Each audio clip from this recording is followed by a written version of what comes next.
Okay. All right, it's up. Of course, it wasn't without its difficulties, and while thankfully I didn't have to go through too much trouble, it was still a good amount of trouble to go through. Nonetheless, though, it is raining outside, although the rain has little to do with it. However, it wasn't a complete loss, so I'll go into more explanation about that. But until then,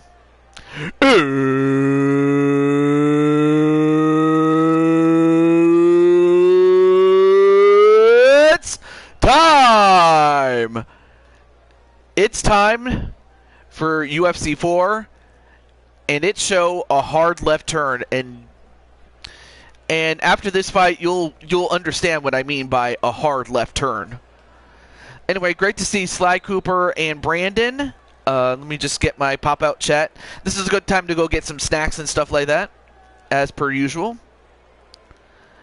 But it is great to see Sly and Carmelita, and, well, again, I will mention it after this one after this fight, but I hope everything's going well, guys.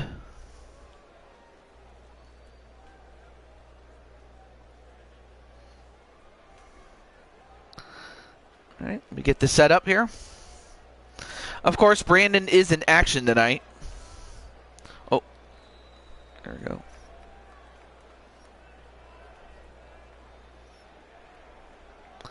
Yes, you do have a fight, Azrael. Although, well, you'll see who it is that you will be fighting. And get the...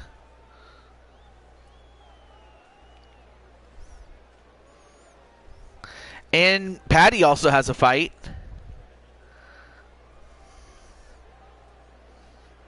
Let me get...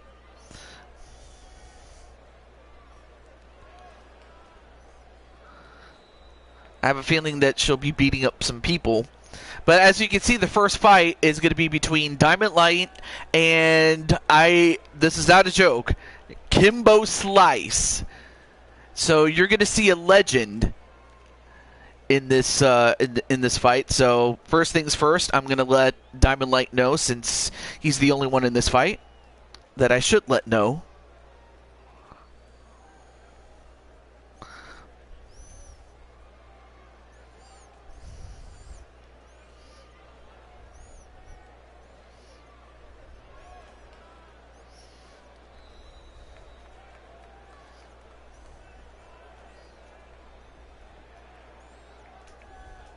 The crowd is anticipating this and I mean, really, what a way to open the show with Kimbo Slice and Diamond Light taking on a legend. I should have well, Joker put up his career and the championship, and as a result, Azrael, you're already the double champion right now. Like Joker put up his career, and that if he had lost, which he did, he lost to you,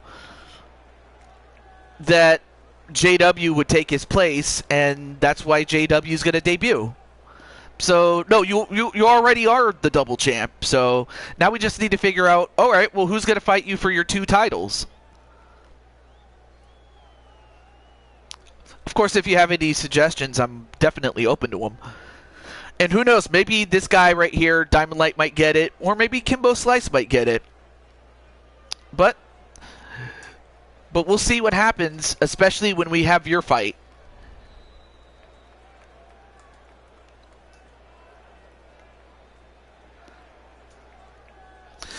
All right. Okay, now that we got that, that's usually what I will do. That's usually what I will do.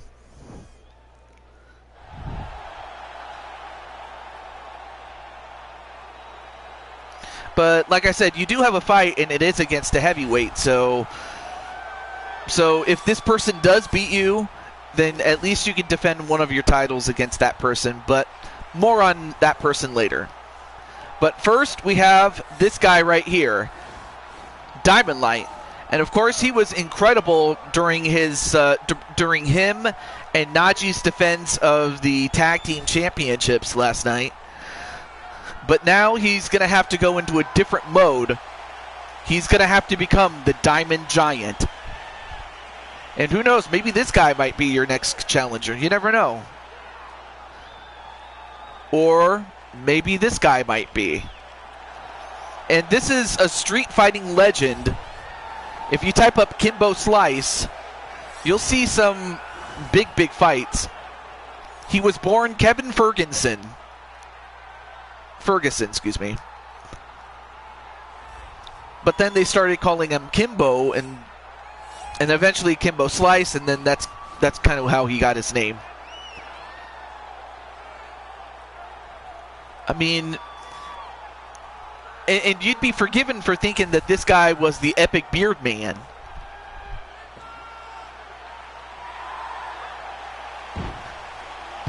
Oh, he's ready. He's psyched up. But yeah, who do you guys think is going to win this one between the Diamond Giant and Kimbo Slice? So Diamond has the youth and the weight, but the height is identical and the reach favors Kimbo. Hey, Spike Ryan, what's up? Welcome to the show. Heavyweight division. Introducing first, fighting out of the blue corner. This man is a jiu-jitsu fighter. Early. Oh, you're at work right now? All right, not a problem. You can always watch the replay, but at least I have you documented in the stream. So, all right, cool. And now introducing his opponent, fighting out of the red corner, a boxer holding a professional record of 5 wins, 2 losses, and 1 no contest. He stands 6 feet 2 inches tall, weighing in at 225 pounds. Hey, great to see you, Prime Time. Miami, Florida, Kimbo Slice.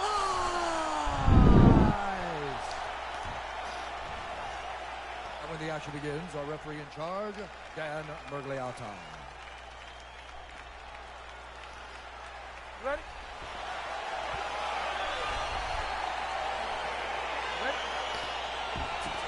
And of course, Diamond Light doing his best Shawn Michaels impression.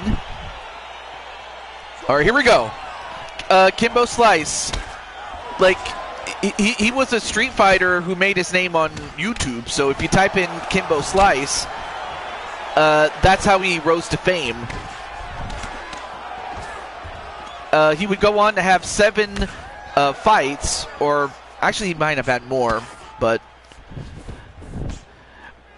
at one point he was at a record of 5 wins, 2 losses, was Kimbo Slice. And then Diamond Light comes into this fight at 4 wins, 1 loss, and now Diamond Light going for the submission, seeing as Kimbo Slice is a boxer and Diamond Light is a jiu-jitsu practitioner. And immediately is going to go for a submission right here.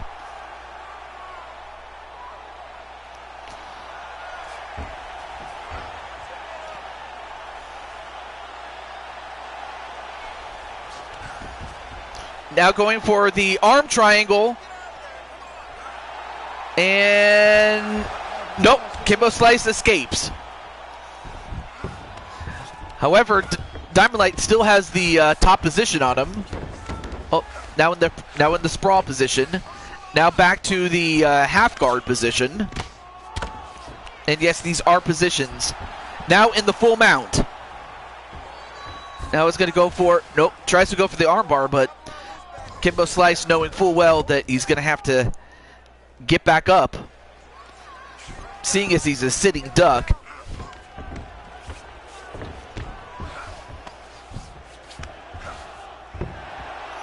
Back to the full mount. Nope. Now in the back, now in the riding sprawl position. Now looking to bludgeon him. Kimbo trying to escape, but Kimbo not being able to escape the clutches of the Diamond Giant. Oh, now he's got him in the armbar, or is going to try to put him in the armbar.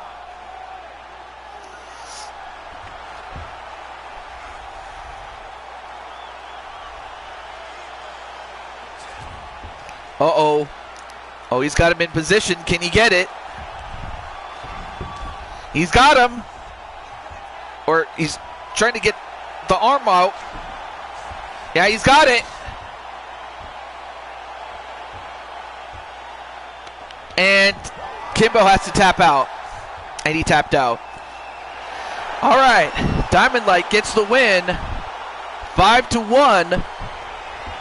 Or 5-1 is his new record now.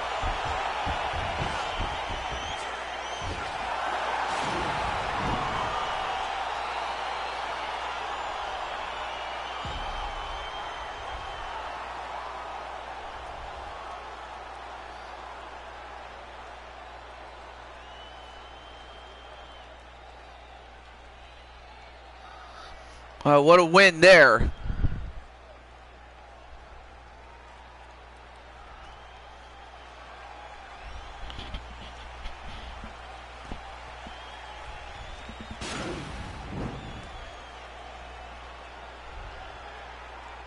Ladies and gentlemen, referee Dan Mergliotta has called a stop to this contest at 2 minutes, 41 seconds of the very first round.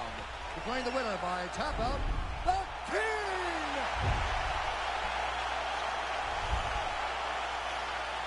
All right, so Diamond Light gets the big win. And of course, an explanation will be owed in a moment.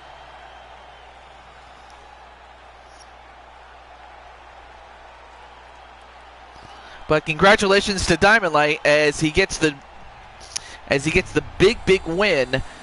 But as you can see, some of the fights are different than the ones that we were originally going to have, and for good reason. Let me exit out here, but congratulations to Diamond Light. So when I booted up the game, before I had booted up the game, it was fine, but then when I rebooted it again, it took out, and it took out 4 out of the 22 fighters that I had previously. I still have JW, and I still have Azrael Black, and Sarah Richards, Diamond Sky, Peter Griffin, Kelly, Speranza, Najee, Wally, Clinton. So really the 4 fighters that I lost were Dragonheart, Arkham, Taipan, and Jordan Walker, aka King Ace. So I don't know. Maybe one of those fighters got corrupted or something. I don't know. But the gist of it is that I lost 4 I'm thankful that I didn't lose everybody. But with this comes an opportunity for new fighters to step in after the main event. So after the main event, I'm going to do a creation sweep. So I'm going to have 4 creations coming up today. So, but before we get to that, let's get to our next fight. But yeah, that's what happened. I don't know how it happened or why it happened, but I'm just hopeful that after today, this will not happen again. I'm hopeful. But we move on.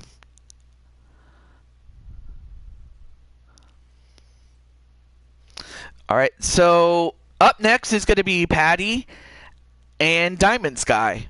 So the skylights explode. Oh.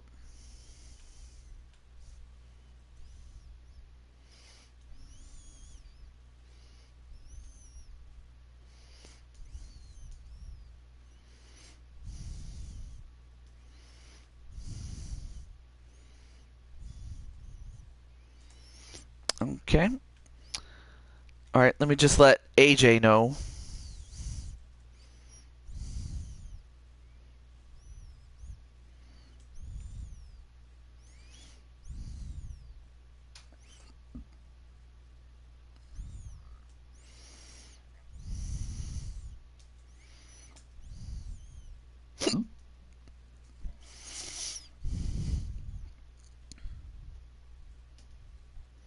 I'm just letting AJ know. And then for Patty, are you ready? Let me check on the chat really quick. Okay.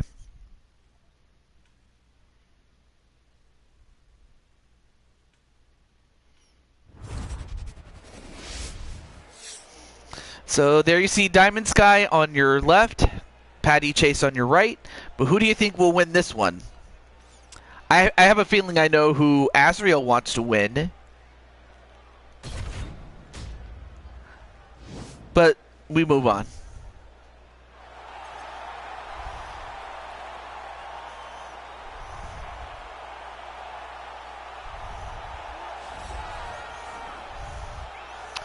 And there you see Patty.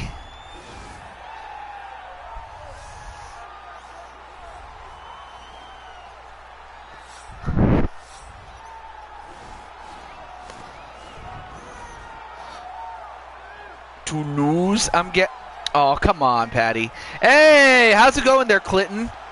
And of course, Clinton, you're in action tonight.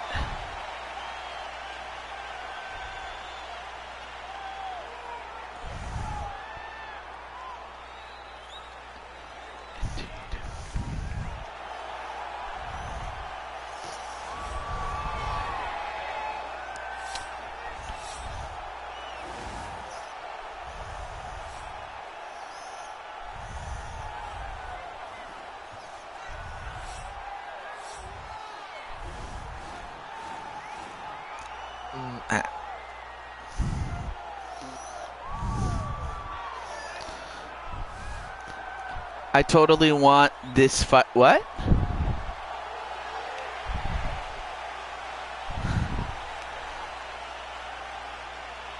Wanted this. What?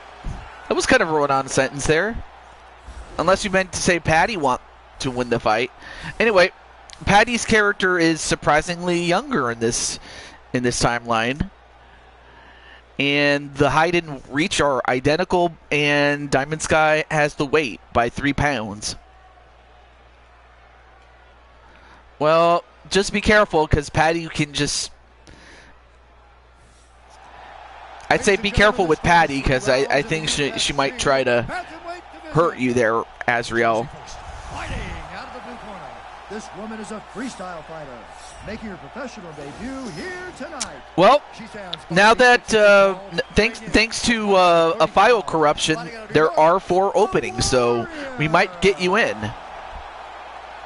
And now introducing her opponent, fighting out of the red corner. Let's see. I still have Spike Ryan, and I did see Primetime. If you're interested, I'll put you on the list. Fighting out of Dallas, Texas. All right, so yeah, I still have you on the list.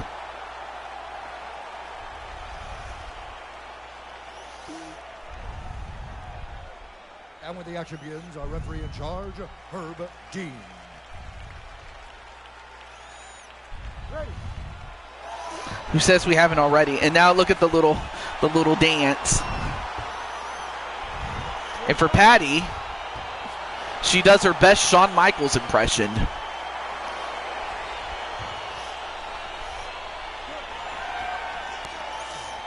Maybe Sly and Carmelita can join. Okay. Well, between the two of you, between Sly and Carmelita, who's the better fighter?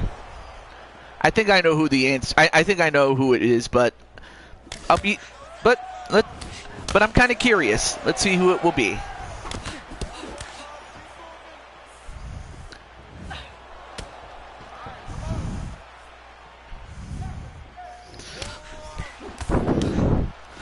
Some Mario shaped SpaghettiOs. Well, hey, wait. Did you find some Mario shaped SpaghettiOs thanks to my channel? Otherwise, yeah, then I might have a sponsor. Anyway, Sky doing pretty well with the 1-2 combination jab on Patty, but Patty with a high kick. I should mention that you know, Patty is a wrestler and Diamond Sky is a jiu-jitsu fighter, so these two are more well adapted onto the ground.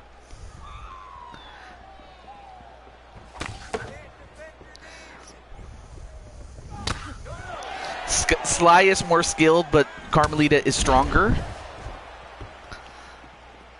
Oh, okay. All right, not a problem there, Clinton.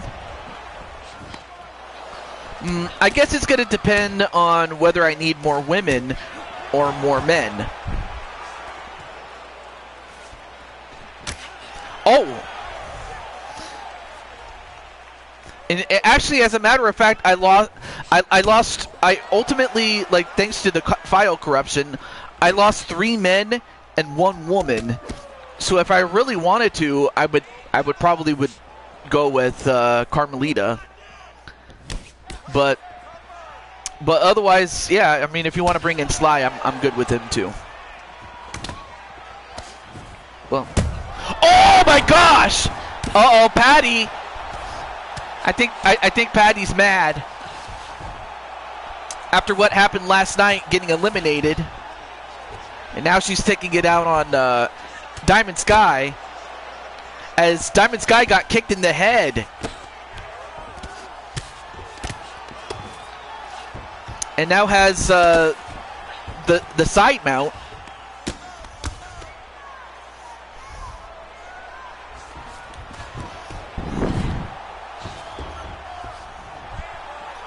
But nevertheless, both women get back up.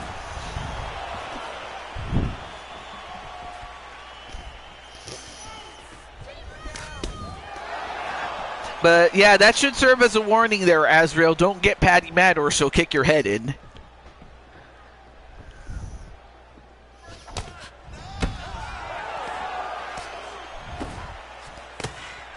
And now a couple of Muay Thai techniques on Diamond Sky. And a couple of little jabs there to Patty, but they still do a little bit of damage there.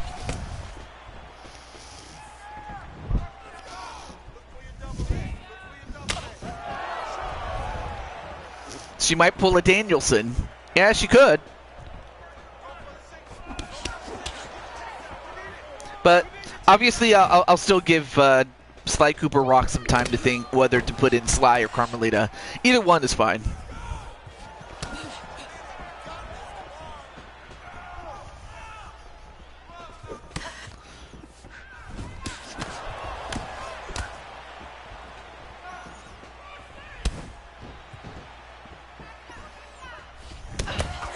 Ooh.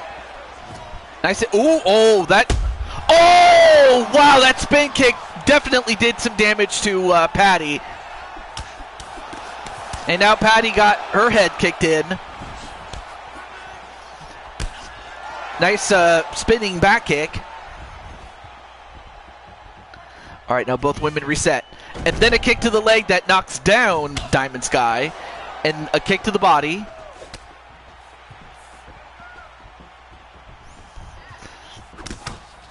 All right, 10 seconds left.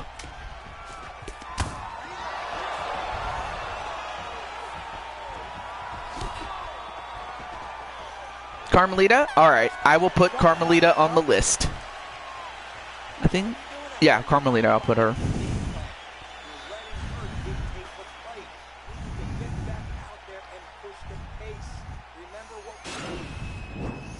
So while the coaches make the adjustments going into round 2, let's take a look at some of the highlights. Yeah, leaned right into the kick, and any other person, Diamond Sky probably would have been out.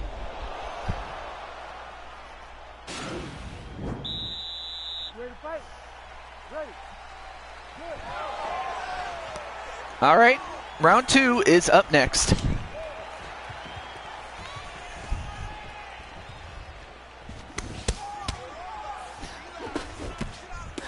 Anyway, nice MMA version of the Pyro Strike. It might not have the same oomph as it would if she was wearing her shoes. But not that she needs to.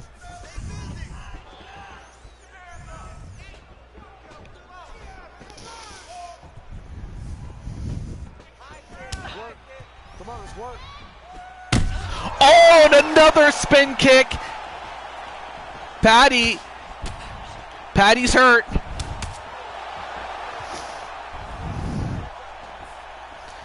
Now Patty gonna have to readjust.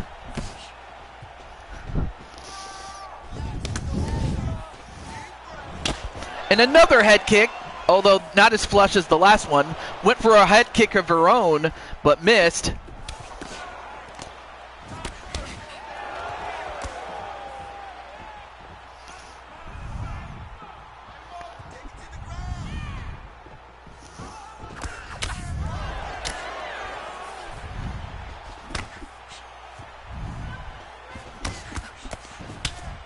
Ooh, nice kick to the body, and then one right to the upper thigh of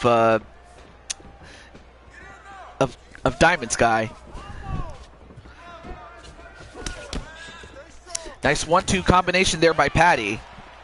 And then a knee right to the head and one right to the body, Muay Thai style. And then a kick to knock down Patty, but Patty gets back up.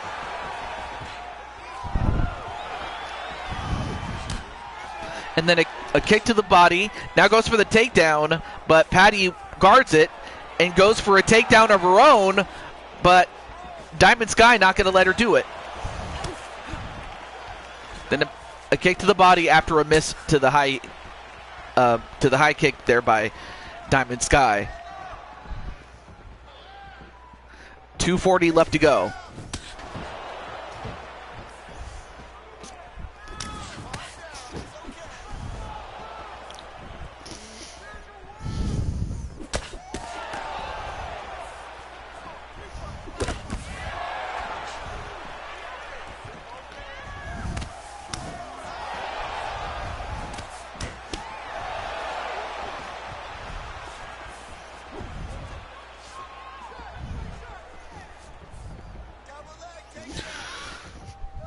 All right, so 2:05 left to go.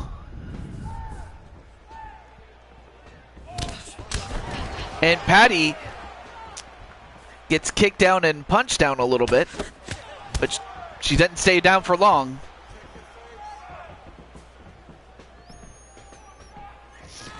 And these are two, these are two fighters that are well adapted to fighting on the ground, but in order to get to the ground, one has to knock the other down or take them down. Of course, Patty has to,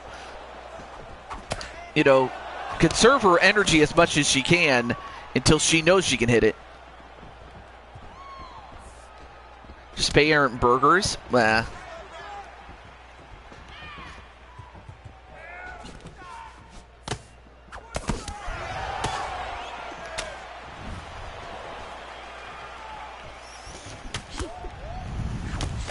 Pay her in burgers. All right, 1 minute left to go in the second. Oh, now that probably would have knocked out Patty had that connected. That's why BJ Penn trained heavy into boxing. Yeah, like he was a boxer. And I mean, and when he was on, he was knocking out people. Sure, he had his fair share of tough fights. I mean, there were some fights that went one way and that went one way or the other, but when he was dominating, he was dominating. I mean, going in, I mean, he was a BJJ practitioner. Like he was in the black belt Brazilian Jiu-Jitsu tournament back in 2000, I believe. Prior to getting into mixed martial arts and getting into the UFC. All right. Well, if I had to score this on points, I want to say that Diamond Sky still may have the lead, but yeah, that's right. He realized that he needed to strike in order to go with this BJJ.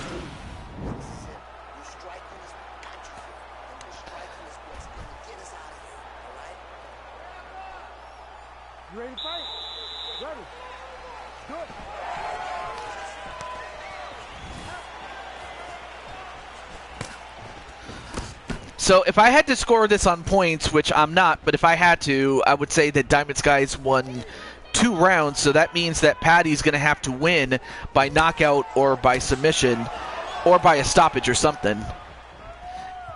Patty's predicting that Sky will win by points or by knockout.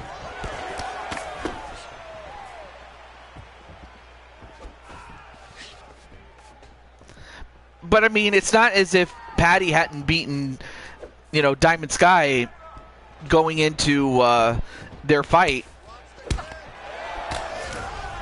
As far as all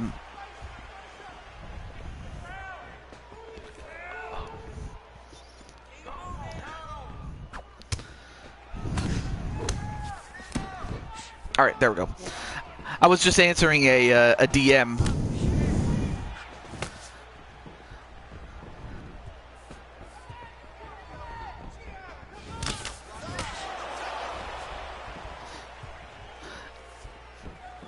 Yeah, that's true. I mean, doing it inside of a steel cage in WWE and doing it in the octagon are 2 completely different things, of course. I will not discredit that. Oh, nice block.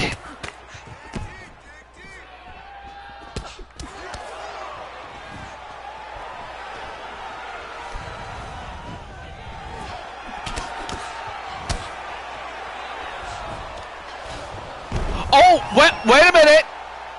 Nice takedown. She went for a kick, did Diamond Sky, but now Patty Chase now has the half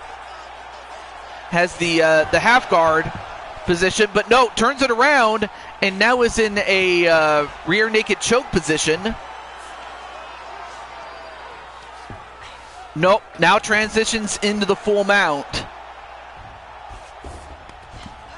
But now Patty, let's see, what's Patty going to do? Patty escapes. Although Patty does score points on that takedown. Although, wait a minute. She's got the guillotine. Oh, no. Now Patty's in trouble. Patty's in trouble. I mean, she jumped over. I mean, she's got that thing cinched in tight.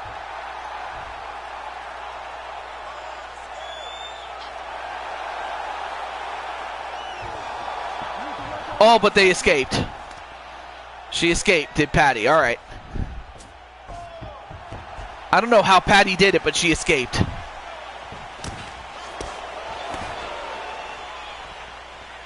Oh.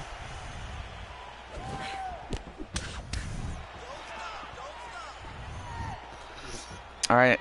I had to do a chat fix. There we go. Chat fix.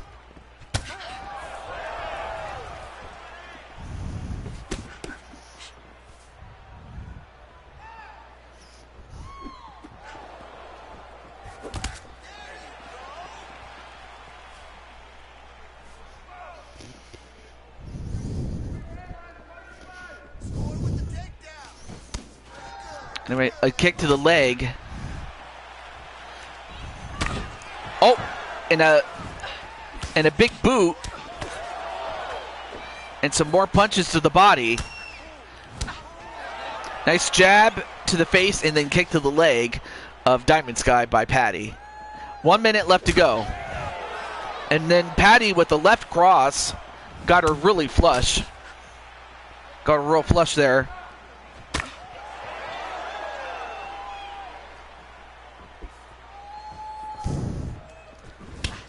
Oh, nice kick to the leg as Diamond Sky was about to do the spin kick.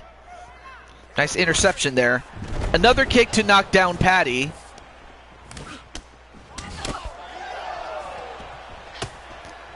Now presses her up against the wall. 20 seconds left.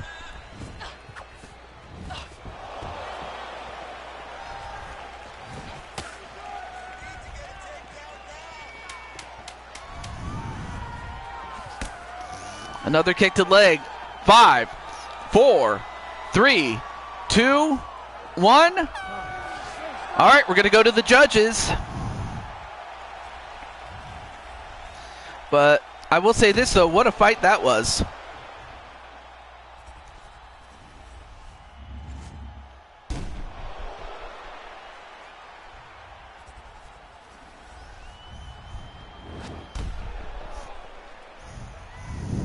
But on the other hand, let's find out. Ladies and gentlemen, after 3 rounds, we go to the judges' scorecards for a decision. All 3 judges scored this contest 29-28. For the winner by unanimous decision, the Chosen One. All right, so 29-28, Diamond Sky. But it was a close one, though. Maybe it was a lot more closer than I thought it was.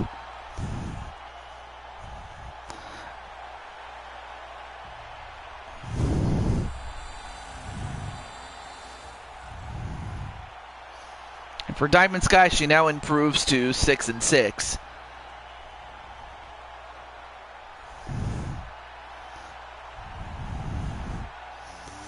All right, so I'm going to exit out here, and we're going to go to our next fight.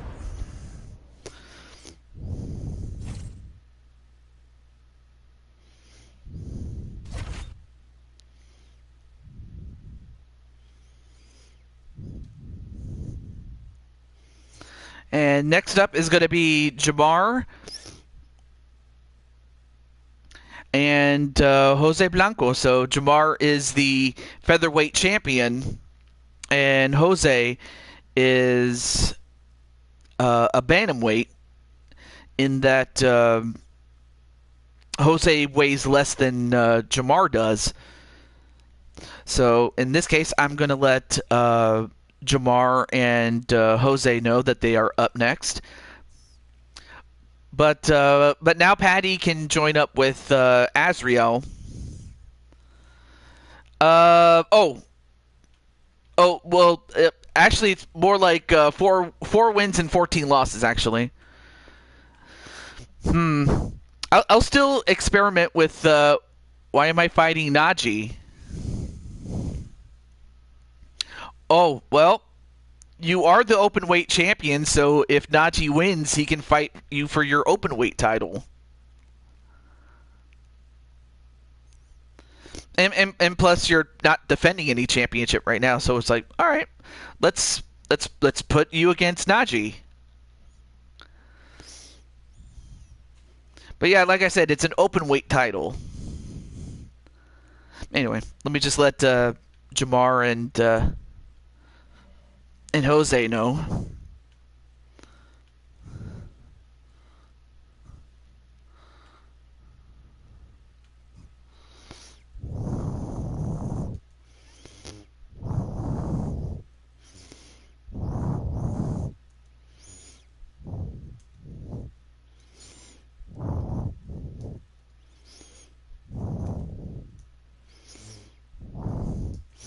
Oh, never. Well, I was about to call for you, Jamar, but you're all right. So I was about to call for you, Jamar, but you're here. So now I can just call for Jose. Can you see by the no.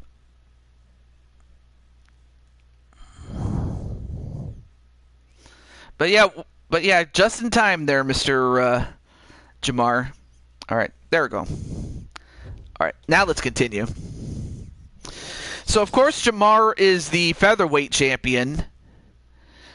And of course, Jose would love to get this victory despite being 10 pounds lighter. So, I would not be surprised if Jose, if he should win, possibly go up in weight to challenge for Jamar for the title. But on the other hand, if Jamar wins, well, then no title match for Blanco. It's about as simple as that. But with that said, who do you think will win this one? Will it be Jamar, or will it be Jose Blanco? Let's find out.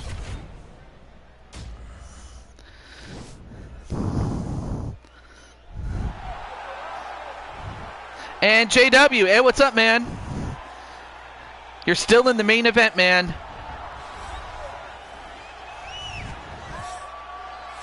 And as that happens, here is Jose, someone who has been in the main event at different points in time.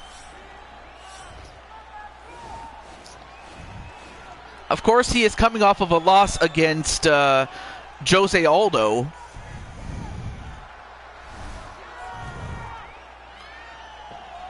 Yeah, and like I said, you're in the main event, so this is the third fight out of 11.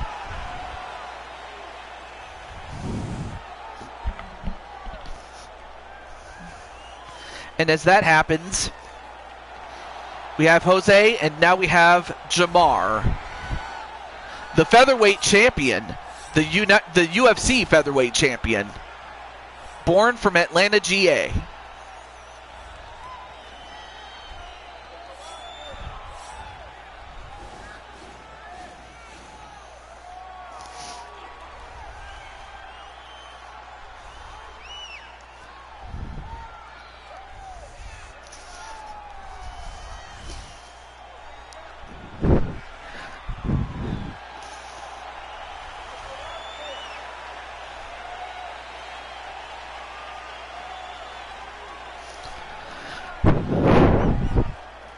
All right, here is the tail of the tape. Jose is younger. However, Jamar has the height, the weight, and the reach advantage. And now to Bruce Buffer. Take it away. Ladies and gentlemen, this fight is 3 rounds in the UFC lightweight division. Introducing first, fighting out of the blue corner. This man is a mixed martial artist making his professional debut here tonight. He stands 5 feet 9 inches tall, weighing in at 135 pounds. Fighting out of Hoboken, New Jersey, Hazardous. And now introducing his opponent, fighting out of the red corner. This man is a freestyle fighter, making his professional debut here tonight. He stands 5 feet 11 inches tall, weighing in at 145 pounds. Fighting out of Atlanta, Georgia, Magic Man. And when the action begins, a referee in charge, Eve Levin. Ready? And of course, Jamar telling him to just bring it. Thumbs up, thumbs down. All right, fight underway. Here we go. Now these two have the speed. Ooh, almost got high kick there, but missed. Don't wait. You hit him first. And of course, Jose going to use his speed. And Jamar will of course use his power. As Jose is a balanced fighter, and Jamar is actually, both men are balanced fighters there. Hey, Wally, what's up? We're going to see Wally later in the show.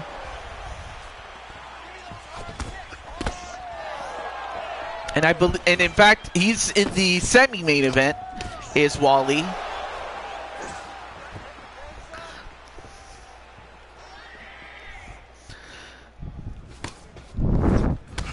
Oh, anyway, nice jab there by Jamar.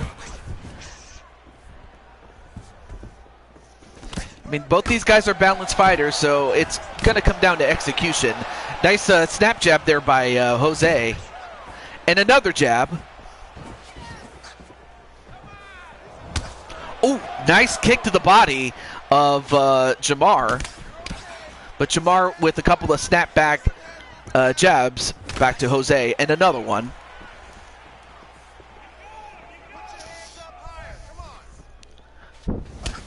And then a kick to the leg, and Jose can't take too many kicks to the legs like that. Then a spinning back kick, and it connected on the body.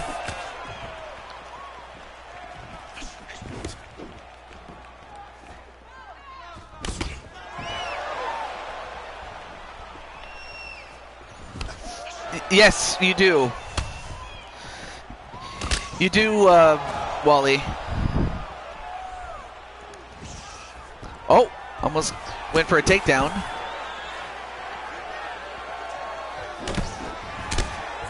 And then a kick to knock down Jose, but Jose gets up. Ooh, nice spin kick connected on Jose, and Jose is on Dream Street.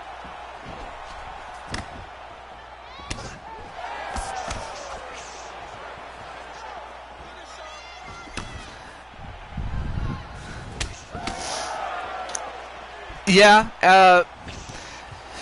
Okay, so you saw that you're fighting Dan the Beast Severn, but the thing was, you were originally supposed to face off against Dragonheart, and, well, to make a long story short, my file got corrupted, and out of the 22 fighters, I lost 4 of them, including your original opponent, Dragonheart. So I've decided, you know what, I'm not going to go through the trouble of making them again. And I decided to give you Dan Severn.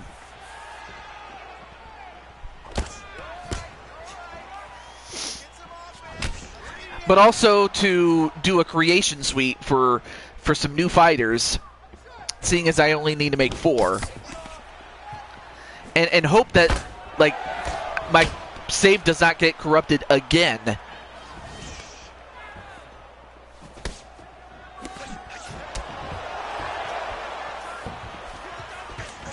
Oh, went for a take. Well, got the takedown. Although, wait a minute. Jose has him in the guillotine. Oh, yeah. Now Jose's got him. Although, oh no, Jamar now takes over. Uh-oh, Jamar.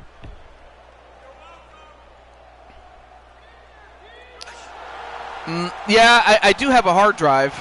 In fact, that was the only reason I was able to, not have to completely start over, thank goodness. Although, wait a minute, Jamar actually got the guillotine. He reversed it. And instead, he's the one that gets the submission victory. So Jamar improves to 7-11, and Jose now goes to 3-11.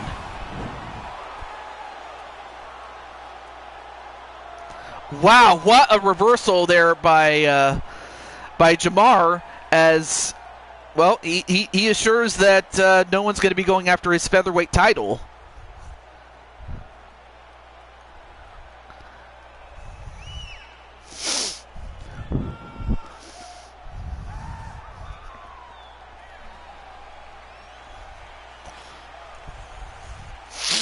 Yeah, good match, Jose, indeed. Ladies and gentlemen, referee Yves Levine has called a stop to this contest at 4 minutes, 25 seconds of the very first round. For the winner by submission, Magic Man. All right, 4 minutes and 25 seconds. Not bad.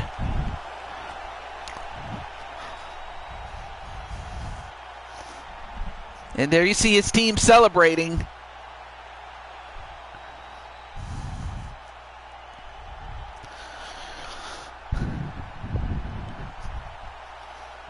All right.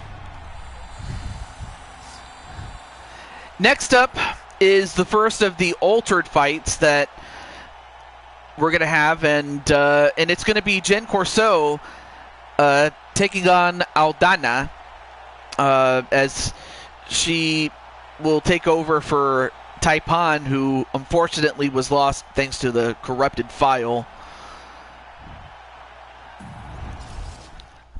We'll be right back in just a moment.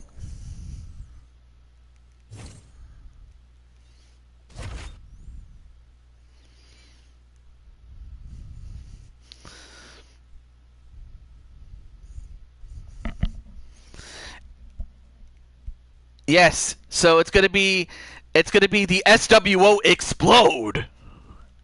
But first, I'm just gonna let Triple Beat know that his girl, Jen Corso, is up next. So this will take a few moments.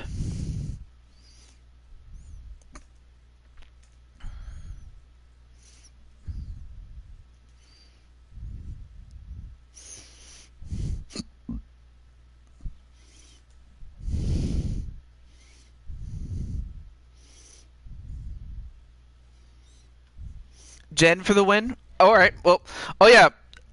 Good question. Who do you guys think will win? Will it be Jen Corso or will it be her opponent, Aldana?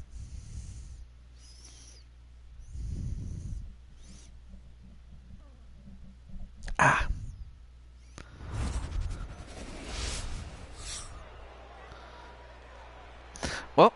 Only one way to find out.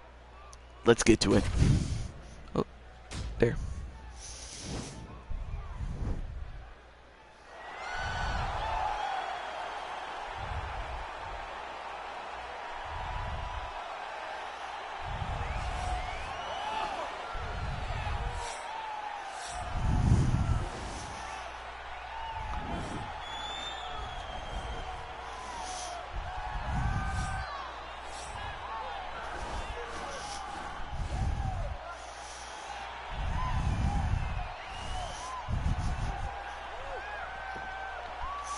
And there you see Jen.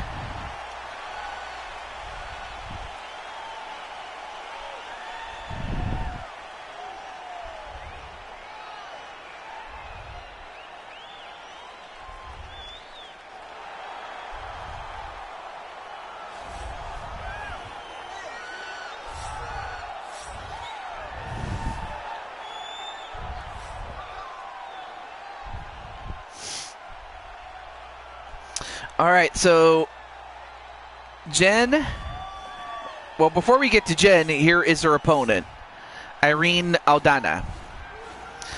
So she is making her first appearance in the UFC series. So I wouldn't blame you if you didn't know who she was. But given how last minute this was, and given that most of the other top stars were unable to fill in, she was available, and that's how we got her on the show. All right, so the tail of the tape, Jen is younger, and while the weight and the reach are identical, Aldana has the height advantage. This fight is 3 rounds in the UFC bantamweight division. Introducing first, fighting out of the blue corner. This woman is a kickboxer, making her professional debut here tonight. She stands 5 feet 7 inches tall, weighing in at 135 pounds. Fighting out of Montreal, Quebec, Canada, the Cyclone. And now introducing her opponent, fighting out of the red corner. A boxer holding a professional record of 14 wins, 7 losses. She stands 5 feet 9 inches tall, weighing in at 135 pounds.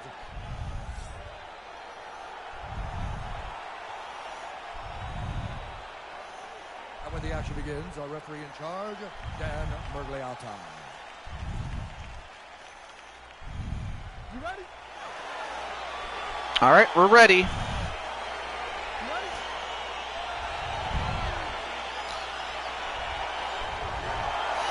And as for Jen, I forgot to mention this, Jen Corso comes in with a record of 8 wins and 3 losses, including a decision victory against Diamond Sky. Of course, Diamond Sky was not too happy with the close call, but it was what it was. But for Jen Corso, she'll look to make a statement and get a victory, a more definitive one, against Aldana. Although Aldana will do everything she can to use her boxing prowess, whereas Jen Corso is a kickboxer. Ooh, oh, that hurt. Oh, I definitely heard that. Oh, and a takedown. I was not expecting that, but nice takedown there by Aldana.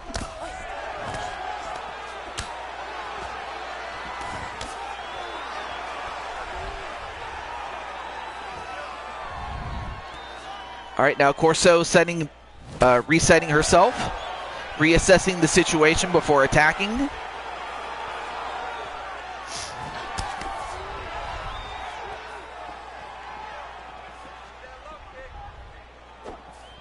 Ooh, went for a high kick. I will say that probably would have knocked her out had it connected, if not did some damage.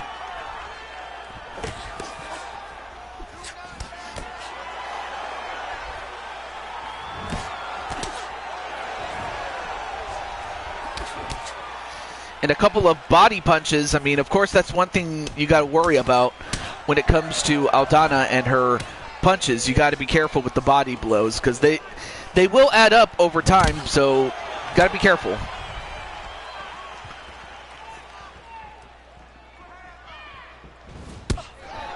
Although a body kick will definitely do some damage.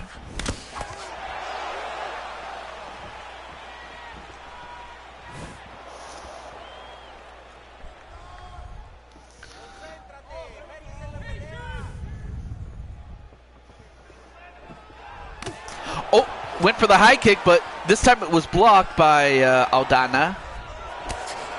And then a punch to the right side of her stomach. But now up against the cage, but back near the center. And then a right uppercut to Aldana by Jen Corso. Although Aldana with some punches of her own. And some more body blows, which they might not do much now, but they will add up later in the fight should it go that far.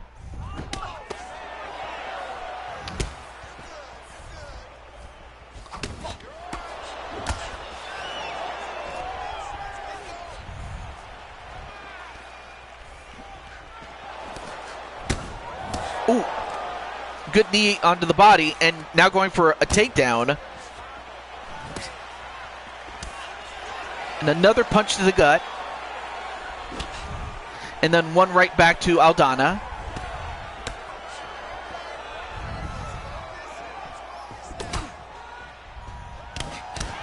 And a couple of uppercuts. Oh, that definitely did some damage. And then another high kick.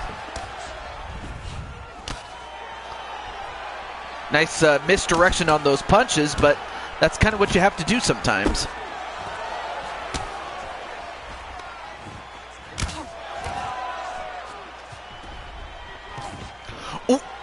Went for a takedown, but well defended by Jen Corso.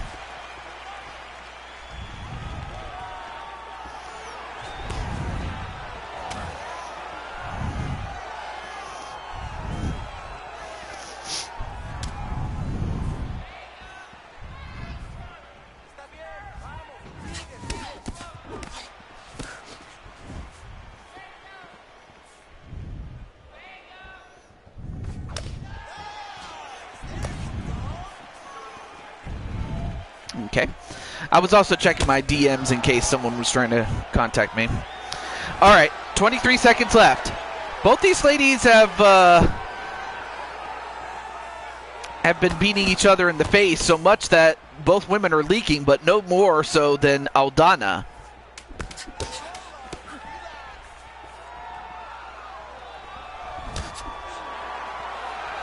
Three, two, one. Oh, wait, so you're not a fan of Jen Corso there, JW? Kind of makes me wonder, like, what did Jen Corso do to you? Or do to your friend, or I guess.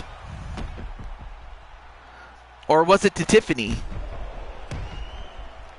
But yeah, Aldana had the power punches and had the body blows.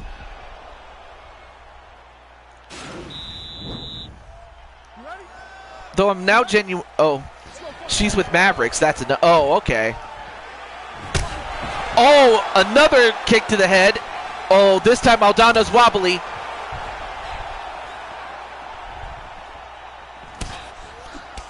Well, Aldana can definitely not afford to get kicked in the head again, or that many times, and expect to win.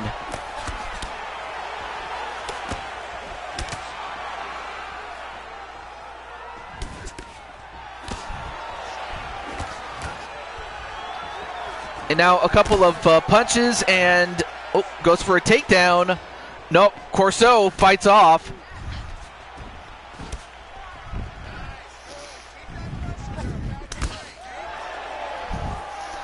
And so far, Corso has the kicks down 17-9 thus far.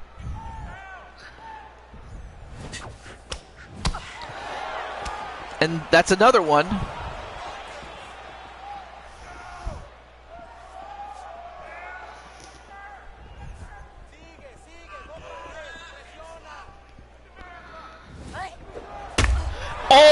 Oh, that high kick finally connected. But I'm surprised she was able to eat it, but can't take too many of those. Then a kick to the body this time.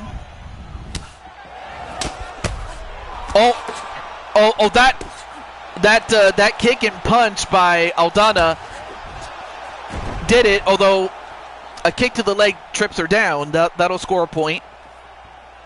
That'll score some points there with the judges, but... And then a knee to the head. Aldana still reeling. Another kick to the body. And Jen Corso knows she has her dead to rights, but knows very well not to just go in there guns a-blazing. I mean, maybe JW could, but not Jen. Especially with those hands that Aldana has.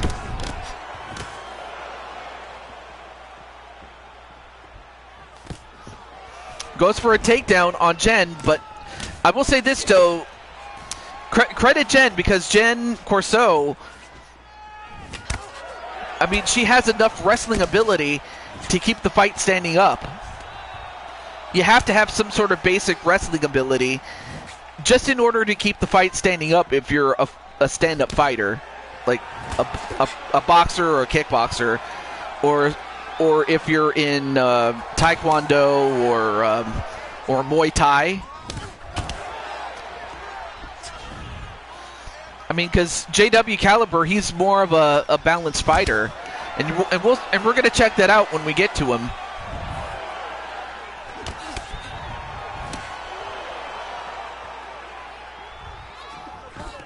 And then another takedown attempt, which is, you know, given that these two women are adept to fighting on the feet, another high kick that misses. And now Aldana with those knees to the head.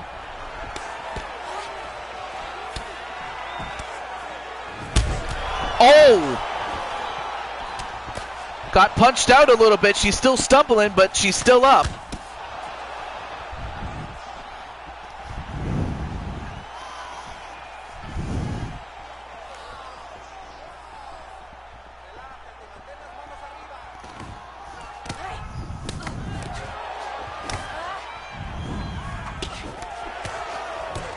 Aldana just taking the punches. Oh, well, even though she got Jen down, she couldn't keep her down. It's got to be deflating because it's like, I'm trying to get this woman down and I can't.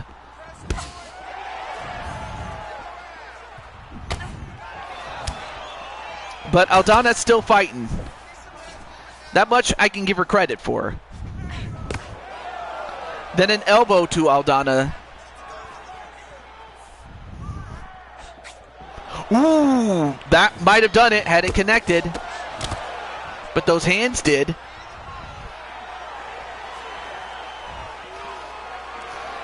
And in fact, Jen has lost more blood in this match than she has in much, if all of her WWE career.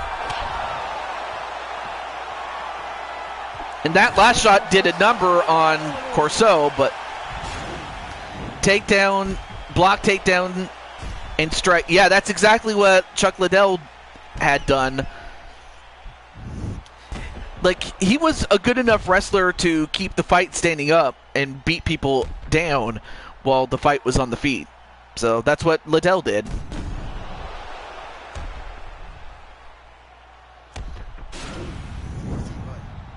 we're down on the scorecards. I need you to fight smart. If you start losing the stand... You ready? You ready?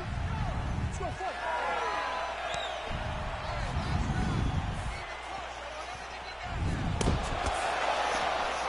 Anyway, nice, nice left hook along with a right uppercut. But now Jen with a high kick, and now Jen gonna try to finish her off right here. Although Jen smart enough not to just try to go gung-ho, or what's the word? Go to town. Lest she tires out, and then Aldana can slowly but surely get back in it. So credit to Corso for not just throwing wild punches. But now we're going to find out how good their groundwork is, because they've been doing very well on the feet, but we're going to find out how Jen Corso can do when the fight's on the ground, and especially when Aldana is on top. Well, wait a minute. Uh-oh. Wait a minute. Aldana might have something.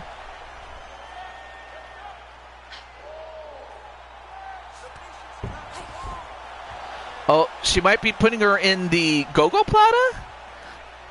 It's kind of hard to tell from this angle. Oh, a head scissors triangle. Okay, that's what it is. Yeah, she's got the head scissors triangle. And she has to tap out, does Jen Corso, and Aldana, with an upset victory, gets one over on Jen Corso. And in a very unusual way,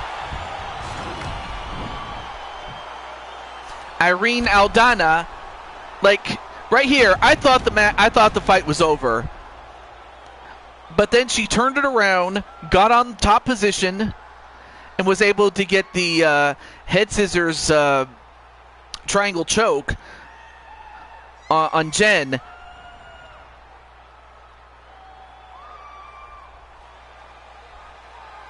I mean, by the way her face looks, you would have thought that she lost. Ladies and gentlemen, referee Dan Mergliotta has called a stop to this contest. But now Jen goes to 8-4. Round number 3, declaring the winner by tap out due to an armbar.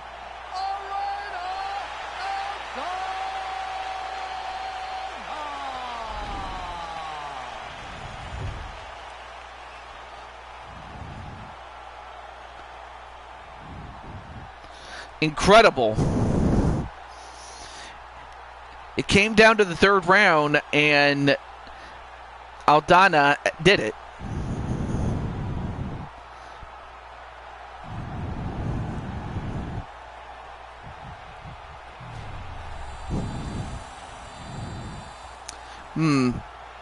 If there's enough votes, I might put her in a fight against Caitlin Vieira, the women's bantamweight champion.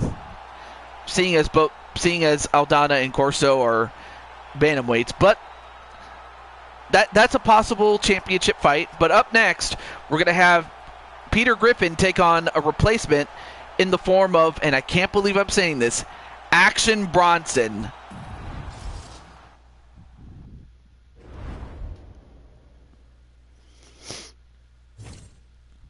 Yes, we have a character named Peter Griffin.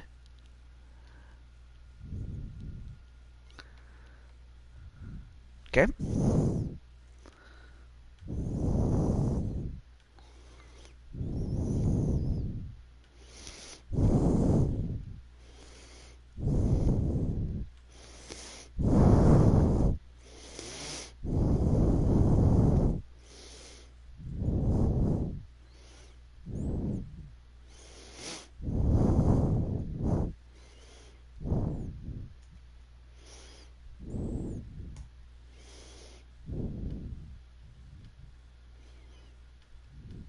Okay. Now that I've let Peter Griffin know, and yes, I do have a friend named Peter. I mean, he has a real name, but I just call him Peter out of the fact that he is based off of Peter Griffin. So who do you guys think will win? Will it be Peter Griffin, or will it be Action Bronson? Let's find out.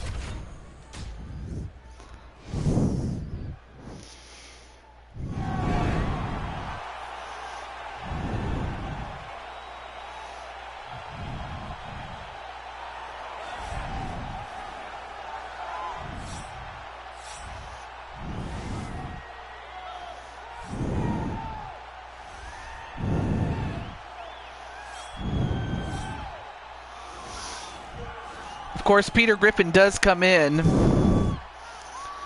with a record of 9 wins and 5 losses. I mean, he has come close to winning the #1 contenders tournament. Peter Griffin might be in AEW. Guy was dressed up as Peter in the crowd, and Jack started talking trash to him. Yeah, I guess he could be. I mean, of course, Action Bronson's involvement in All Elite Wrestling is that he provided the theme song for his good friend. I forget how to pronounce his last name, but his real name is Tyler. But professionally, his ring name is Hook. Chef, rapper, author, actor, longtime fighting fan.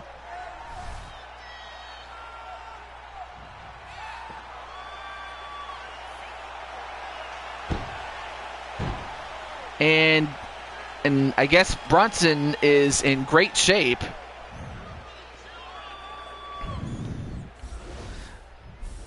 However, the tail of the tape is this. He is younger, but Peter has the height, the reach, and the weight advantage. Yeah, he's Taz's kid, of course. His kid being Hook. Ladies and gentlemen, this fight is 3 rounds in the UFC heavyweight division. Introducing first, fighting out of the blue corner. This man is a boxer, making his professional debut here tonight. He stands 6 feet 1 inch tall, weighing in at 260 pounds. Fighting out of New York, Big Daddy. And now introducing his opponent, fighting out of the red corner. This man is a boxer, making his professional debut here tonight. He stands 5 feet 8 inches tall, weighing in at 248 pounds.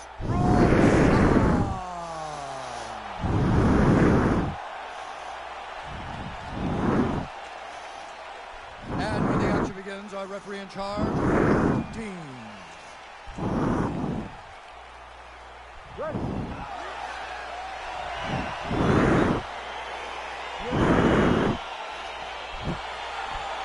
All right, it's time.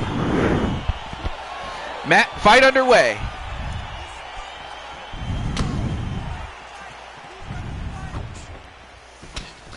Now, of course, Peter is a boxer, and as is Bronson. So it really is going to come down to execution, but also whether Bronson can get inside and whether Peter can use his range to keep him away.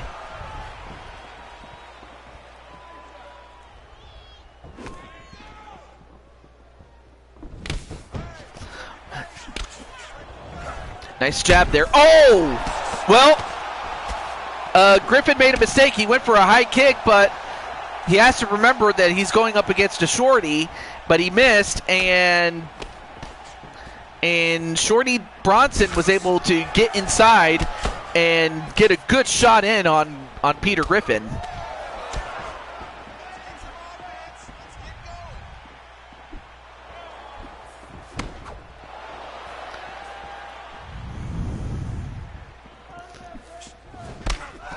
Ooh, got another roundhouse right onto Peter. And another one. Of course, Peter can't take too many of those shots and expect to win. Oh! And then a left uppercut. And Peter with one heck of a chin, but... Oh, no, wait. Oh, now he's got him in a submission. He's got a submission on him. Uh-oh. Oh, this is not good. Oh, that's it. Bronson with that's 2 upset victories. As Peter now goes to 9-6, but I was not expecting this. Bronson got a submission victory. What were I guess Hook must have taught him some submissions, because how else do you explain him putting out Peter Griffin? Like seriously, how does Bronson do it? Again, he had to have learned that from Hook. or Taz or something.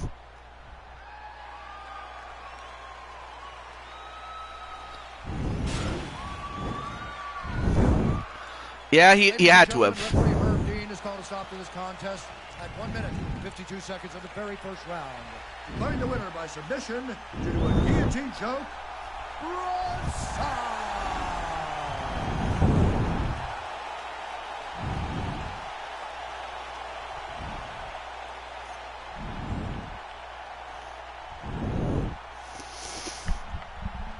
Yeah, red rum. Red, red wine, stay close to me. Incredible.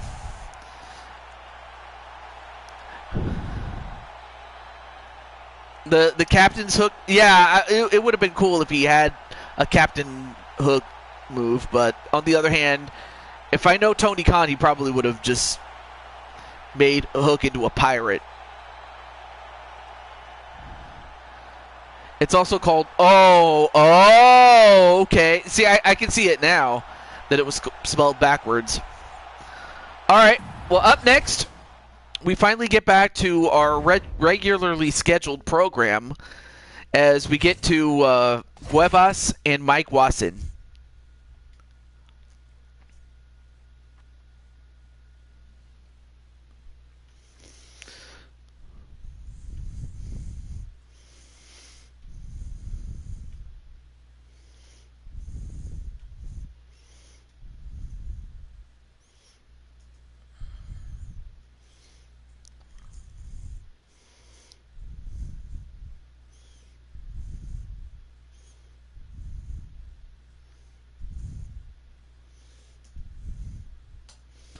Okay, and then I'll also let Brandon know.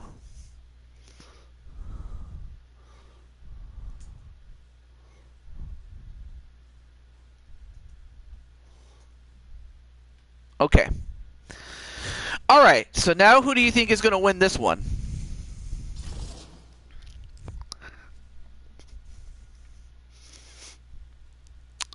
Who do you think will win this one between Mike Wasson and Brandon Cuevas?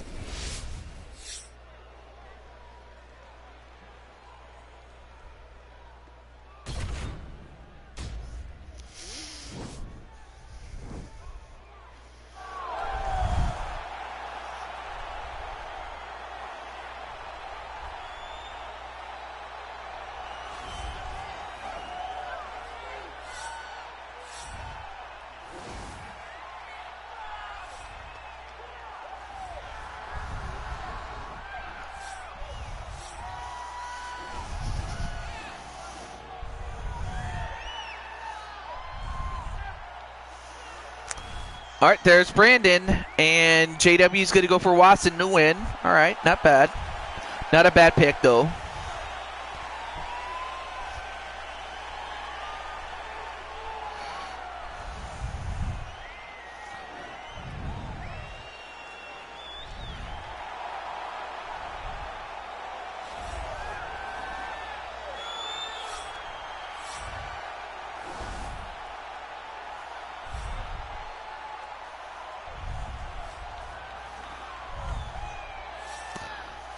And going into this fight, Brandon is a former light heavyweight champion, a heavyweight champion. He's now in the middleweight division, and he now has a record of 10 wins, 14 losses, and a no contest.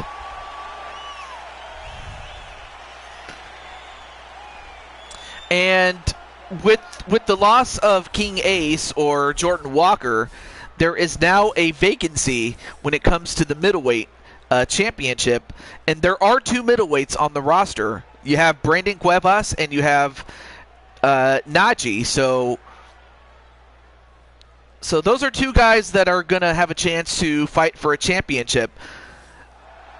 But of course, Brandon would love to go into that fight with a victory rather than a loss and have the momentum on his side.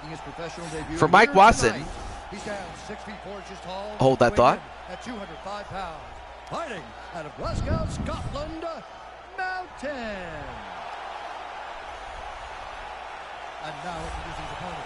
Fighting out of the red corner. This man is a kickboxer, making his professional debut here tonight. He stands 5 feet 9 inches tall, weighing in at 185 pounds. Fighting out of Hoboken, New Jersey, the Enforcer.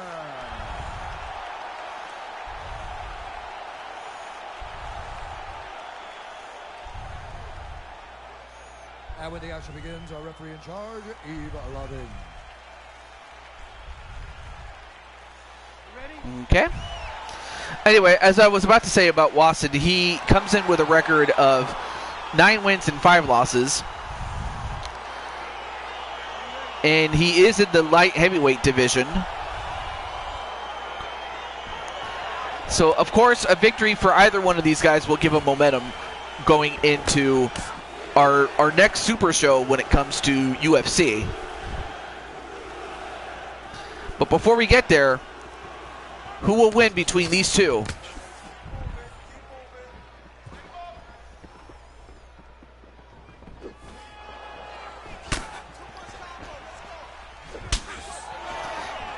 I mean, one can say that Cuevas is too small, but another person can say, well, maybe Wasson's too tall. Oh! Oh, that'll definitely wake him up. And now Cuevas going to take the early advantage against Wasson. Mike Wasson is a boxer, and Brandon's a kickboxer, so Brandon will be wise to use his legs to keep his distance with Wasson. And Wasson, of course, has those hands. So, of course, these are two guys that are well-versed on the feet, but we'll find out how they do when they get to the ground, if that even becomes a thing. A kick to the leg.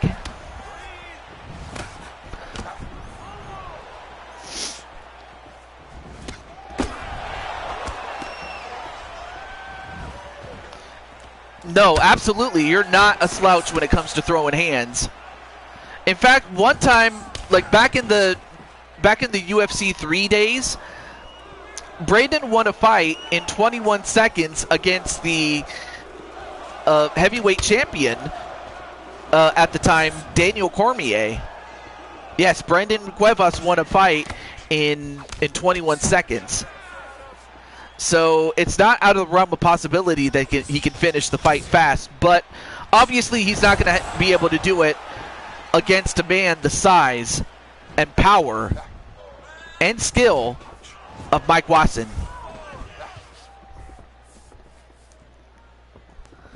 A much different animal than what Brandon's going to have to deal with, or had dealt with.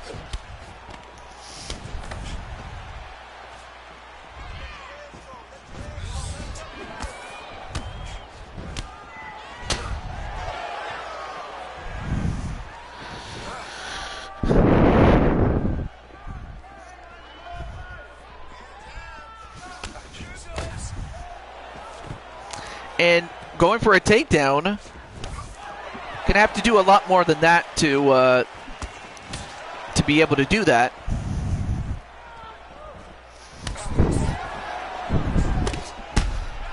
Although he could definitely punch him in the face, and Mike Wasson was just holding on to Brandon just to be able to not fall off his feet there. Oh, wait, what did he say? He says, I'm not that experienced in the octagon, but on UFC 2, I knocked out Conor McGregor in 1 round. Well, of course.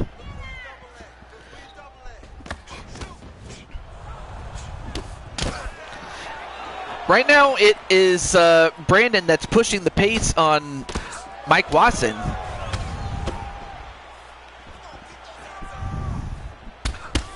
Oh, nice spin kick. And also great block there by Brandon to absorb the blow with his arm.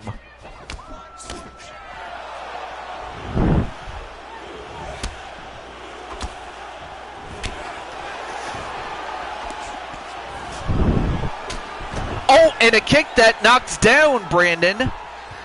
That's the first set of points there by Mike Wasson.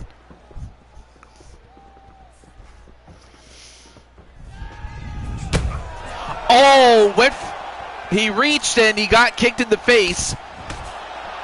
And now Brandon's hurt. However, Brandon not gonna stand for this. Oh, nice high kick though. I don't think he got all of it though. And now a couple of knees to the body.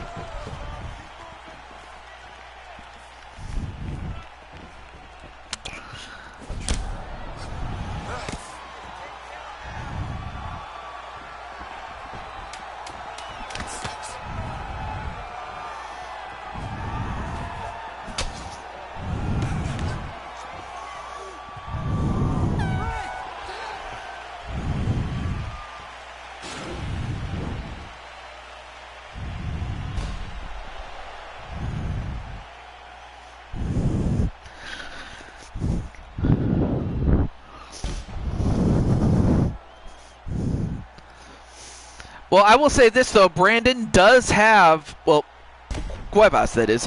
Brandon Cuevas did do a number on Mike Wasson, although Mike Wasson landed a big blow, but I want to say that Brandon Cuevas has control of this fight.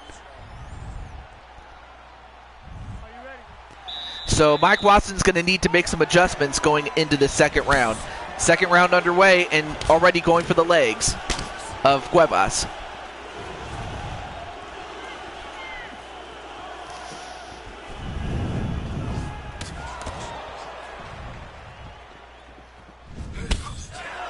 And then a kick to the body of Mike Wasson.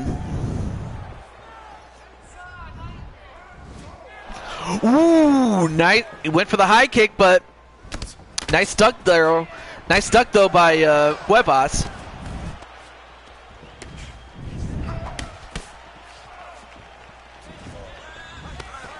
Oh, went for a kick to the body, but Wasson was able to stop him. But Cuevas not to be denied. Another spin kick to the body. And a couple of spinning back kicks. I had to think he might have learned some Taekwondo from Arkham 500. Because out of character, Arkham 500, or the owner behind the character, he has a legit background in Taekwondo. So I have to think that maybe Brandon might have learned something from him. Might have taken a couple of plays from his playbook. So, but I'll be interested to see what JW has in store when it comes to the playbook of some of the people that he has watched over the years in MMA. Like, I'm not sure who he looks up to. Does he look up to your Donald Cerrone's, your Conor McGregor's, or your or maybe even your Dan the Beast Severn's? Like who does he cite as his inspiration when it comes to the octagon? Although one person that just got kicked in the face was Brandon Cuevas. Obviously, he can't take too many kicks to the head and expect to win.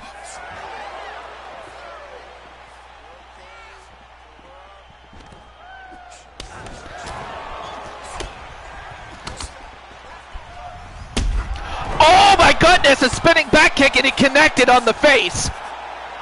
Severn, Liddell, yeah, and Shamrock. So the Giant goes down, but he doesn't stay down. And of course, Brandon had the top, I can't even talk. He had top position when it came to when they were both on the ground.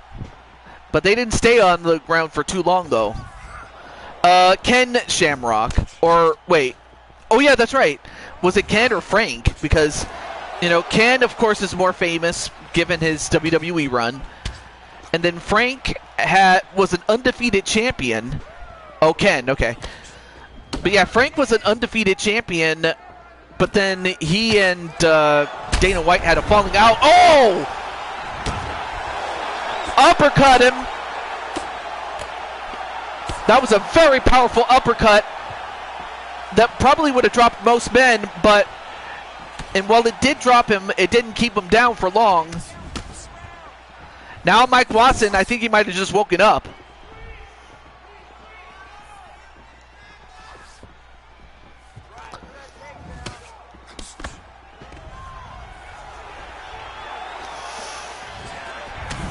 Oh, went for a kick, but grabbed. Oh, Sakuraba? Oh, yeah. Sakuraba, a legend, and was the Gracie hunter.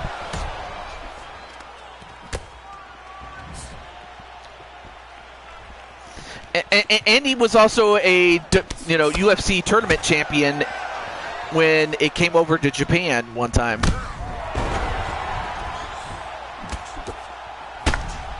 Oh my gosh, another one!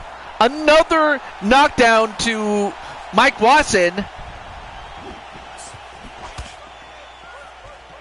That 90-minute war with Royce Gracie.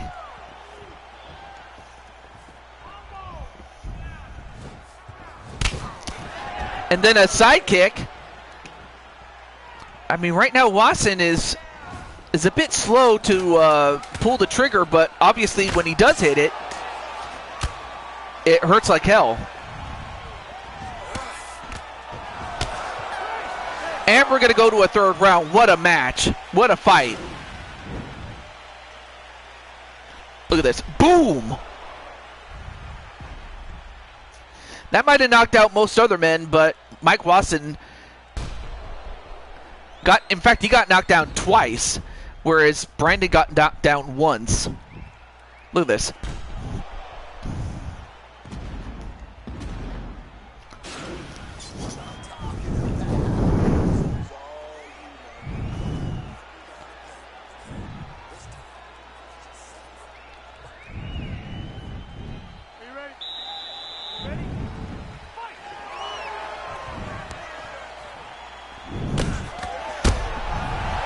Although Mike Watson, using his power,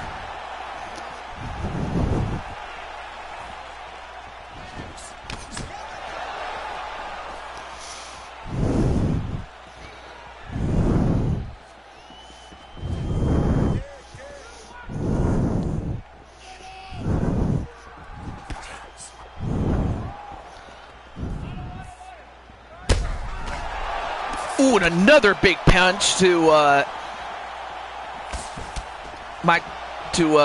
Brandon Cuevas. If Brock hadn't ended up with diverticulitis, he'd still be dominating. He probably would have. But yeah, it's sad that we didn't get Fedor versus Brock, or even Fedor versus Couture. We didn't get that. Now he's starting to wail away on the fist, but he's hitting you, so you got to be careful. And also, don't get your head kicked in either. And of course, Mike Watson is like, nah. It's like, nah, you get up or you stay down. But obviously, Brandon's not going to stay down.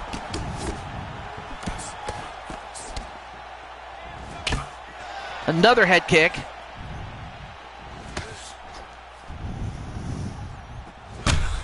Oh, and another head kick. This time it connects, but this time both men are down. Now we're going to find out how well these two do when the fight is when the fight's on the ground. Now in the full mount position, Mike Watson going to go for some body blows.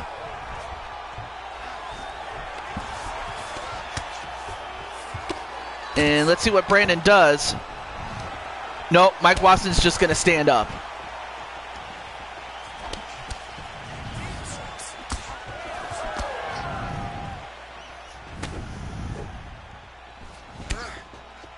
Another kick to the... Wow! Just punched the lights out on Brandon Cuevas, and he's going to bed. Mike Watson now going to 10-5, excuse me. And Brandon now going to 10-15 and 1 no contest. Boom! Boom!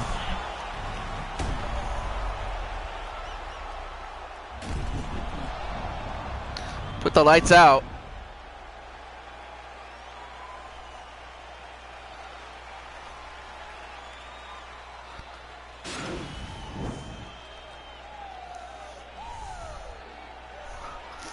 Ladies and gentlemen, referee Yves Leving has called a stop to this contest at 2 minutes, 17 seconds of the third round, declaring the winner by knockout, Mountain.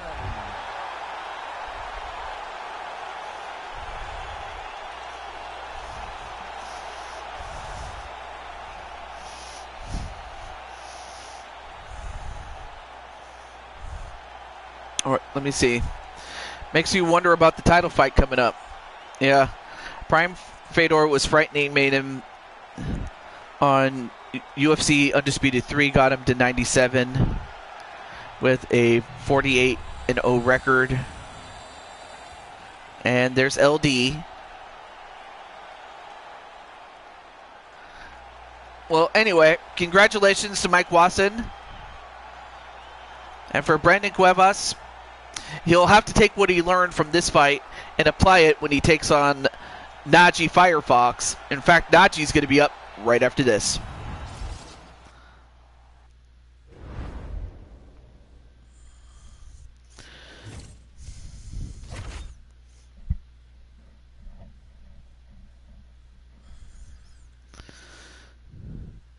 Oh, not a problem, Crushing Kelly. I decided to go live before you, so let's see. And in fact, you're in the third to last fight.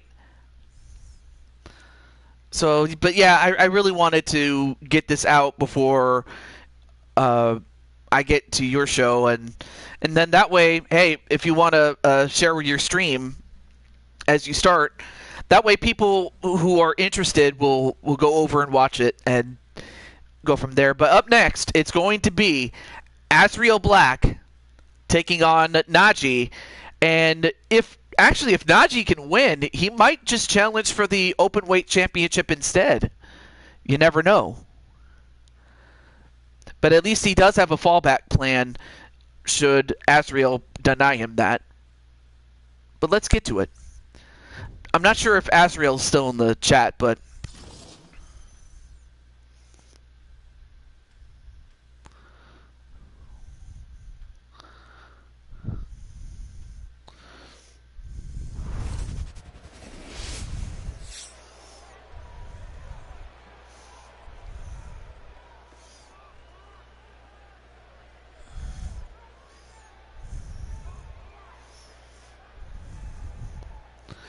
and then let me also get Najee.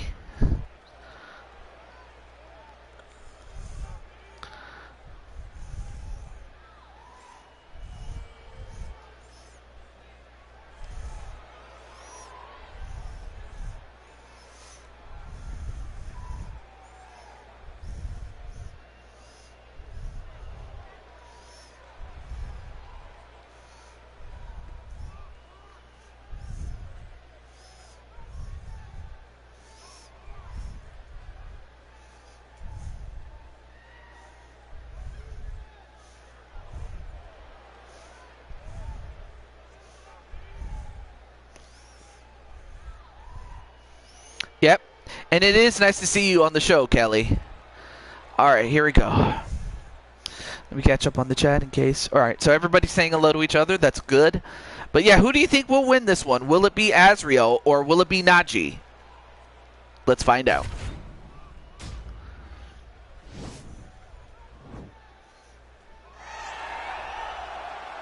And Logan's here. Awesome.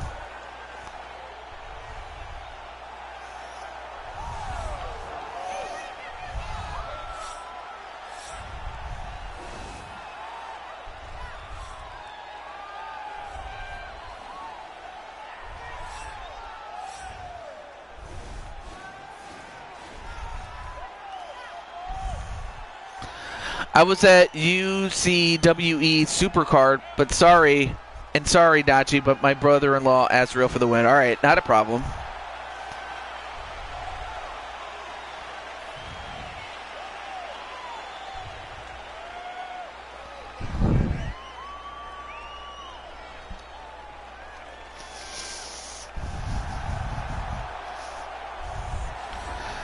All right, so we have Najee, and I forgot to mention that Najee stands at 12 wins, 24 losses, and a no contest.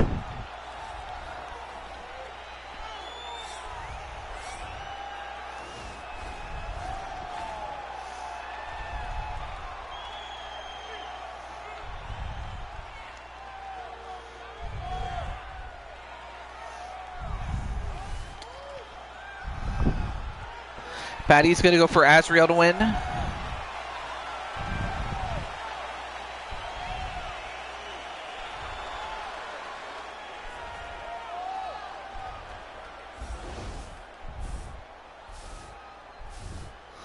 And the tail of the tape. So Najee has the youth and the height and the reach, but the weight goes to Azrael Black. And now, Bruce Buffer. Ladies and gentlemen, this fight is 3 rounds in the UFC heavyweight division. Introducing first, fighting out of the blue corner. This man is a kickboxer, making his professional debut here tonight. He stands 5 feet 11 inches tall, weighing in at 171 pounds. Fighting out of Hoboken, New Jersey, the Enforcer. And now introducing his opponent, fighting out of the red corner. This man is a freestyle fighter, making his professional debut here tonight. He stands 5 feet 10 inches tall. All right, so a good chunk are going to say Azrael to win. Out of Omaha, Nebraska, live. And when the action begins, our referee in charge of the octagon is Dan Bergliata. Yeah, although let's not forget, I have seen a a lightweight knock out a heavyweight before, so it's not out of the realm of possibility that a lighter weight fighter can win. It's not impossible.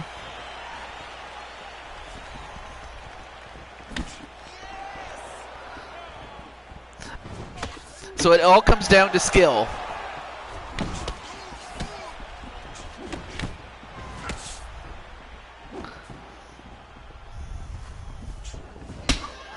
Oh, and a heel kick or an axe kick a la Booker T.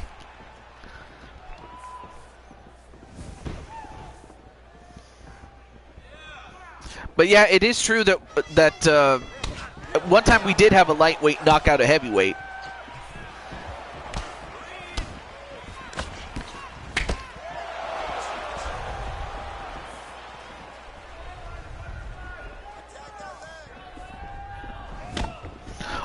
Oh, and a head kick that sends Azrael Black backwards.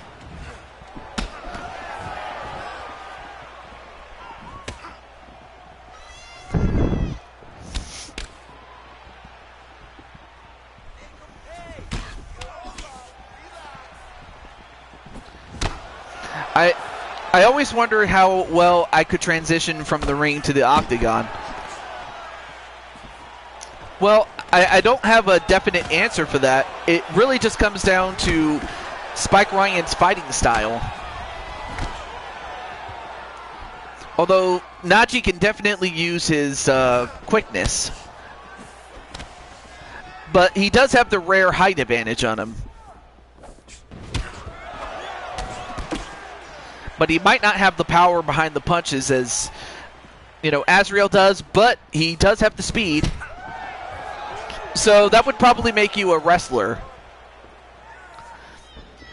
But if you use submissions, on the other hand, that would make you a jiu-jitsu fighter.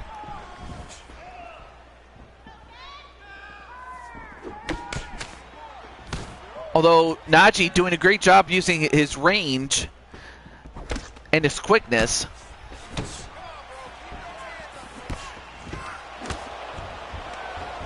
Oh, and a takedown. Oh, and now Crushing Kelly is live, so if you guys want to check out pro wrestling, go check that out.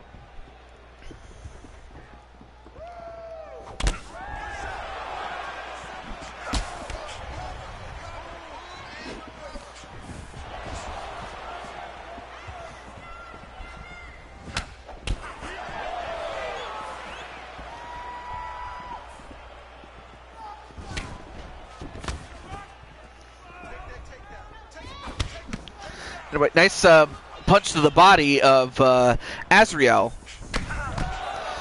I will say this, though. Najee has a solid game plan. Hit and run.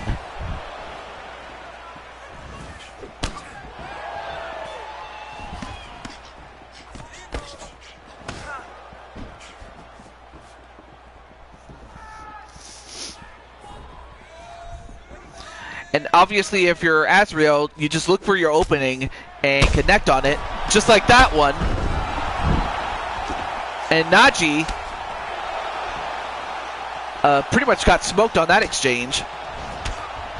Oh, and then a takedown of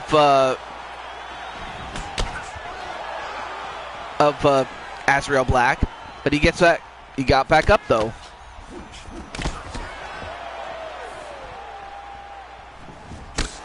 Ooh. Well, yeah, I mean, nice high kick though he probably didn't get all of it.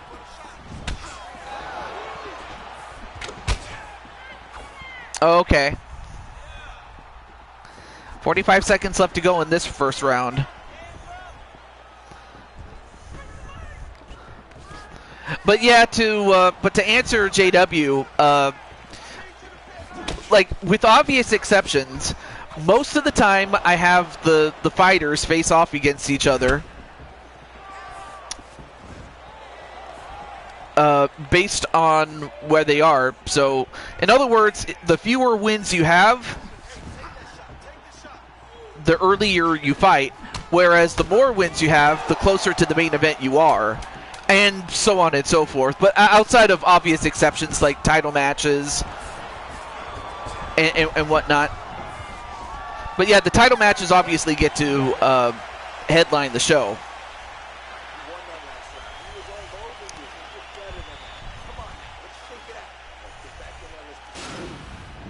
So even if you do get open weight fights, I always have to keep in mind that for the lower weight fighters, yeah, they are at a disadvantage most of the time, but that's just because they are going up against some of the big guys. So their records can always be deceiving. So that's why when they go up against fighters their own size, if not smaller than them, they'll do fine.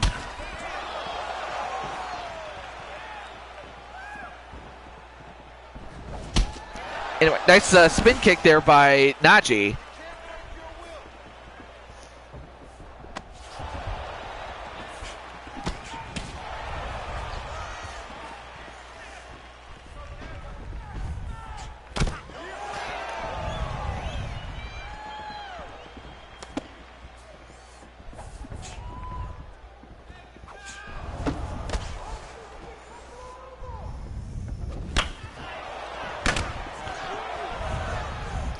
That was a weird noise there. But I will say this, though. Najee's doing a great job. Oh, nice high kick, though. Didn't quite get all of it, but he's still... Oh, my goodness! Azriel just got knocked down with a two-piece with the kicks. But, yeah, that's why it goes to show that speed against power...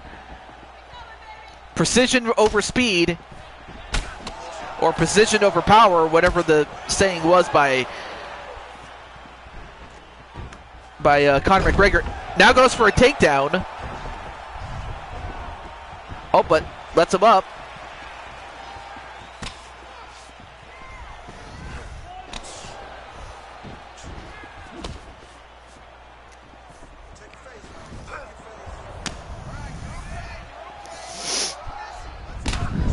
And a takedown onto Azriel. That's a couple more points there for Najee.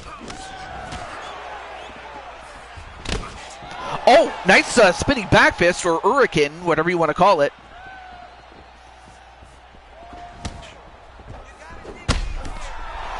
And now Azriel having a little bit of trouble with Najee and his speed.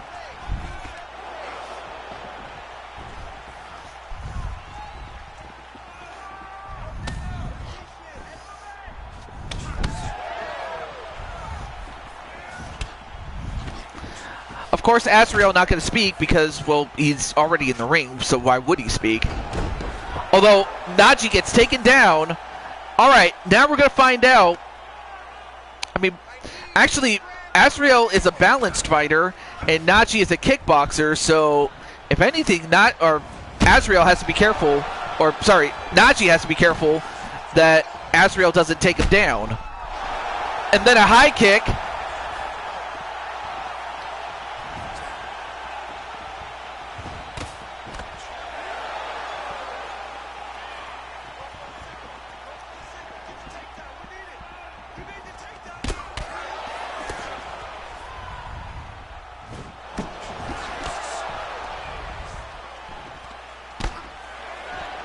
Now going for the clinch, but Najee, of course, not going to let him do it. All right, a minute 30 closing in. Yep, minute 30. And then another kick to knock down Azrael Black. But of course, he's not going to just go in there and rush in. He knows that if he rushes in and misses, you know, Azrael could just put the lights out.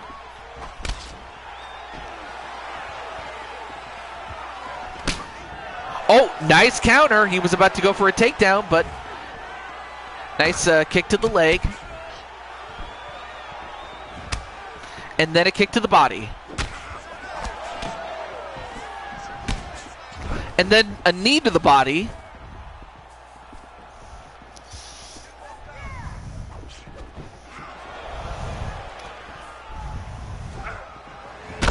Ooh! Well, Azrael went for a high kick and he missed. Najee didn't. Uh-oh, Najee gonna try to finish him off here. But he didn't. All right. Now Najee has the top position, but he's got to be careful. He's got to be careful of the ground game of Azrael. Although Najee just gonna stand back up again.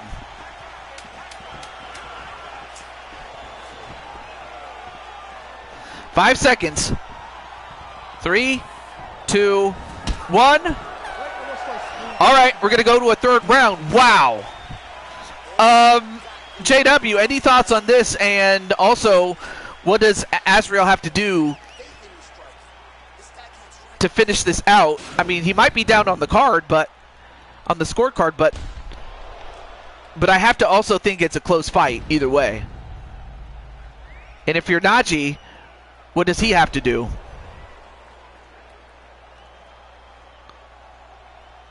I imagine Najee just has to use his speed, hit him, run, and then when you have him hurt, you go for the kill.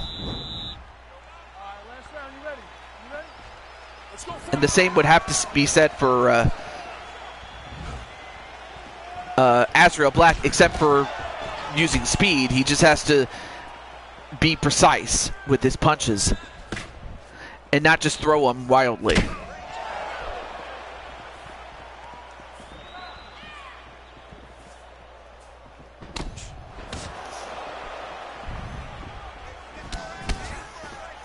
Oh, hey, there's Captain Danger.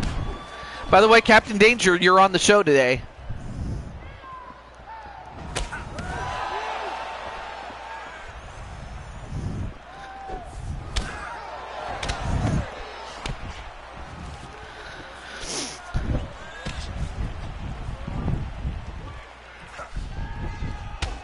Oh, nice kick to the body.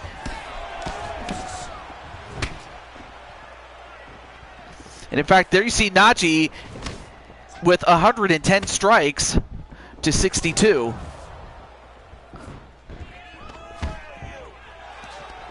Oh, went for the takedown, but well defended. Yeah, it's going to be Danger and Wally.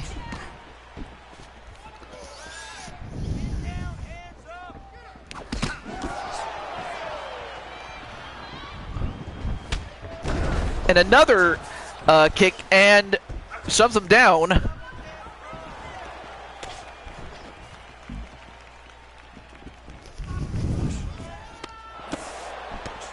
Oh, grabs him by the leg. Gets a couple of easy jabs. But now he's got him right up against the fence and can do some damage here. An elbow or a forearm. No. Nice grab and punch. 3 minutes left to go.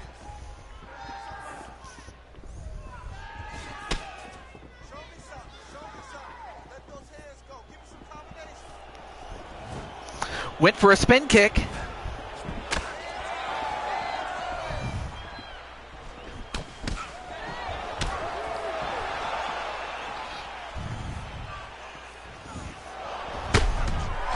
Oh, and down goes Azrael again.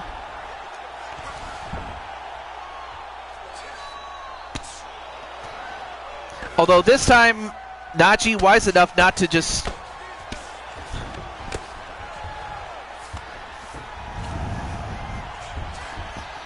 And the chat broke again.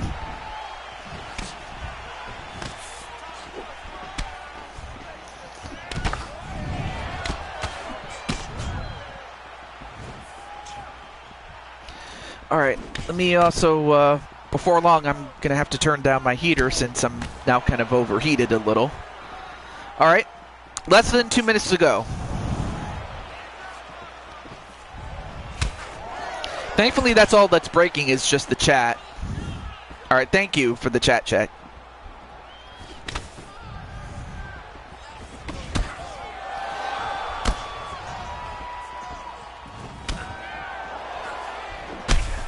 And then a knee to the body. All right, great. Oh, spin kick. Oh, that definitely did some damage.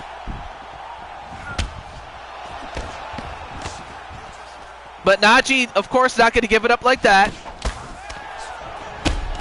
Oh, and another knockdown. But this time, going for a takedown is Azrael. Oh, this time blocked well by Najee. That might have been it had it connected fully.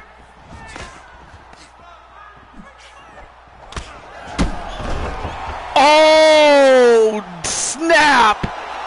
Najee did it. Najee has beaten the reigning open weight champion. And now he's going to do his little dance. Well, folks, I think we have a new contender for the open weight championship.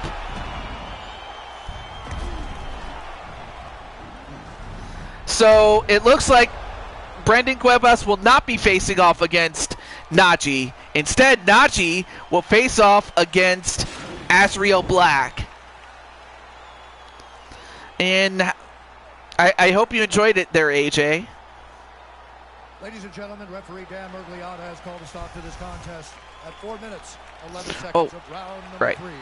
Declaring the winner by knockout, the Enforcer. So Najee now has 13 wins, 24 losses, and a no contest, and Azrael now goes down to 16 wins, 15 losses, and a no contest.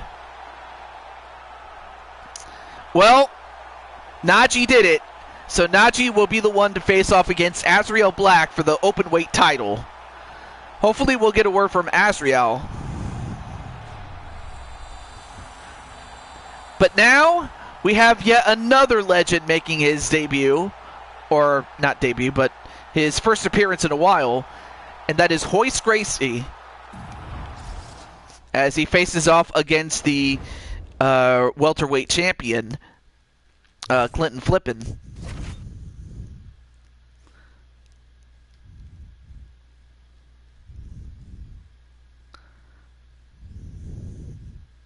You get to Hunter Gracie? Well, and of course normally I would reach out, but since Clinton is here, we can just go right into the fight. So who is going to win this one? Will it be Royce Gracie or will it be Clinton Flippin?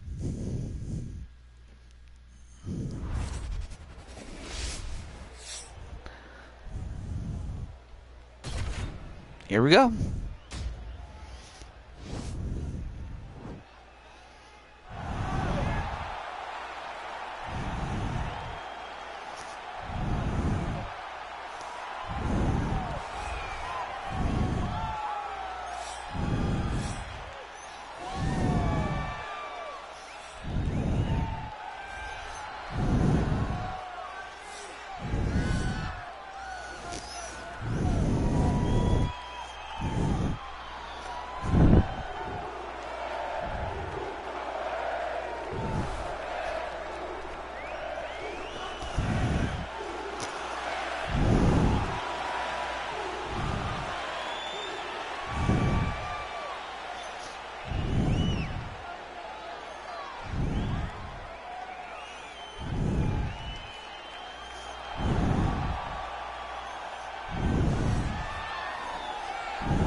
All right, so for Clinton, he comes in with a record of 18 wins and 19 losses, but then, of course, you have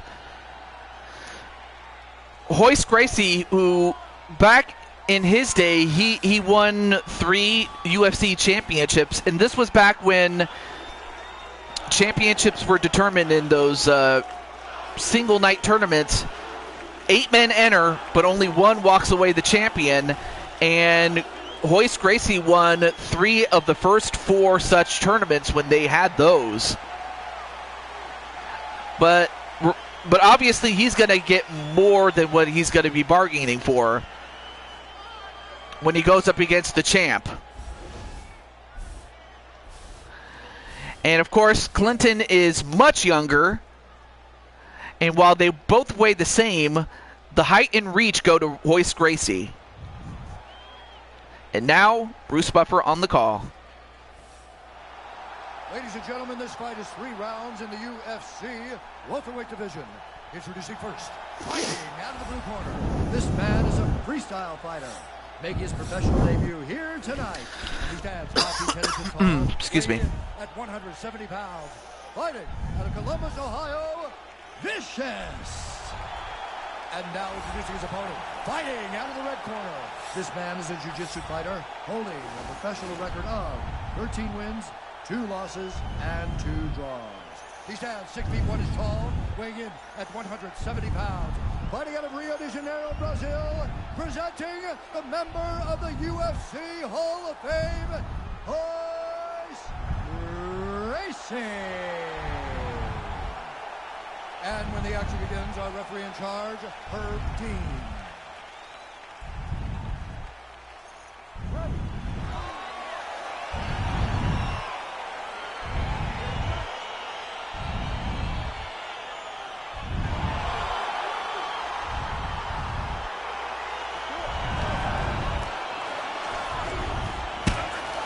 All right, fight underway. All right.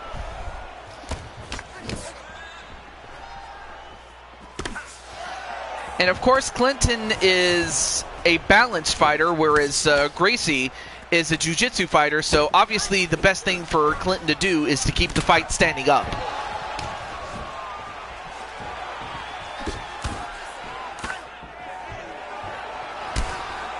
Well, it's 27-24 there, Captain Danger.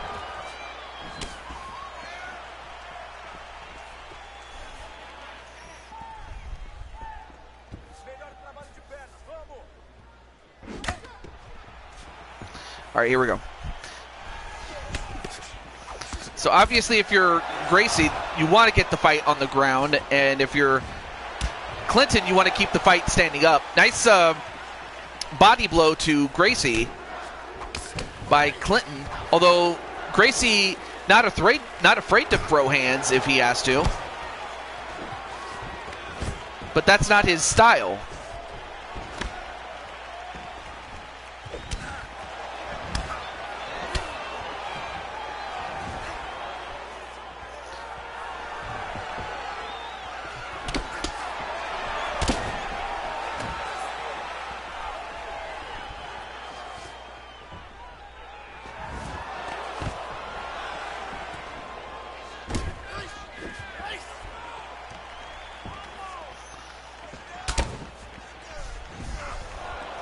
Fair to say. Oh, nice body, or I'm not even sure if that was a punch to the head, but either way, it did some damage to Gracie.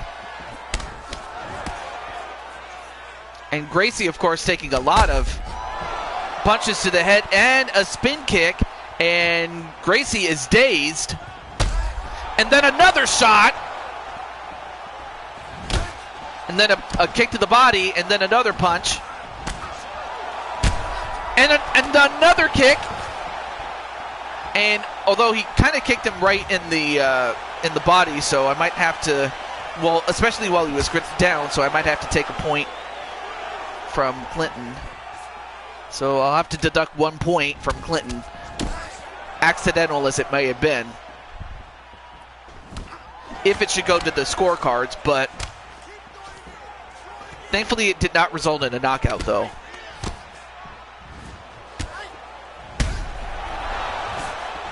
And then a punch to the gut, or the face, rather, excuse me.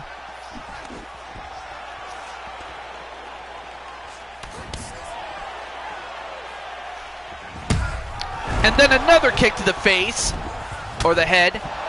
Now looking to finish the fight. Uh-oh, now this is where you don't want to be if you're Clinton. This is not where you want to be.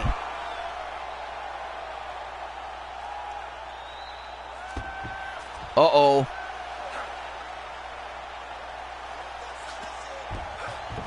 Yeah, this is not where you want to be if you're Clinton. When Gracie has you like this. Oh no, oh, this is not good. Not good for Clinton. Oh, Clinton he's turning red. And, oh, well, thankfully the referee stopped him before Clinton started to burst.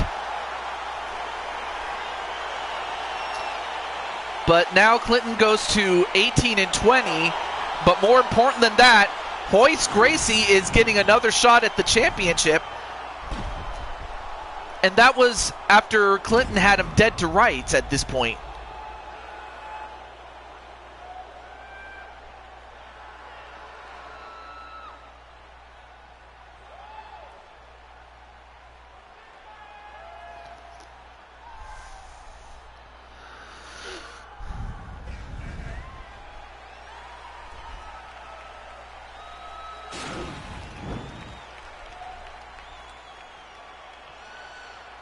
Ladies and gentlemen, referee Herb Deans called a stop to this contest at 3 minutes, 48 seconds of the very first round. Declaring the winner by submission due to an armbar, Royce Gracie.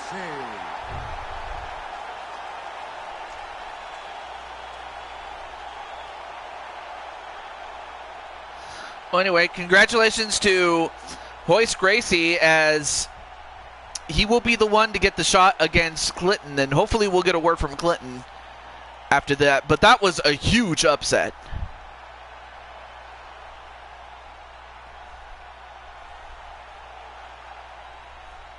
And then Clinton says, boo. I kind of figured that's how he would feel. Now, of course, I would contact Kelly, but she's doing her own show. So I will contact Speranza's owner, called Roids.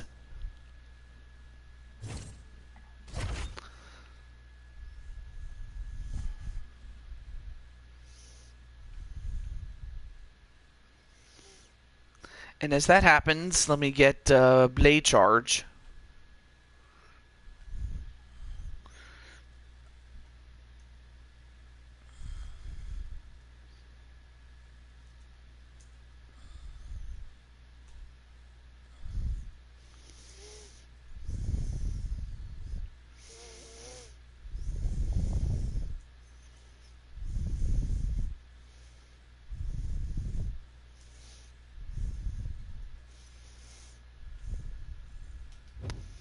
All right, so let's find out who will win. I mean, you have Speranza as the women's openweight champion, and of course, Crushing Kelly, should she get the victory, will be the one to face off against Speranza at the next Super Show for UFC. But who do you think will win? Let me know as we begin. JW is going to go for KK. Hang on a second. I'm going to go take care of something. I'll be right back.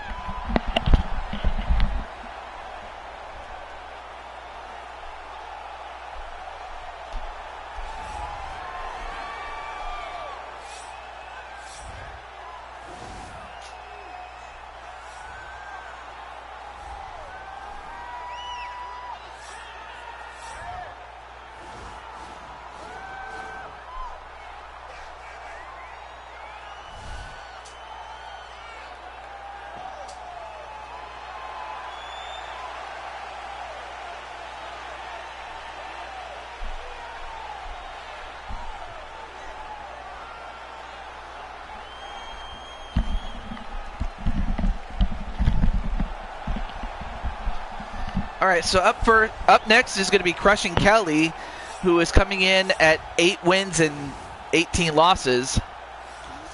And then, of course, you have Speranza Dancy, who comes in at 23 wins and 6 losses, making this one of the best winning percentages out of anybody on the roster right now. And of course, Speranza looks a lot different. I mean, she has pink hair. And of course, she often tries out the new outfits that I unlock, so she always tries out the outfits. And for Kelly, her character is younger. She's got the height, the weight, and the reach advantage. But we have seen Speranza overcome that many times. But what will happen here? Let's find out.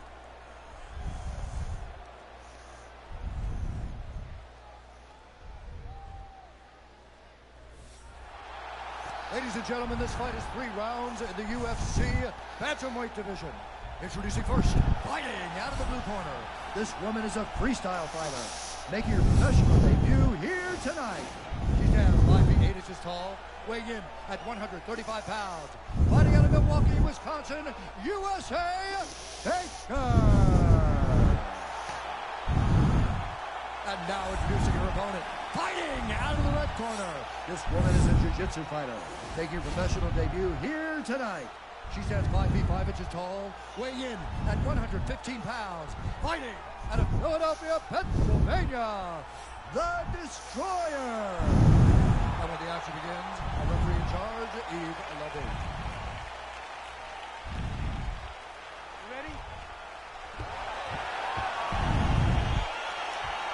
And of course, Speranza has the guns. And of course, Crushing Kelly playing her little guitar.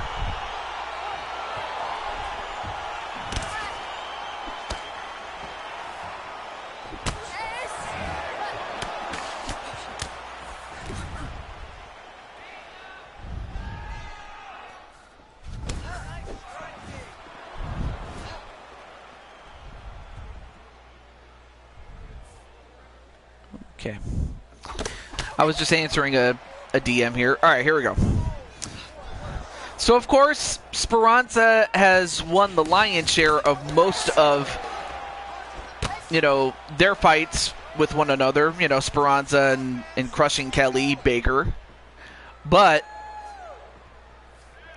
of course, she did win, Crushing Kelly, via decision. But we'll find out how close this fight will be, or if Crushing Kelly can get a decisive victory. As Crushing Kelly is a wrestler and Speranza is a jiu-jitsu fighter.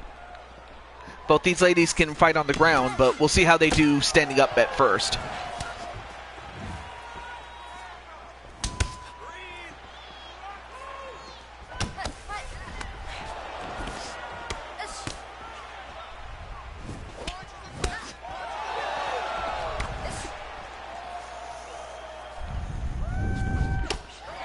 I mean, always a cop out there, Glutton. Oh, went for the high kick but missed.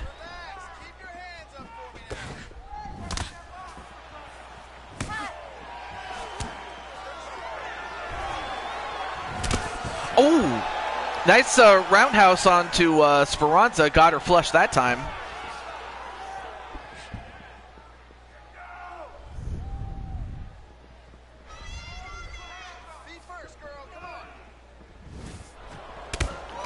Nice spin kick there by Speranza, only for her to get kicked down.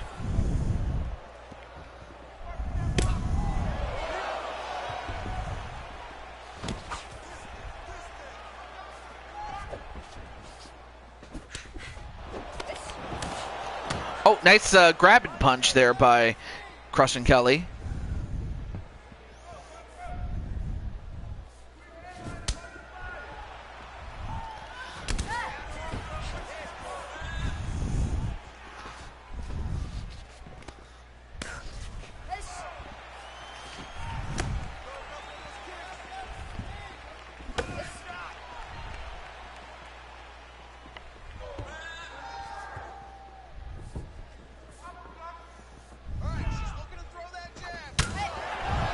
Oh, and then a spin kick onto Crushing Kelly.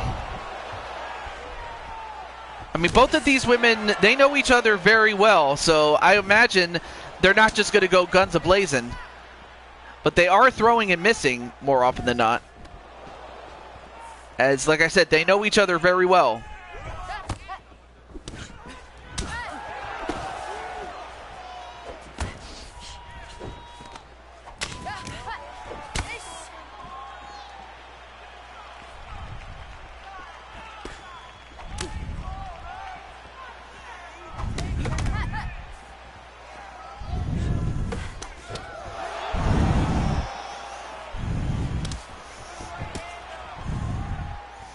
Oh, and the chat broke again. Thanks a lot, chat. Not you guys, but rather the people, the chat itself, not the people in the chat.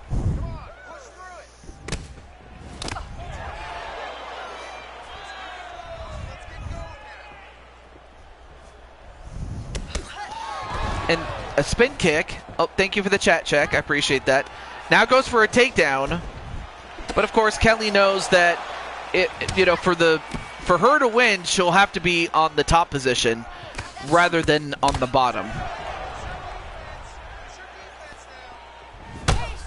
Oh, a kick right to the face, but Kelly gets right back up though.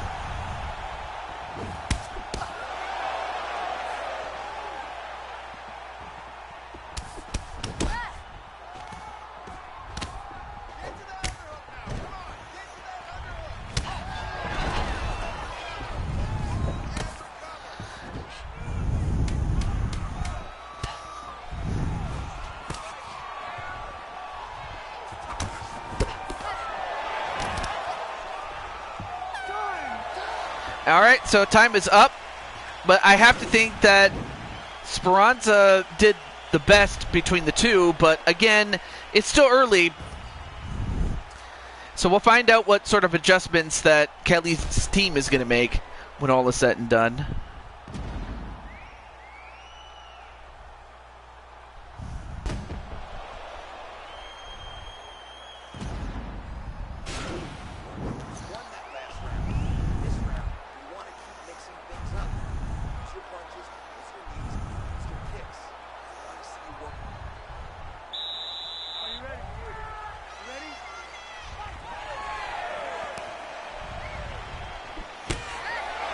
All right. Second round underway.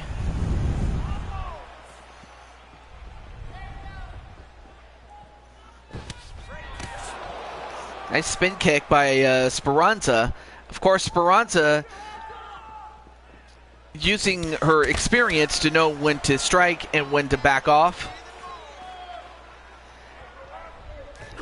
Of course, Kelly, with the experience that she's had with Speranza, knows what she must do. So it really will come down to execution and coming up with something new. Wally's going to go for KK to win.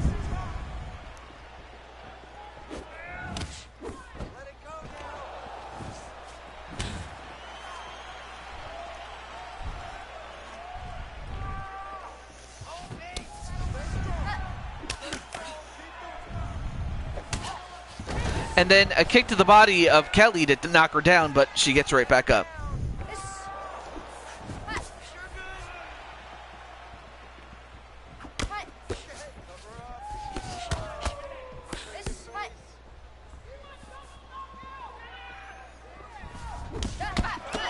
And Speranza doing a great job avoiding the kicks, but also throwing the jabs, and also throwing a kick every now and then.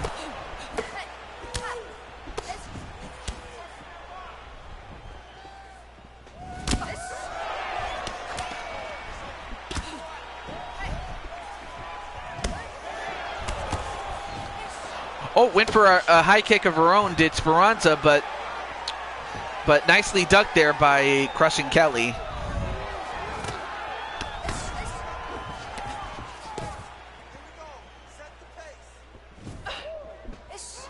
Fakes out the high kick.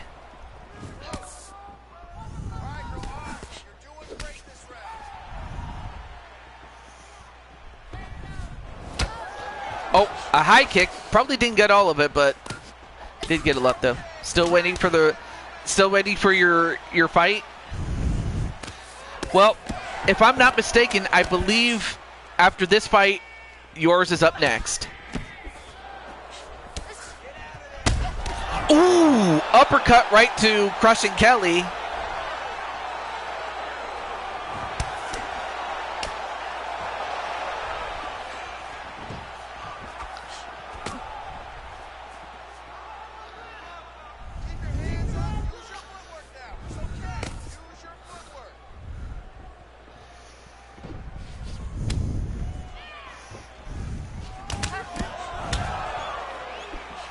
And blade charge.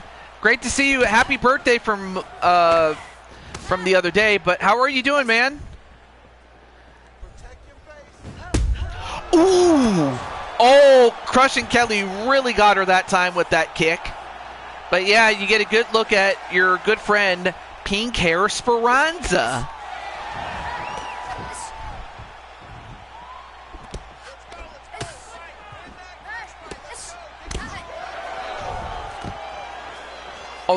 Went for a takedown, but well defended by Crushing Kelly. Then a kick to the... I will say this, though. Speranza doing a great job with the leg kicks to Kelly.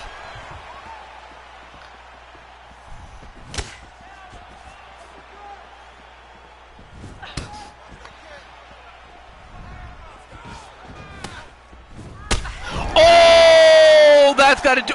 whoa! And Crushing Kelly just got knocked out and ended up turning into a pretzel. And now Speranza doing some dance moves. Look at this. Boom!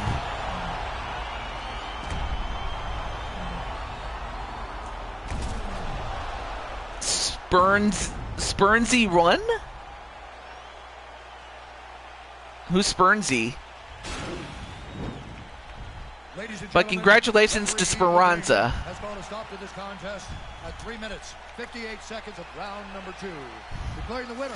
Yes, GG's indeed. The Destroyer. So Speranza improves to 24 wins and 6 losses. And for Crushing Kelly, sadly goes to 8 wins and 19 losses. But Speranza does get the win. And she is edging also closer to joining the 30-win club.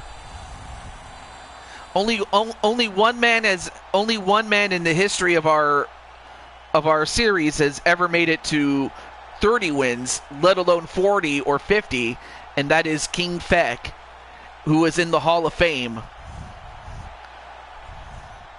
But up next, it's going to be Wally Johnson and Captain Danger. I believe Captain Danger is in the chat, but let me exit and then come back in so we can do the intro. So you have 2 members of the SWO, but obviously they want to improve their standing going into that tournament.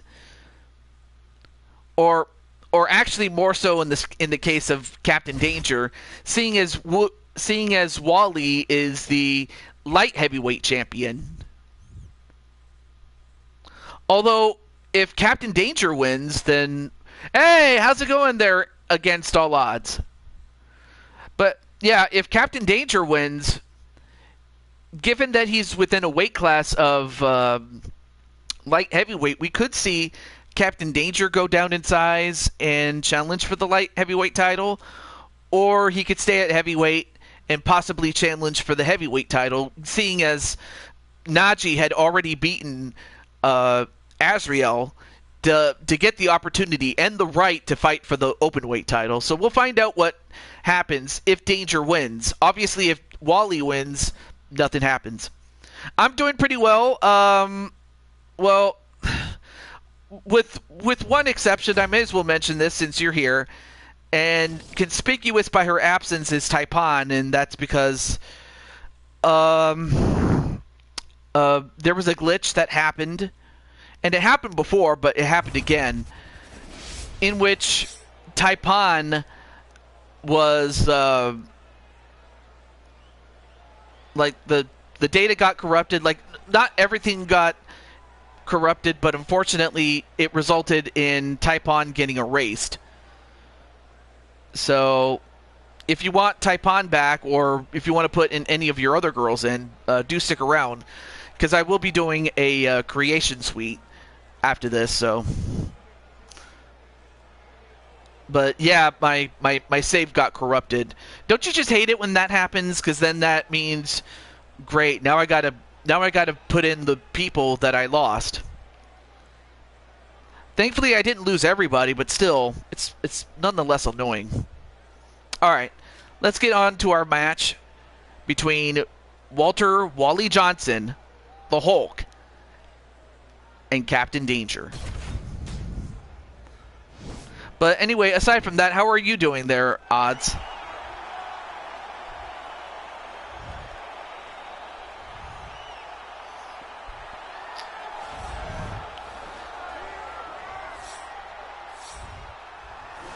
Okay, not a problem.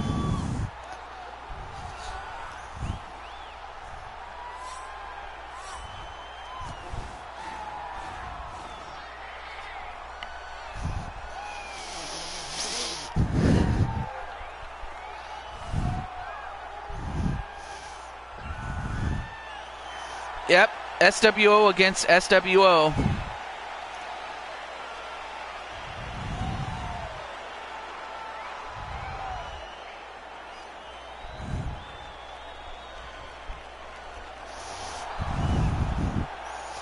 I like his mask. Oh, okay.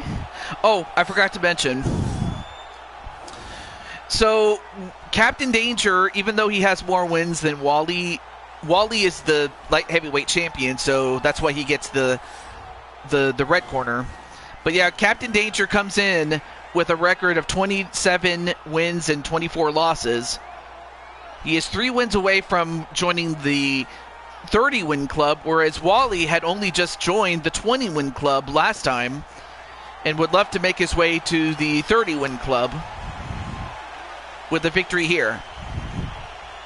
But yeah, Wally is at a record of 20 wins and 18 losses. All right, tail of the tape. Captain Danger is younger and has the weight advantage. The height and the reach go to Wally. And now to Bruce Buffer. Ladies and gentlemen, this fight is 3 rounds in the UFC heavyweight division. Introducing first, fighting out of the blue corner. This man is a wrestler, making his professional debut here tonight. He stands 5 feet 11 inches tall, weighing in at 235 pounds. Fighting out of Orlando, Florida, Juggernaut. And now introducing his opponent, fighting out of the red corner. This man is a boxer, making his professional debut here tonight. He stands 6 feet 3 inches tall, weighing in at 205 pounds. Fighting out of Atlanta, Georgia, Johnson! And when the action begins, our referee in charge, Dan Bergliata. Everybody saying hello to Clinton and to Odds. And Wally doing his best Shawn Michaels impression. Okay.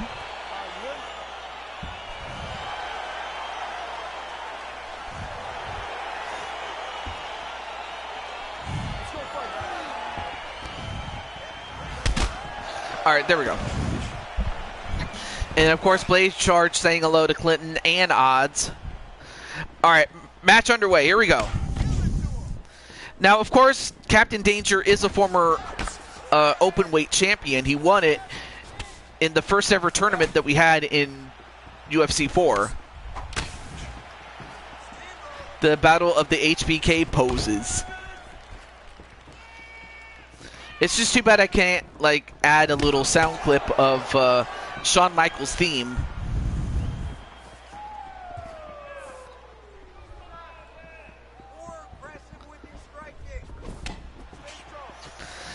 And also, I forgot to mention that Captain Danger is a wrestler and Wally is a boxer, so it's going to come down to whether Wally keeps the fight standing up or if Captain Danger can get the fight to the ground.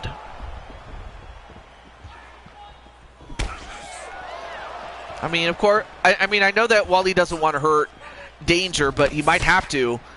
And just out of respect for competition, and say, look, I don't want to hurt you, but I'm going to have to if I want to win.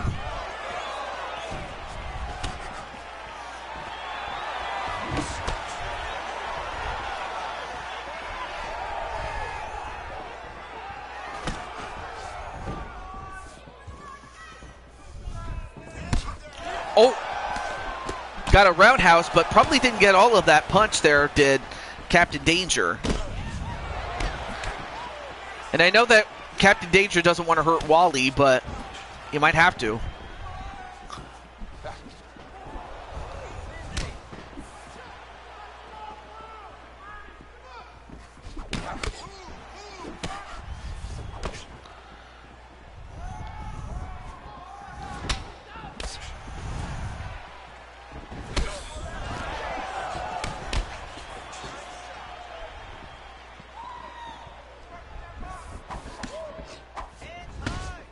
Oh, nice block there. Nice exchange by both men, but well blocking. But great job blocking each other's blows there. And then JW's like, knock him out, Wally.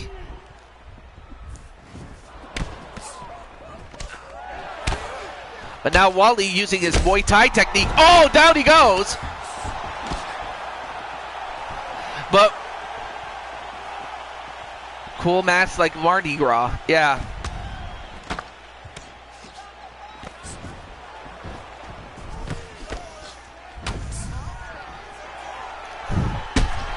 Oh, and then Wally, he lunged right into that kick, and that definitely did some damage there.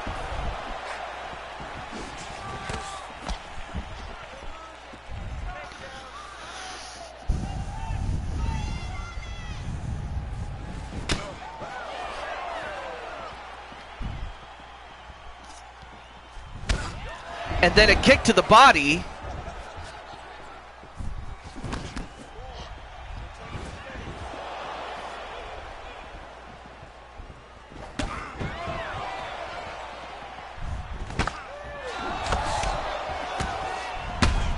Ooh, nice uppercut, and he drops Wally.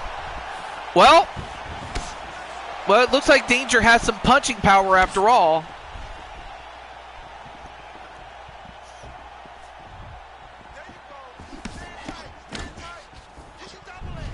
I mean, just great.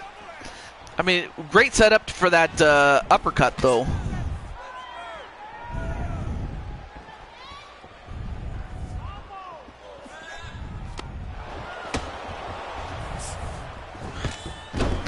And whoa, nice, nice spear a la Roman Reigns. But now this is where you want to have him if you are Captain Danger. But then Wally, knowing full well that's where he doesn't want to be with Danger, is on the ground, so he got up.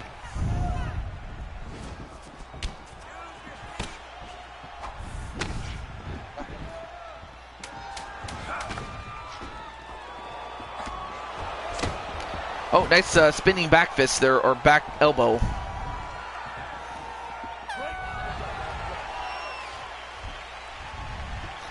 Well, I want to say that Wally might have won that round, but it was close, though. But if you said that Danger won, then I wouldn't argue with that either. It was close.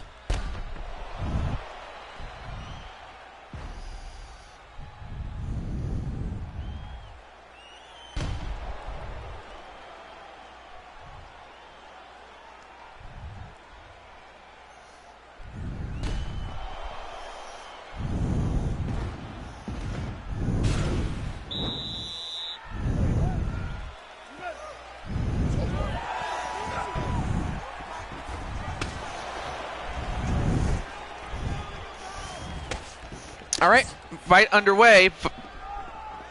Round 2 underway. Both these guys know each other very well from sparring, so they have an idea of what the other is going to do before the other does it. So they might also have to come up with something new. Although right now, Wally is doing just fine with what he has with those hands.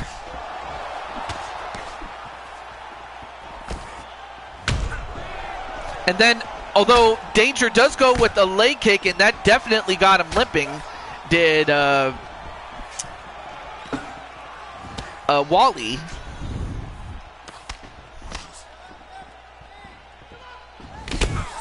Oh, nice double knee strike. But then Danger goes for a takedown, and Wally knows full well if he gets him down, Danger can finish him off there.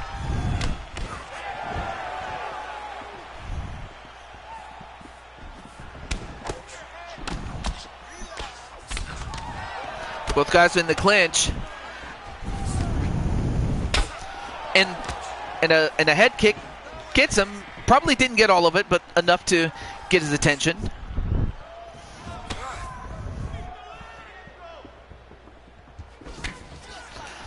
In fact, he's going right for the leg kicks.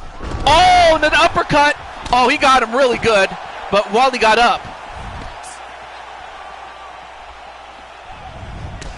Well-placed uppercut on Wally.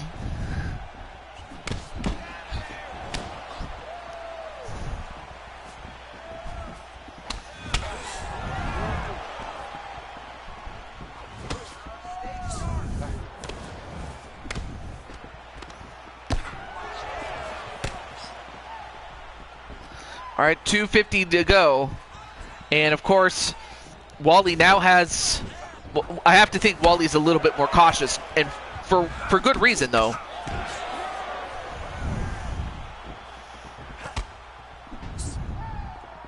Of course, Captain Danger has to be careful not to just throw wild punches.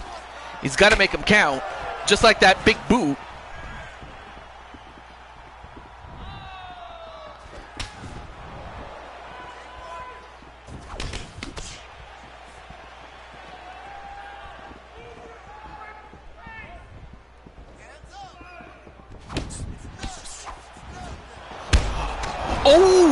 Oh, nice ducking of the high kick, and then he punched him in the body. I don't know if he hit him in the liver, but it was enough to get him down. But now Wally is hurt. Wally is hurt.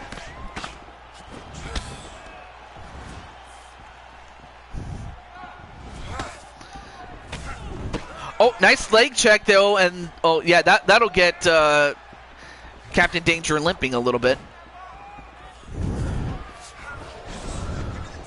And was going to go for a takedown by grabbing his leg, but it didn't work.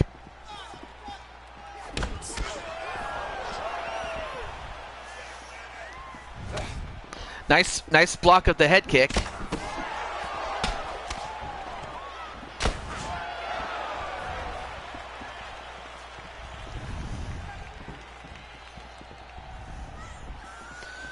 All right, now we got about a minute to go in the second round.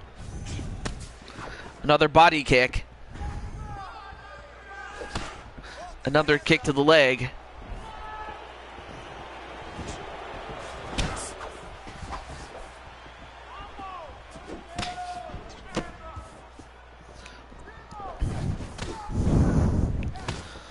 Oh, and back-to-back leg checks by each man, so both guys are limping, so now they'll have to reset. In fact, Wally's still limping a little bit more. Doing that little dance that he's doing. Not really, it's not a dance. And a knee right to the head. Oh, that got him. After that Muay Thai clinch. And then another kick to the head. Wally, I haven't seen Wally take this much damage in a long time. Goes for a kick to the body, but he missed.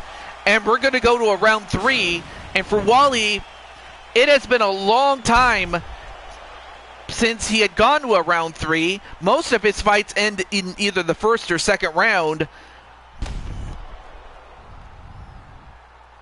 But for Captain Danger, this might be the place to get him. So Wally might be in trouble, but obviously you've heard the expression, when you have the Hulk cornered whenever you have the Hulk in the corner, you never know what the Hulk is going to do. All right, let me check the chat in case it broke. It didn't. Okay, cool. So we'll find out what Wally does in terms of adjustments, but for Wally, this is the deep end. I mean, he's fortunate that his title is not on the line, but usually when you get to like the third round onward, you're in the championship rounds.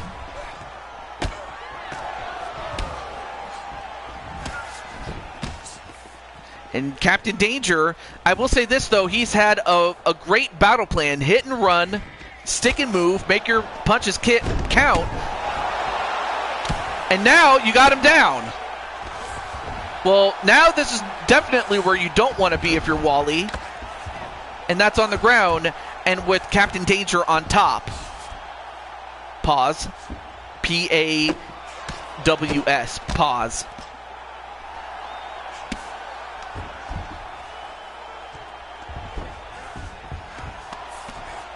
See, look, pause. All right, now in the half guard position is Captain Danger on top of Wally.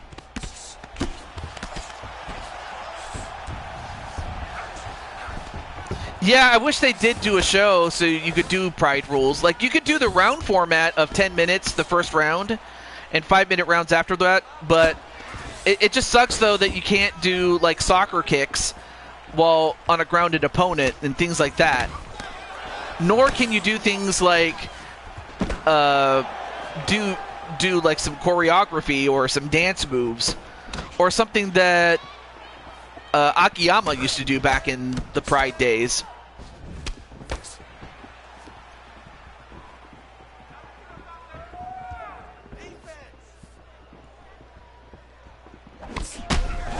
And then a left hook on Wally. Wally having a bit of an off night, but all it takes is one big punch, and it's all over for Captain Danger. And then nice hip toss.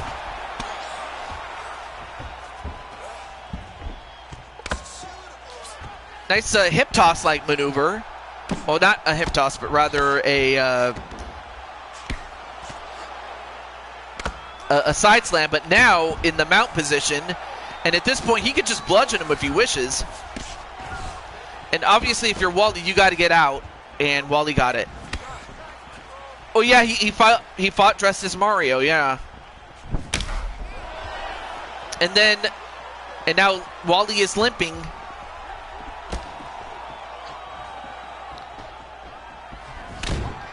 And Wally with a high kick of his own probably didn't have a lot on that kick, given he was still limping with the other leg.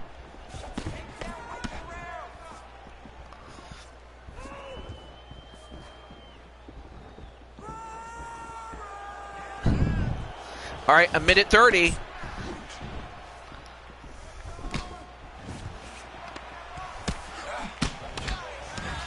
Both guys exchanging punches.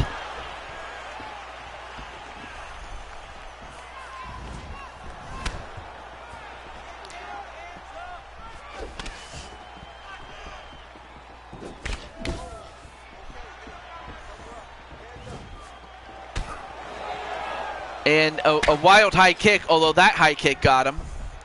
Less than a minute to go.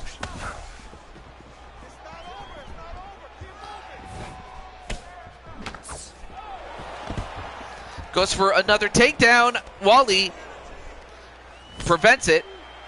Punches him in the gut, a knee. And then another high kick. Got him down, but Wally got back up though. But he didn't get up after that.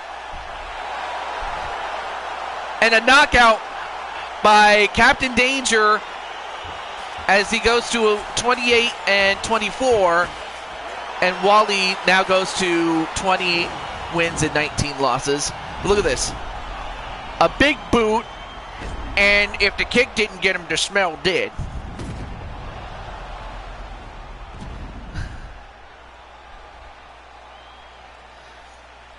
And now, of course, Wally being checked on, but all right, well, it looks like he's okay.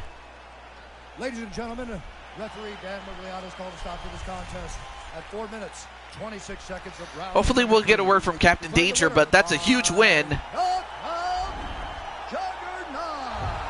So Captain Danger has a couple of options on his hands. I mean, of course, the open weight title is already being booked between the champion Azrael Black and Najee after Najee had beaten him. But does Captain Danger want to challenge for the light heavyweight title that Wally holds? Or does he want to challenge for the heavyweight title, which Azrael Black also holds? I'll be interested to find out what he has to say. But coming up next is the main event. And JW has waited a long time for this. But anytime we have a debuting wrestler, most of the time they'll be closer to the main event. The heavyweight title. All right, so JW's ready. All right, here we go. But yeah, the Cowboy Dragon surname, that was in reference to you and Dragonheart, but unfortunately Dragonheart got corrupted, so he didn't make it. So instead, it's going to be Dan the Beast Severn against JW Caliber, who is making his debut. So we're going to find out how well JW does. And against a legend, nonetheless.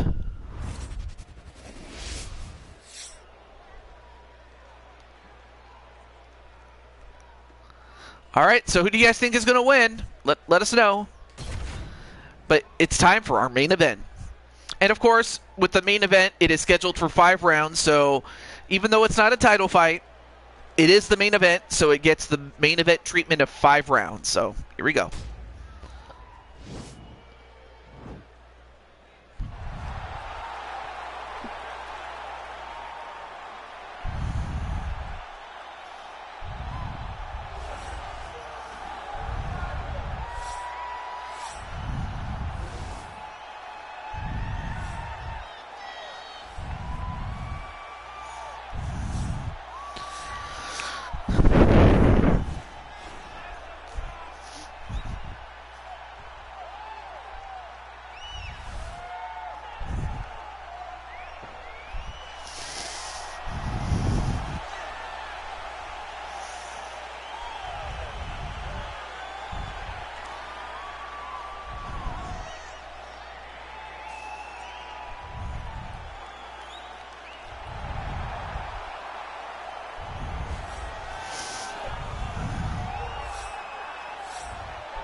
And there you see Dan Severn with this epic mustache. A mustache that you don't see very much nowadays. I mean, you don't see a mustache like that. And in fact, we haven't seen a mustache like that since the 90s died out. So while JW Caliber comes in with a record of 0-0, I mean, it's his debut, he is going up against a former UFC champion. Now, Dan, in this case, is his younger self. Ladies and gentlemen, this is the main event. And this is the main event. Evening. When the action begins, our referee in charge, Herb Dean. And now, this is the moment UFC fans around the world it could be. have been waiting for. Live from the Honda Center in Anaheim, California. It's time! 5 rounds heavyweight division. Introducing first, fighting out of the blue corner. This man is a mixed martial artist making his professional debut here tonight. He stands 5 feet 10 inches tall, weighing in at 235 pounds. Shotgun. And now introducing his opponent, fighting out of the red corner. A mixed martial artist. He stands 6 feet 2 inches tall. Whoa, look at that record. 250 pounds. Fighting out of Coldwater, Michigan, USA, Dan the Beast Severn.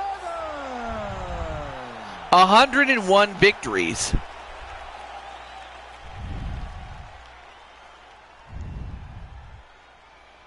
You've been given your instructions in the dressing room. Protect yourself at all times. Follow my instructions. We will have a clean fight. Touch gloves. Let's make it official.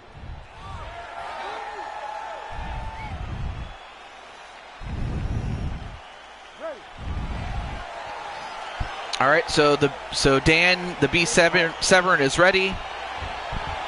Boom, boom, boom, boom, boom.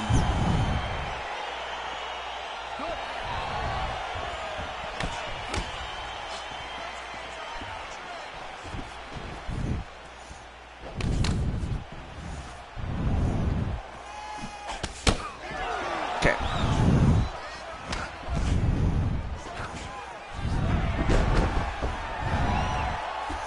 Anyway, now going for a takedown. I'm sorry, I'm just answering some DMs really quickly.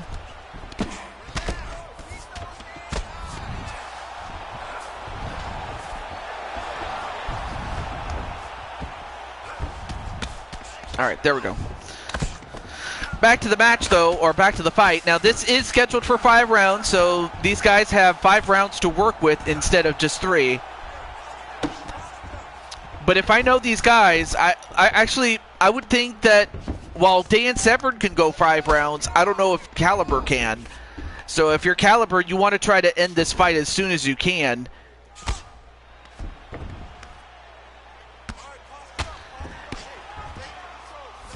Of course, Caliber is a balanced fighter, so he could fight on the ground as well as on the feet. But he's also got to be careful not to get caught in a guillotine like this.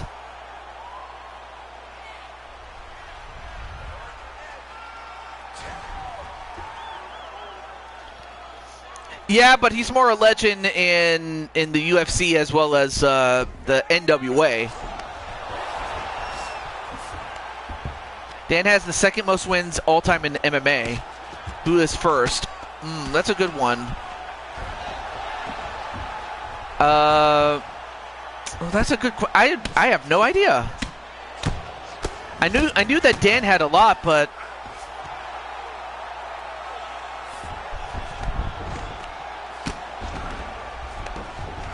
All right, well, now Dan is in the full guard position.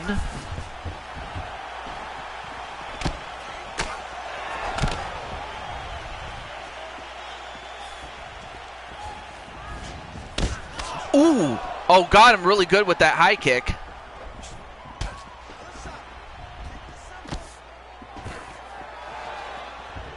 Goes for a takedown, but this time JW was able to keep the fight standing up.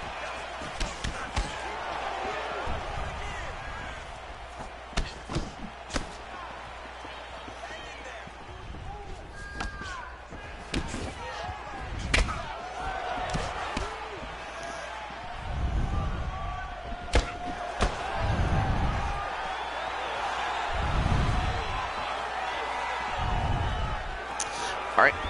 Travis Fulton with 200. Wow, that's insane. How do you get 258? Only way you could possibly do that is if you're beating a bunch of cans and you're not beating like real fighters. Or even if you did beat a real fighter, how many fights did he possibly lose? That's the only way I could see him getting that many is beating a bunch of cans, if you get my drift.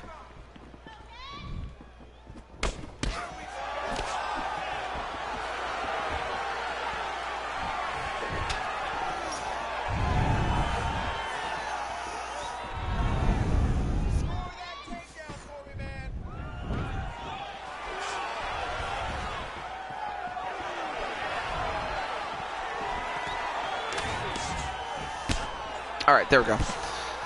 All right, back to the fight, though. And so far, JW has done a great job keeping the fight standing up, hitting and running. One thing you don't want to try to do is try to match power with Dan Severn unless you have him in a compromising position. All right, so, wow, that's a lot of fights, even still. Went for a spin kick, didn't quite get it. Nice solid jabs and a roundhouse right. But JW doing a great job. Oh, eats a roundhouse right of his own by Dan Severn. And then a high kick as well.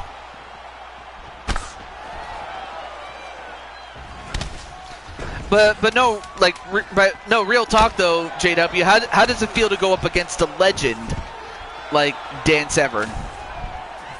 2, 1. All right, so that's the end of the first round. Round 2 coming up.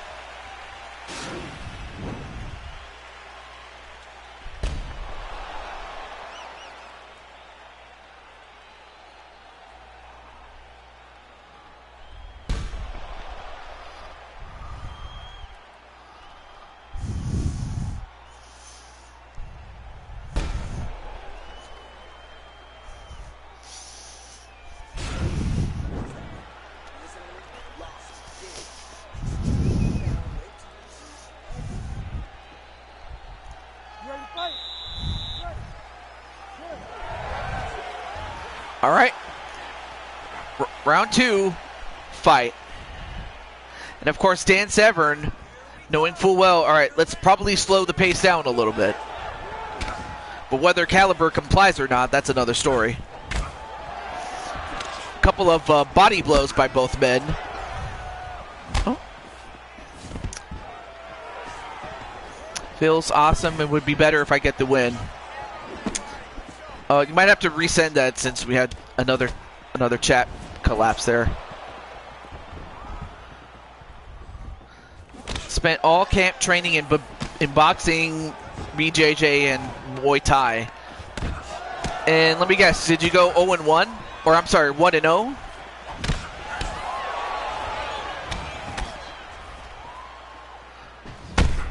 And then a high kick to Dan Severn. Oh, that definitely woke him up. Or stunned him. Or got his attention, rather.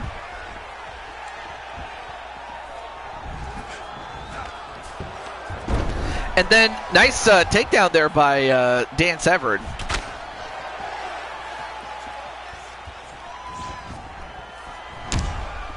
And then a kick to the leg of Dan Severn.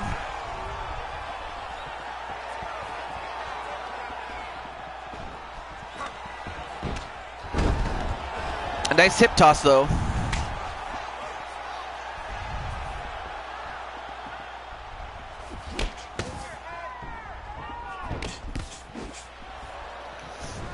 What does Blackman have to say on Dan Severn? I mean, I have to imagine Dan is one of the few guys that you would not want to mess with. I mean, and Blackman himself is somebody you don't mess with either.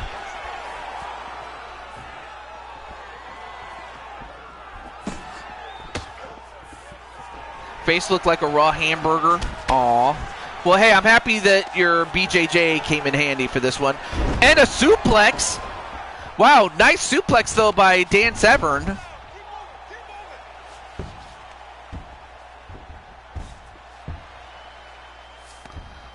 Yes, he was NWA's world champion.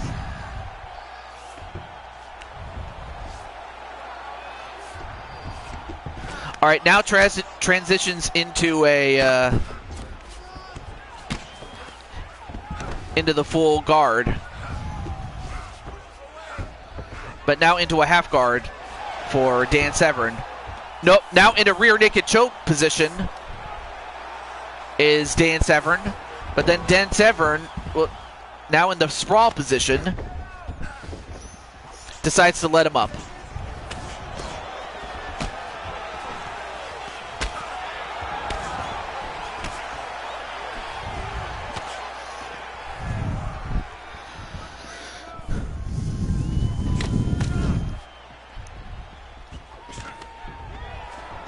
And then another takedown, but once again thwarted by JW.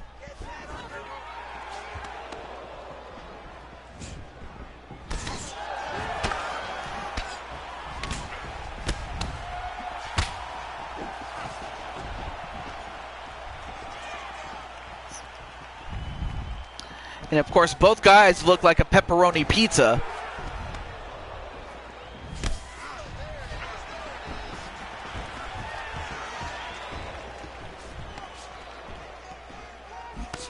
But nonetheless, though, JW still just, keeping it close. And Dan wondering, what do I have to do to put this guy down?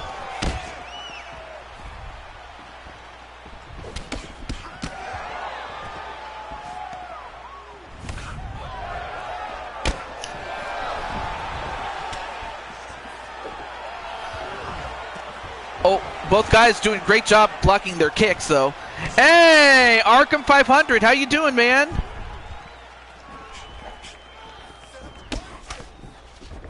Well, and for new talent, well, actually, I should mention something there, Arkham. I got to tell you something. If you have a chance or whatnot, but I got something to say. Anyway, a nice slam there onto JW.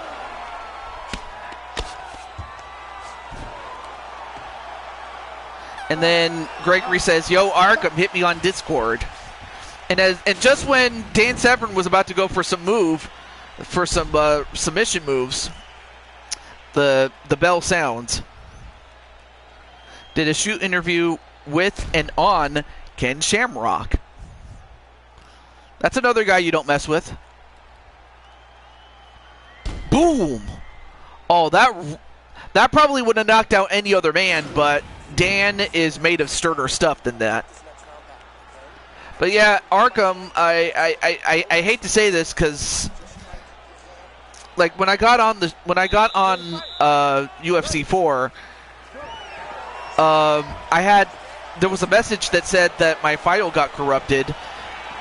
And the end result was that I lost 4 out of the 22 fighters, and unfortunately, yours was one of them. But I have decided to create some new fighters, or in your case, make you again, or maybe even make Louis or Edward Elvis, whoever you want to have, or maybe you want one of the girls like Liliana or Emily. But anyway. Yeah, he's finding out the hard way that I wrestle as well as I did strike. But it is true that if Dan just sends JW to Suplex City, it's over. If all he does is suplex him into submission, that might just do it. But now Dan has the top position on him. That's not where you want to be if you're JW. Mm-hmm. So since your name is at the top of that list, Arkham, do stick around, because after this fight, we'll decide whether you, Louis, Edward, or one of your girl calls want to be in this. I'll make it. Like, I'll actually make the call itself. And as that happens, Dan Severn gets the armbar, and he wins, spoiling the debut of JW Caliber. But then again, that just goes to show why Dan Severn is, in fact, a beast. And right there, I thought he was done. I thought he was done and finished. But then when it got down to the ground, that's the one place he didn't want to be if you were JW, and he pretty much took your arm out.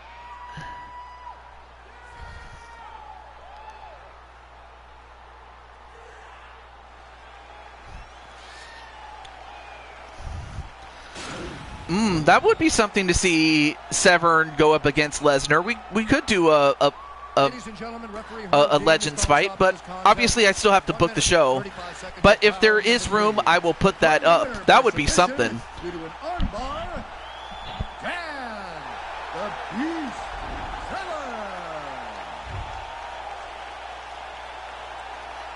Yeah, absolutely.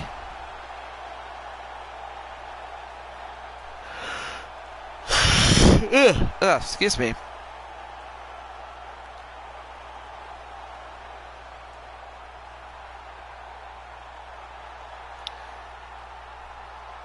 Well, hopefully we'll get a word from JW, but I gotta say, JW has nothing to be ashamed of, especially losing to a legend in his prime.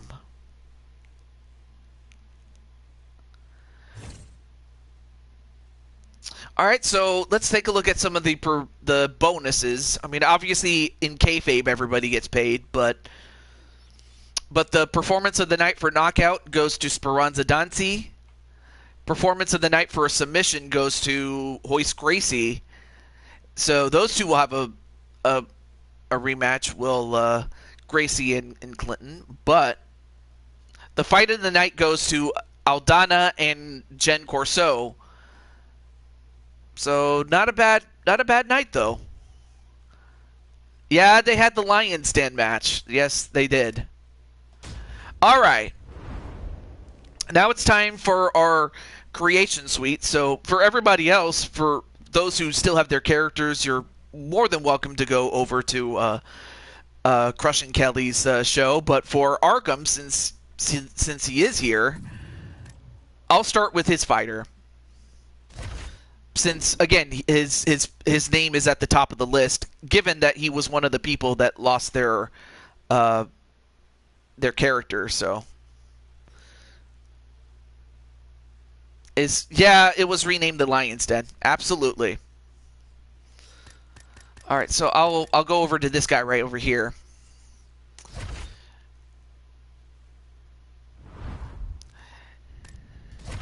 And it's right over here. You can either make a man or a woman, so you just have to let me know who you want to have. Oh, not a problem, Gregory. Thank you for coming in. Or if you want to stick around, unfortunately your character also was one of the ones that got wiped out, so if you want to stick around and get your character back or not, that's fine. But it's up to you, though. But yeah, Arkham, you are up first, so let me know what you want. Or better yet, you could actually talk to me, or we could talk over, what is it, over on commentary. So I can invite you, so hold on. Let me do that. If you want to. If not, that's all right. But at least send in the invite. So let me start a party. Let me send you the invite here.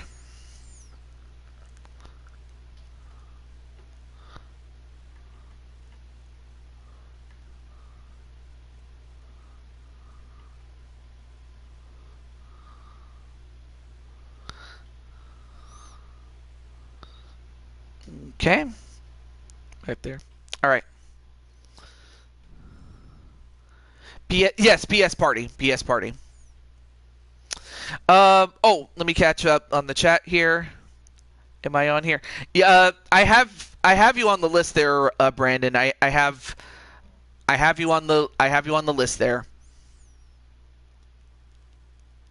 And another, I hate it when the chat does that. Yeah, Dan had so many titles, indeed. Oh, okay, there we go. Now we got him. And we got... All right, testing. Do you hear me? I hear you. And... All right, good. So, of course, who is it going to be there, young man? Okay, hold on a second.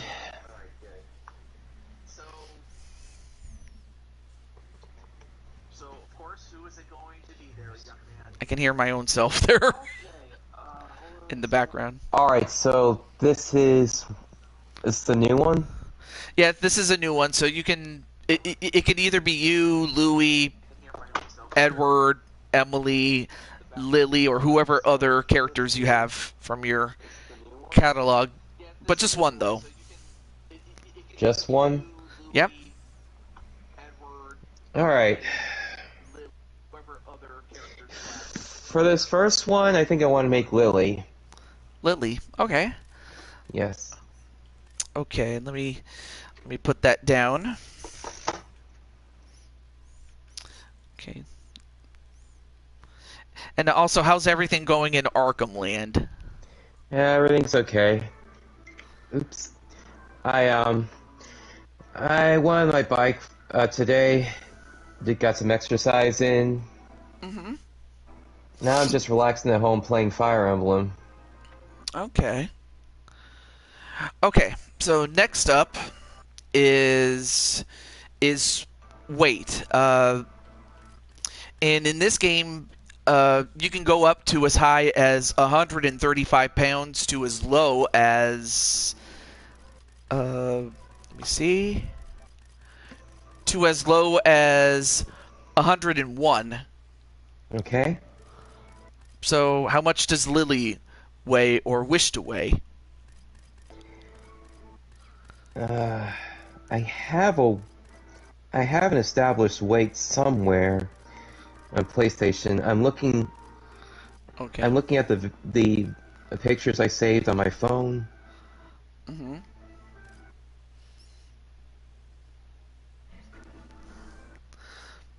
Bear with me. I'm still looking. Here we go. PS app. All right. I guess while you're doing that, I'll put her name down. It's gonna be Liliana.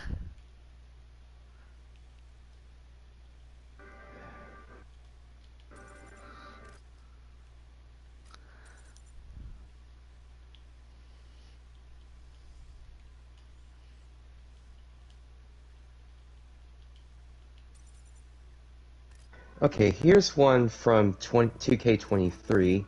Alright, her official weight is 5'7", 143 pounds. Okay.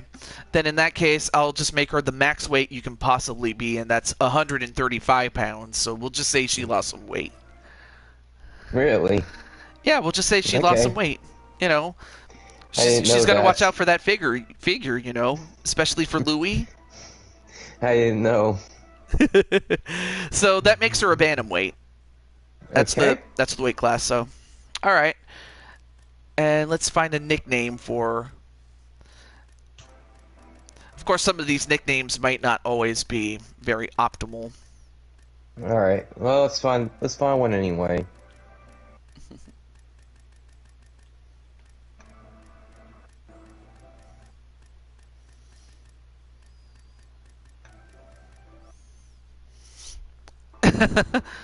look look look at what JW said. Uh, She cut weight to step into the octagon, says. Makes sense. Oh, how about the sniper? Huh. I like it.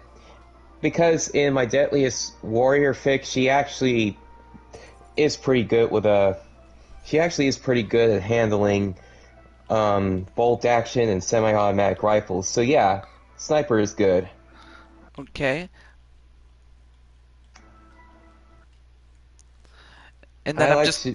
Oh, sorry. Well, it's your game, so you can use whatever you like. I just used my username. Oh, okay. I went with Lily La Bandita. That works. But now this I might need help with. Hometown. We'll see. I don't know if she has it, but maybe she does. I don't know.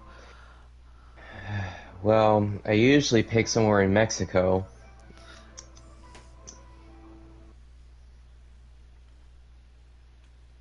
By the way, can you share characters in this game like you can in WWE? Sadly, no. I wish you could. I mean, That's dumb. I know it is dumb, and I'm hopeful. I'm hopeful that that's something that they'll address in a later game. But as it stands, no, unfortunately not. Let's see. Is it Mexico City or Guadalajara? Well, I used to pick Tijuana, but it's no longer available in 2K24. Let's see if it's available in this game. You never know. Let's see. As a matter of fact, it is. Alright, pick it. And then next up is how I know it's very inappropriate to ask a woman her age, but in this case we have to. Yeah, that's fine. How young or how old is she? 27's good. 27? All right. Yeah, so anywhere between 18 and 45 years old. Okay. And next up, is she right-handed or left-handed? Right. Okay, that makes her orthodox. And let's see, posture. Let's see.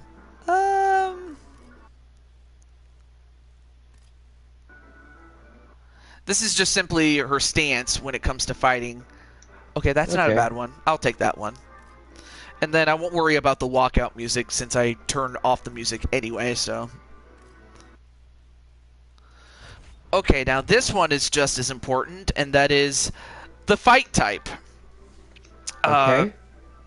So there's 5 fight types, and then there's some subtypes within them. But the main ones are kickboxer, boxer, balanced, wrestler, and jiu-jitsu. Jiu-jitsu being that you try to go for submissions and things like that. Acrobat, razor, boxer, powerhouse. Oh, sorry. I'll go slow. Engine. Top dog. Let's look at wrestler. Okay. Alright. I'll go through this slowly.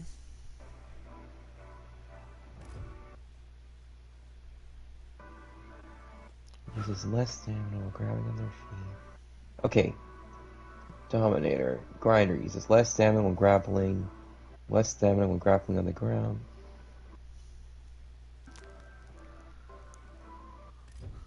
Let's go back to Dominator.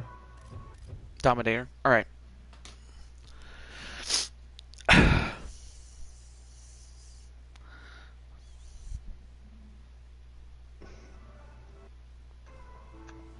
Here we go. Okay, Marathoner consumes less stamina while moving.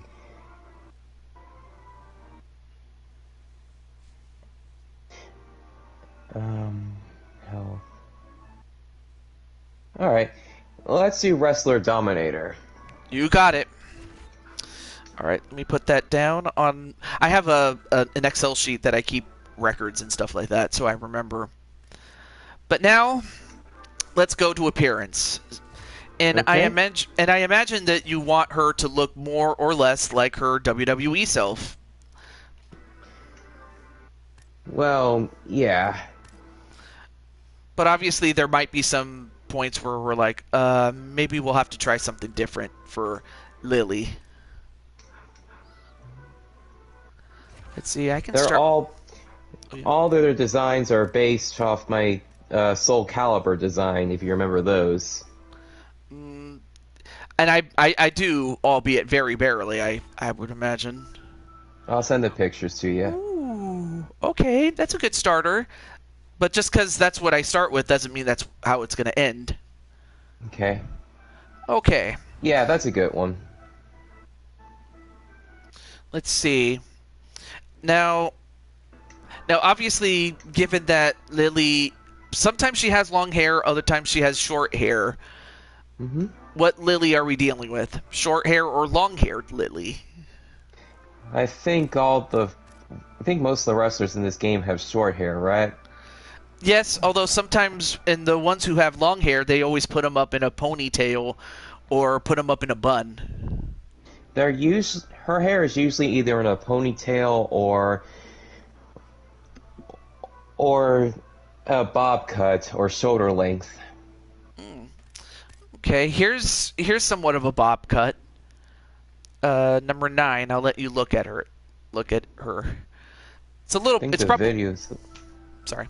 Yeah, I think your video's a little slow. Oh shit. Oh well, there's a natural delay between what you see and what I see, but to be expected. Let's see. I'll go through this slow. Oh, hey, there. I'll, Okay. Keep going. all right, I'll look for some more cuts. Of course, you have your corn rolls in case you want to do No that. thanks. No thanks. No thanks. Let's see. Oh no, not that. Oh, Which one is it? oh God. Will Smith, is that you? Or De La Soul? Da, da, da, da, da, da, Oh da, Lord, they're all. da, da. Oh Lord, they're all terrible. Okay. Let's see. Okay, alright. Well, obviously her hair's not that short. Come on. Come on, game. Scroll up a bit. The one with the side bang was pretty good. The one with the side bangs? On the right side. I ain't see a number. Oh, I'm sorry. Might have went too fast. The side bangs. Is it, hang on a moment. Oh, you mean the side bangs covering part of her face, right? Yes. Okay, so this is probably hair 39. So yeah, part of her hair covers her eye, and on the other side you have a shaved head. That's if you want her to look more like punk rock or something. Scroll left to 41. Scroll right, I mean. Yeah, alright. Okay, so... Alright, so this time she doesn't have any bangs, but again, once again, she has a shaved head on one side and part on the back and very long on the other side. Scroll down one. Okay. And that, oh God, this is What's definitely wrong? this is the Chewbacca cut.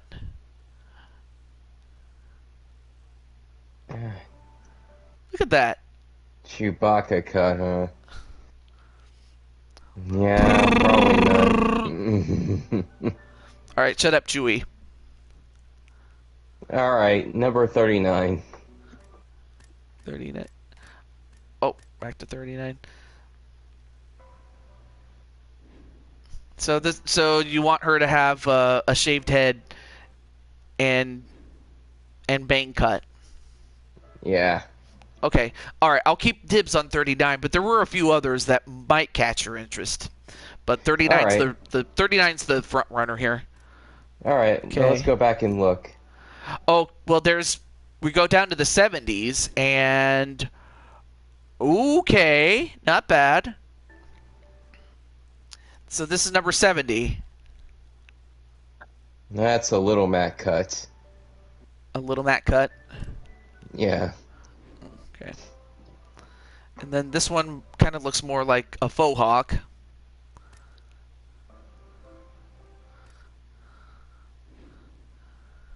Those are all too boyish, I think.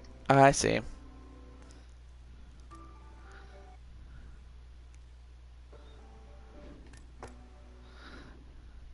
And then, well, and then this cut it looks a little too messy.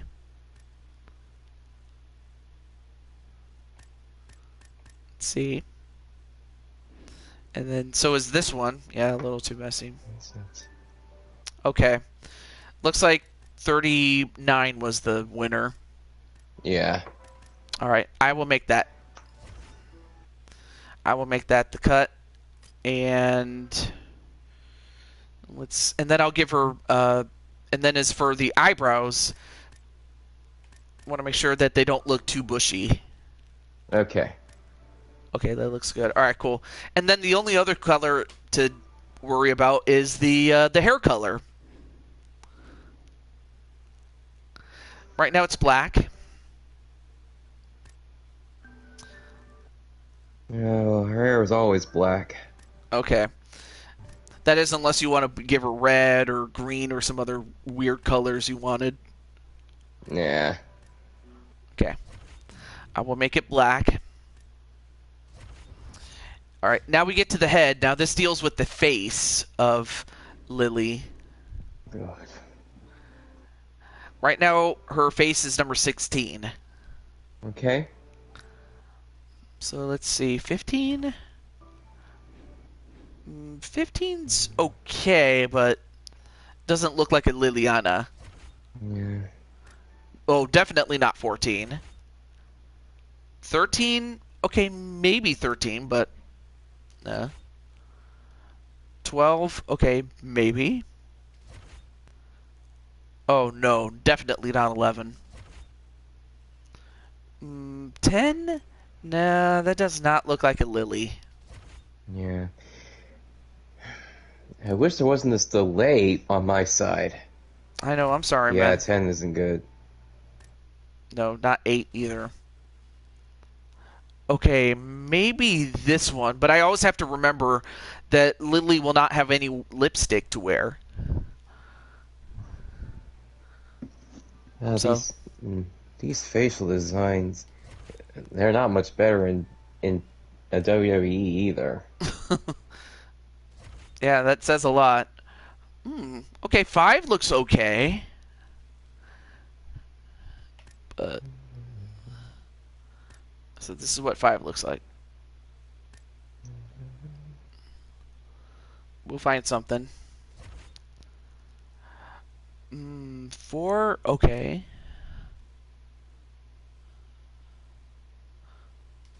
And apparently my chat is broke. She looks badass. Size vines look. Thank you. I think that's kind of what she was going with. 2 is not bad.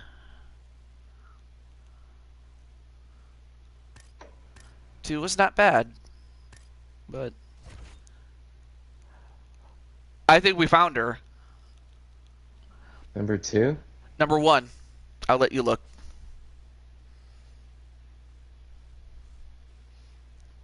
Yeah, Again, number one will do. okay. I just have to remember she doesn't get to wear... You can't even put makeup on. But then again, why would you? Especially if you're going to get beat up. I mean, you're allowed to in 2K. I know, but still. If you watch action movies, chicks with side vines. Oh, how badass they look? Yeah. All right, so what's the color of Lily's eyes? I usually go with green. Okay, we have green, blue, we have light green, dark green, and just plain green.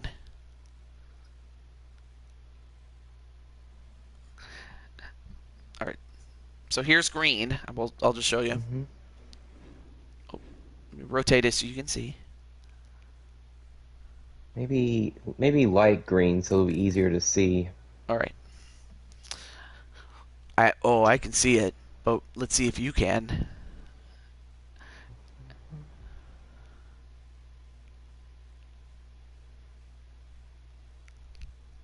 Yeah, I can see him.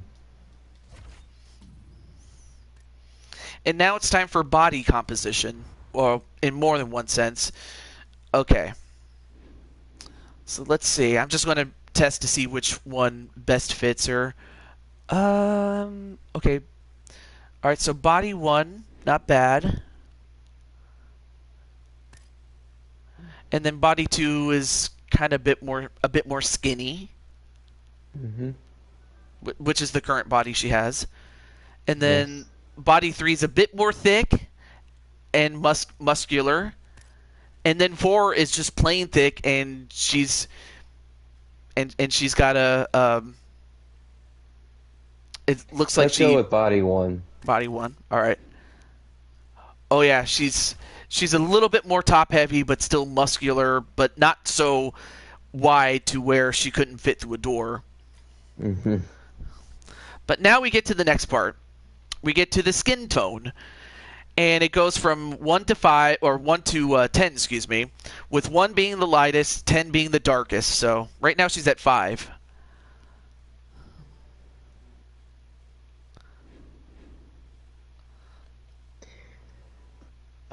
Let's see. Go maybe the tone 7. 7. All right, so here's 7. Ooh.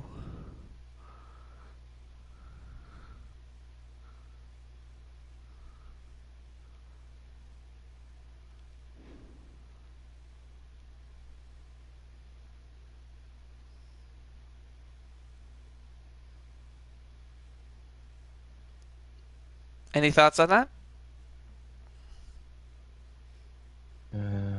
Did you pick it? Yeah, it did. It highlighted it. Okay. Yeah, that'll work. Okay. Wait. Okay, yeah, tone 8 is a bit too dark. Okay, cool. Tone 7 it will be. And then next up is tattoos. Now, I don't know if she wants tattoos or not.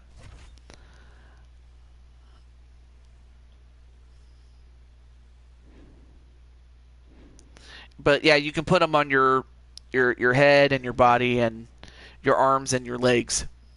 Tattoos, I mean.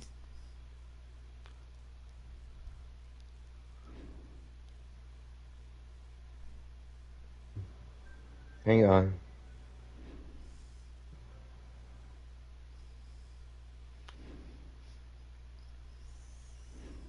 Oh, I'm just wondering if you wanted some tattoos. That's what I was wondering. Sorry. Tattoos.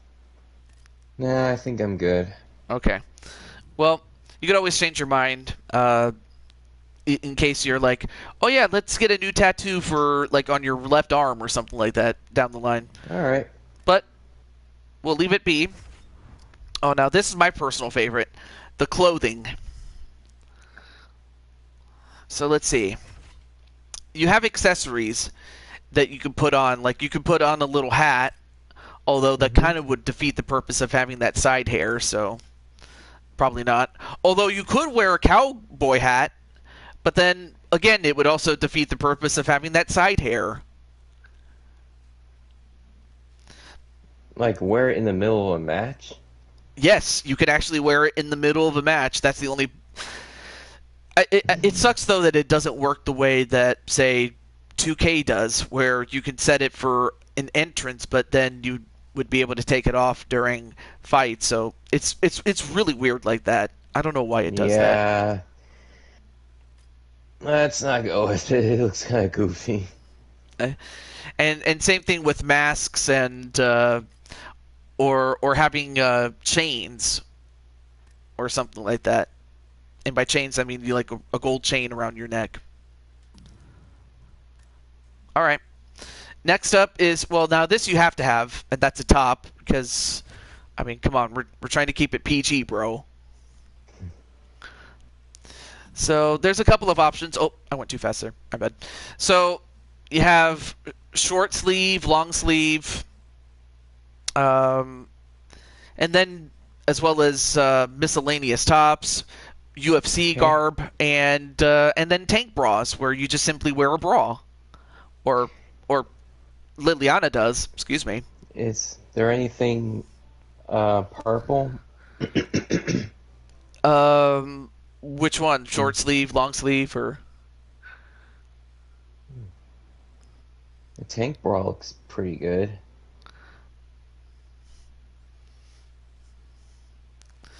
Let's see. Oh. 3 left, 2 down. The one in purple. Oh, sorry. 3 left, 2 down. Oh, you mean basic purple? Yes.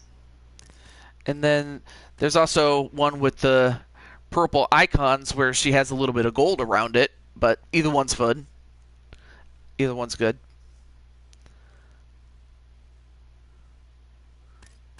So yeah, I was just showcasing both purples. Okay. Which one, my friend? Prime icons or basic?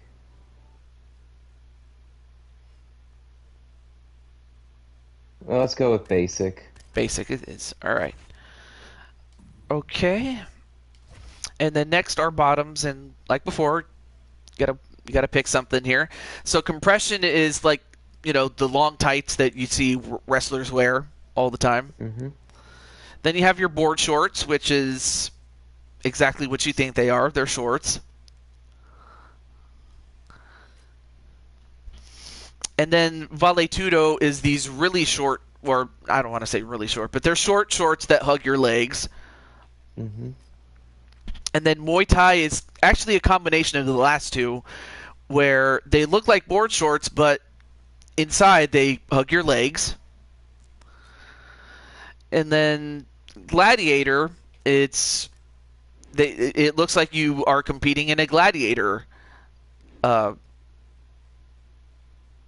garb right there. At the Coliseum. At the Coliseum, yeah. Then, of course, you have those boxing shorts. They're like board shorts, except they're a bit longer. Okay. And then, of course, you have your miscellaneous bottoms, which can be anything, as well as the standard UFC garb. So, all right. So now that I've given you the synopsis, what are you feeling? Well, let's look at the gladiators. I will be more than happy to do that for you. Let's see. And probably one that matches the top, right? Yes. Let's see. Warning. No, that does not go with it. Let's see. Strike Force. No. Ooh. Of course, some of these I don't have, but I can still get them. Let's see. Noculent Purple. Not bad. It's not unlocked. But I do have the money to unlock it, though.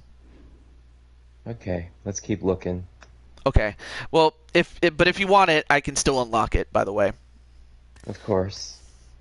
Let's see. Other ones that are purple. I can't talk.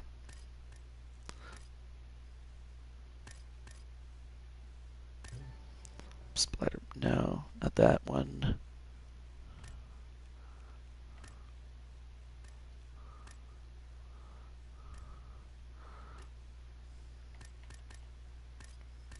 Oh.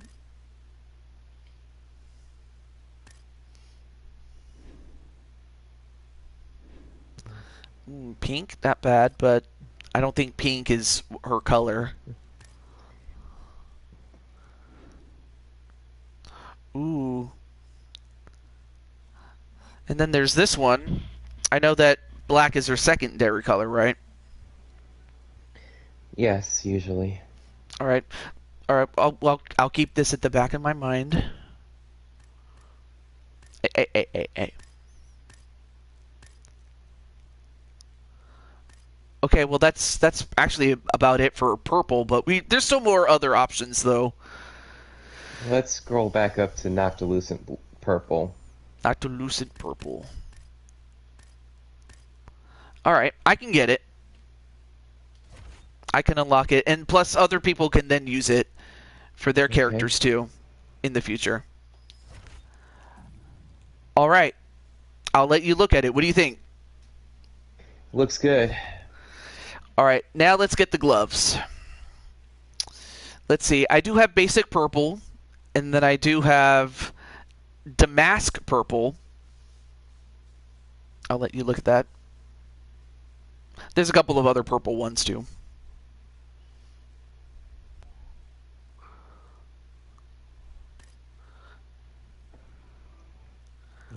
Damask purple.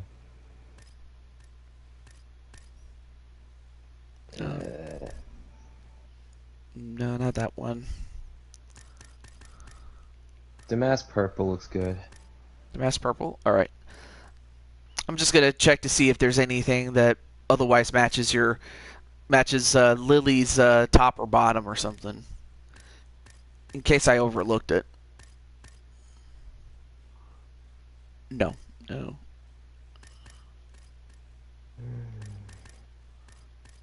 But thank you for coming in. I appreciate it. Like, out of character, thank you so much for coming on in. Anything to support a friend. Alright, so damask purple it will be. Alright. And then last one is mouth guard. And then, ooh, there's one that has the flag of Mexico. Oh, really? Yes, I'm serious. Alright, pick that one. And then finally, emotes. Let's see. These are things that you do before and after a fight, and most especially the after part where you win. I love the archer one. It just makes her look what she does when she does the archer. Look. I'm watching. Dun, dun, dun, dun, dun, dun, dun. Oh god, that's so goofy. Let's see. Other. And then, of course, there's one where she blows kisses, although I don't think she's that early. Yeah.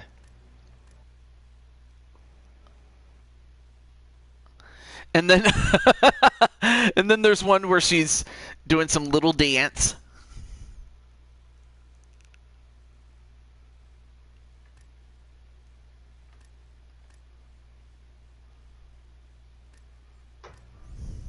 Poppin'.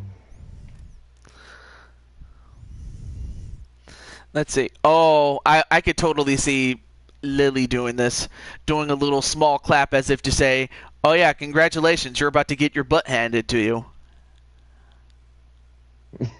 I love that. I love that. That's so cheeky. Okay, and then I'll pick Add the that one. yeah. All right, so I'll pick the rest of those for you, but I just wanted to know the first one because that's the one that the CPU always picks. I don't know why they do that. Why they only just pick one, but it only picks the first one. But all right, next one is when you win. What does Lily do?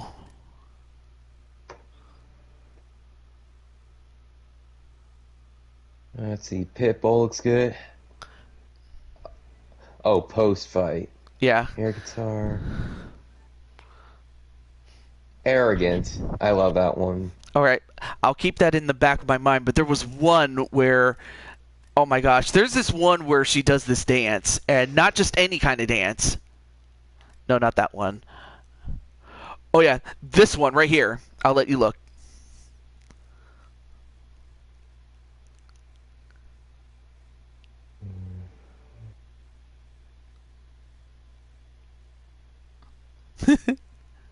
I don't know. Dancing? I like it. Yeah, 'cause she's like, yeah, girl, I got the moves, and you don't, baby. No. I actually have no idea what Lily would do. She would do that.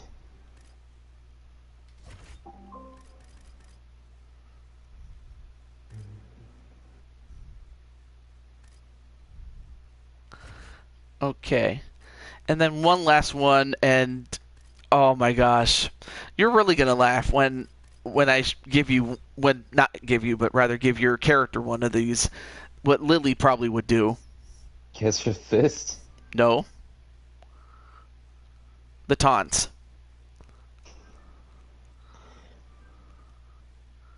Oh! Yes. Yes. She would absolutely do that. Like she would probably say chingue su madre or something like that. That is perfect. But that's it for Lily. So Lily is going to get her chance. But I'm thankful that you were here, and I'm happy you were here when you got there because you might have missed out. But I'm happy you didn't. And Lily looks great. But thank you so much, man. I appreciate it. Mm-hmm. If you'd like to say, you can. But if you have other things to take care of, I don't want to take up too much of your time, my friend. Hey. Well, thanks for having me here. You gave me something to do. Oh, and I'd like to take a few seconds to promote my show. Sure. If that's okay. Sure, go for it. I know I've been on hiatus for a while, mostly because of laziness and other obligations like conventions or family trips, stuff like that. But I'm gonna try to do the next Kings of Wrestling this Friday evening. What I should do is upload a schedule on my YouTube page and share it with y'all. Oh, of course.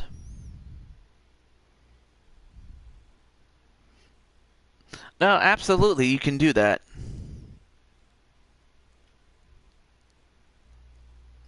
I see no reason not to.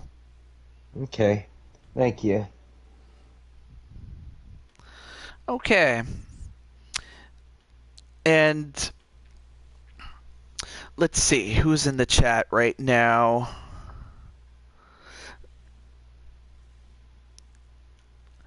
So I saw that Dragonheart was in the chat. I don't know if he's still in. And I saw that Against All Odds was in the chat, as well as LD and... Oh.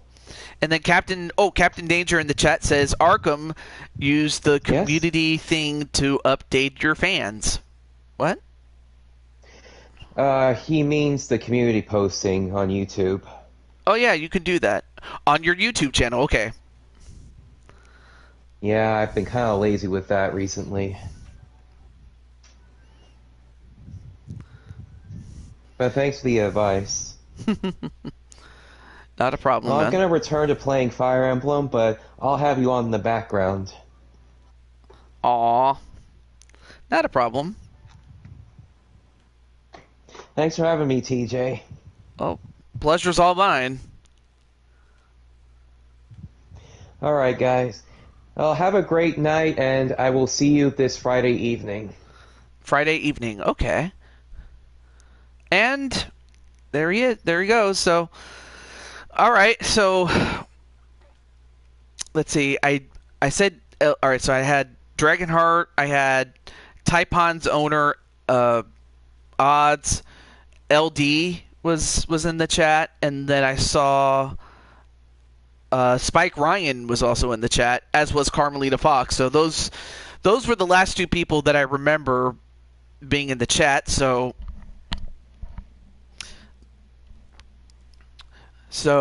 who is next?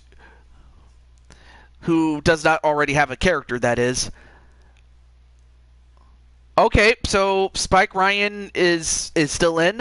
All right. So let's make Spike Ryan then.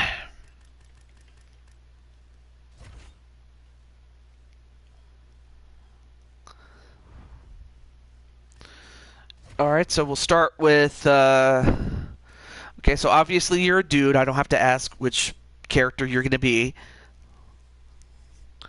Unless you want Brenda to be in it. But now, the next question is...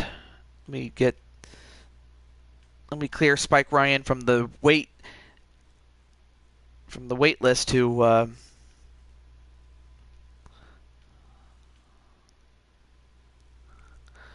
Brenda... Well, you only have to pick... You have to pick one. It's either Brenda or you. And the reason why is only because I only have 22 spots, so...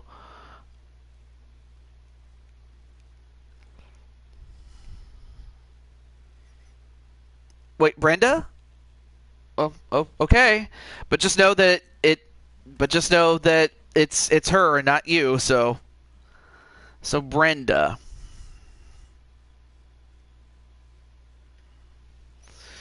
And in this case, just like with Lily, you can weigh as high as 135 pounds all the way down to 101.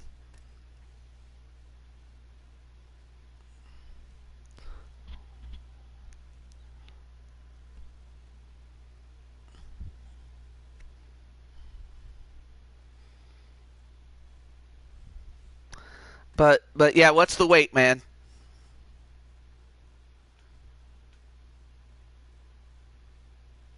Oh.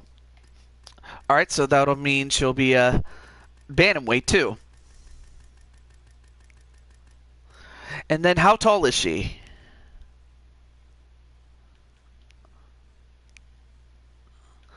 Let's see. She can be as small as 5'2" all the way up to 5'9".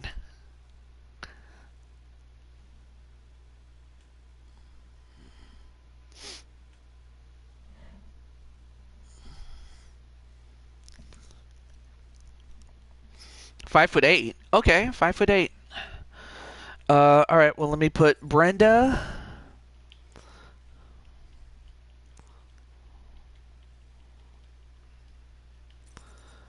And then, does Brenda have a last name though? I don't think I've ever asked if Brenda ever had a last name.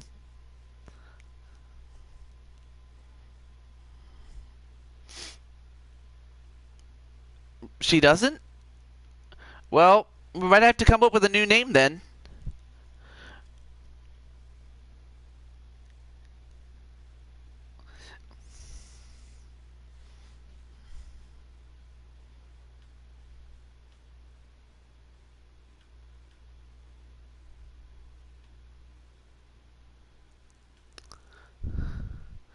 But you can't put in Ryan. Oh.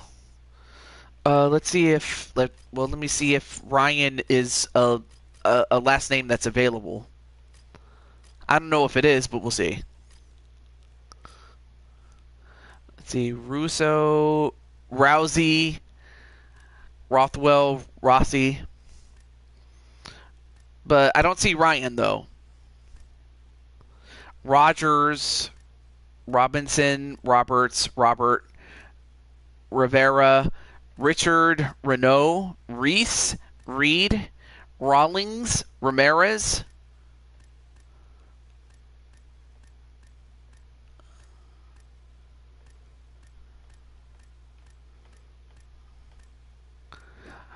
Can't forget Reed. Okay. So we finally decided to give her a name of Reed. I like it. It rolls off the tongue. Let's see. And then, of course, we'll give her... not Rollins, though. But let's see. What name should I give... or nickname should I give? You have a hound dog, although I don't think she's too much of a hound dog, although...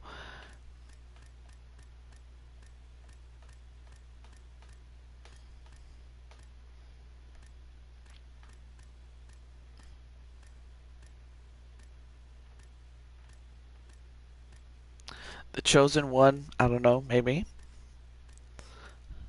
I'm just trying to think of... Oh, the Enforcer? I mean, she is your sis, and you are somewhat of an enforcer on the team. That's one possibility. Hound dog? Oh. I mean, as long as she doesn't mind being a hound dog, I don't think that will be much of an issue there.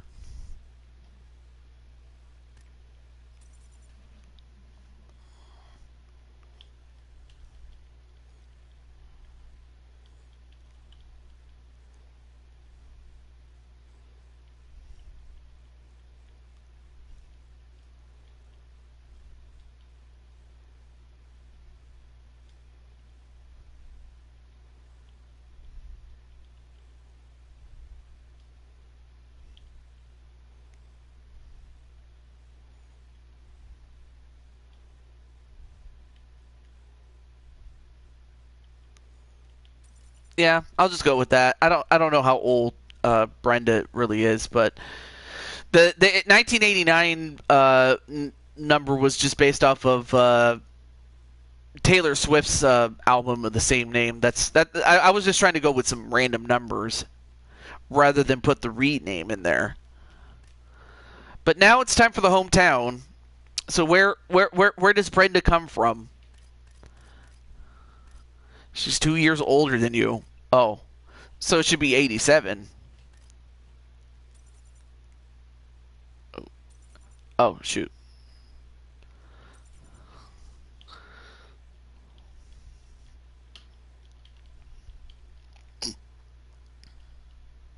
There. But just because she was born 2 years later doesn't necessarily mean she'd be.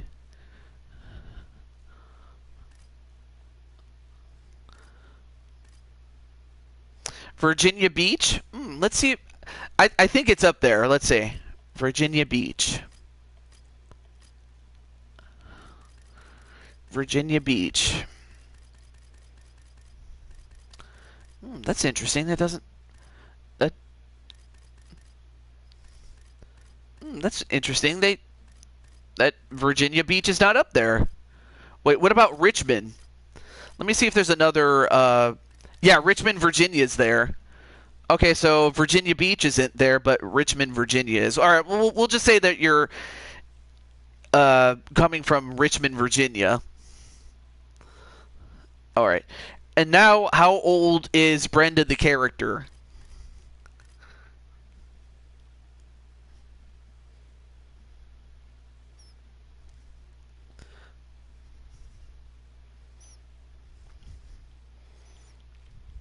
$27. All right. And then, is she right-handed or left-handed?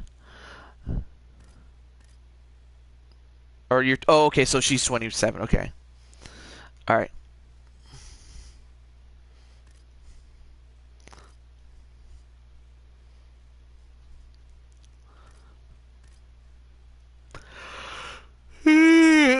Excuse me.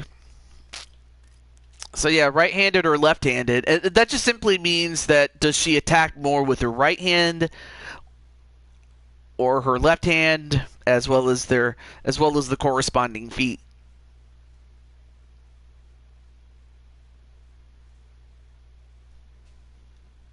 Right hand. Okay, cool. Let's see. I'm not sure if Brenda was ever a fan of any of the fighters back in the day. Let's see.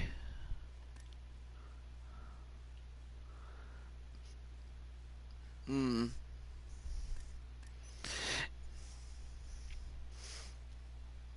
kind of curious who she or you, when it came to female fighters, was your favorite. Who knows? Maybe I might have it. You never know. But this one is Valentina Shevchenko, one of the top fighters in the world, then as now. Oh, Ronda Rousey. All right. Let's see. Ronda. Wait, Ronda? No? I guess Ronda didn't do any motion capture for this one, apparently.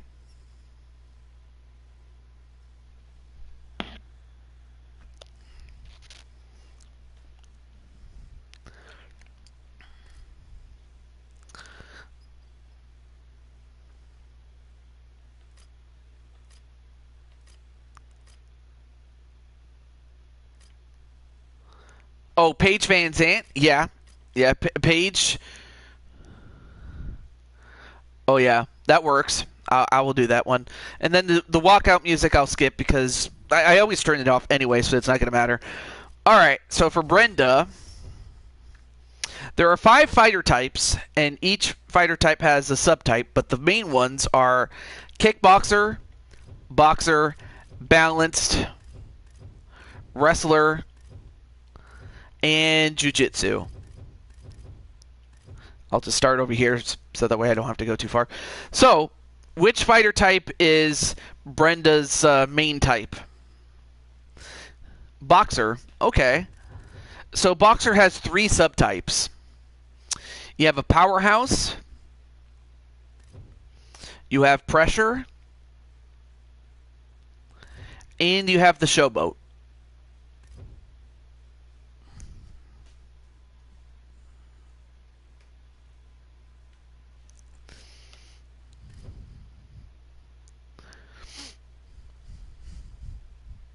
Showboat. Interesting. Okay. All right. Now for Brenda, I'm going to try to get her as close to Tends to have an ego sometimes. Okay, so I'm gonna try to get Brenda to her WWE look as much as I possibly can do it. But let's see. Out of all the, let's see, maybe.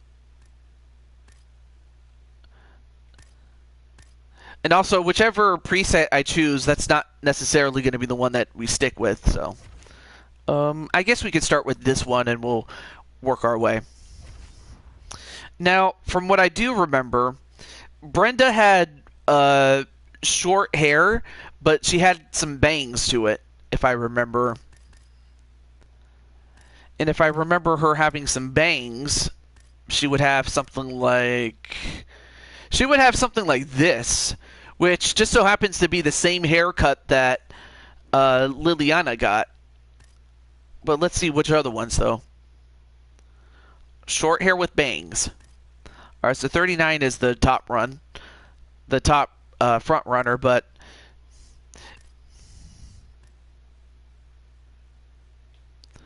and then here's one where she looks like she just came from the military. Not bad.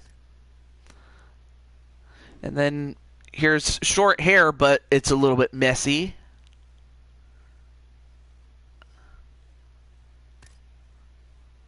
Wait, the number 39? Let me go back. This one right here. Like, you could barely see her eye on her left side. This one. Alright. And then, okay, so her eyebrows are fine. That's fine. Does she have, like, currently her hair is black, although if you want me to make it, like, a dark brown or, let's see, auburn, dark blonde, a light black. All right. So it looks like it looks like Brenda and Liliana are going to be twins. But I don't think that's going to be the case given the outfits we're going to have. Okay. So let's see. Probably not this. I'm trying to think of what face to give Brenda. I think I just found it. Yeah. So this is face number 19. Yeah, she has a much different face than Liliana did. Yeah. All right. So 19 it will be. Now we get to our next one. Let me put it over here so you can see it. So what color eyes does Brenda have?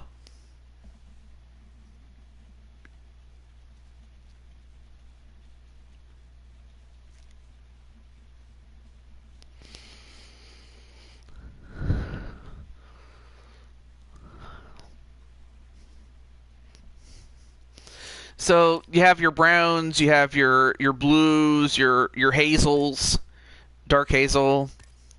You had gray, and you have yellow. But obviously they don't have any outlandish colors, if that's what you were wondering of. Oh, I forgot. It's 5'8". Almost forgot to put the height there. There we go. So yeah, what color eyes does she have? Oh, what?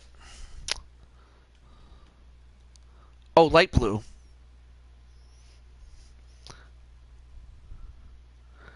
I hate it when the light blue. Light blue. There we go.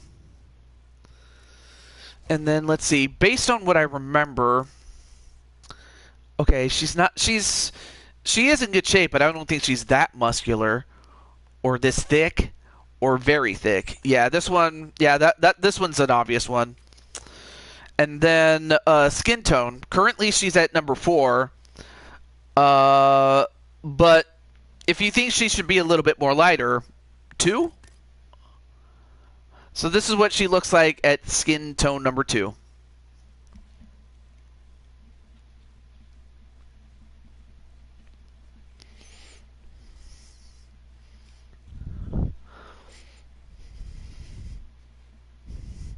Alright. Skin tone number 2. Now, tattoos. I don't know if Brenda has any... Oh, 4? Oh. Alright, let me go back to 4. Okay. So. Alright. Now, back to the tattoos. Now, she already has a tattoo. She doesn't have any tattoos. Alright, well, in that case, I'm going to do some tattoo removal.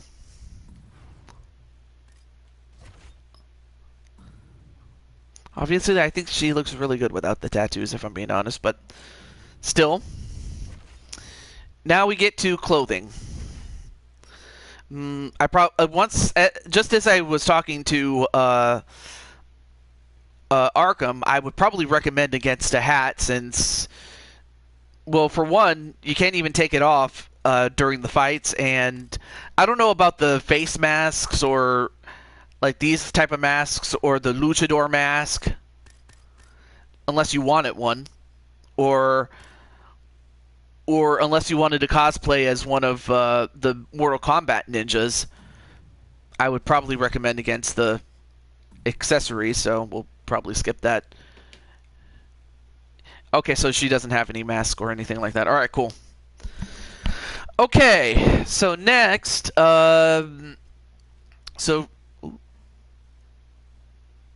So next there's short sleeve, there's long sleeve shirts. Then you have your miscellaneous tops, which, you know, you have a bunch of things to pick from. Then, of course, you have your standard UFC garb that you would expect to see when you go to see a UFC show. And finally, tank bras. So what's the top that you're going to pick? Or that Brenda's going to pick?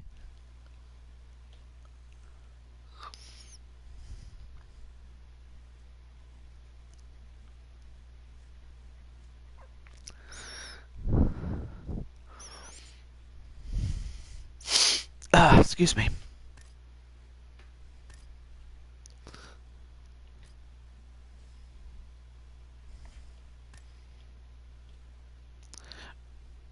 One of the UFC tops? Alright, let's see. So for UFC tops, you have your black top right here, as well as a crew neck light, a light top, a singlet light, a UFC. Which one though? The dark bra, the crew neck, the singlet dark, or even the X strap. So this is the X strap.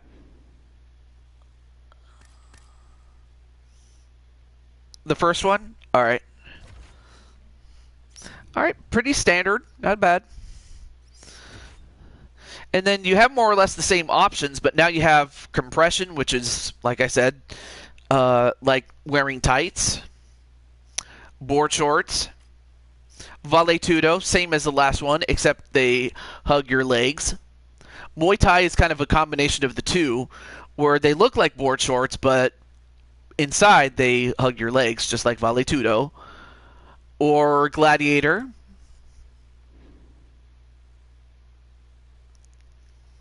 And then you have boxing. Basic black tights. Oh.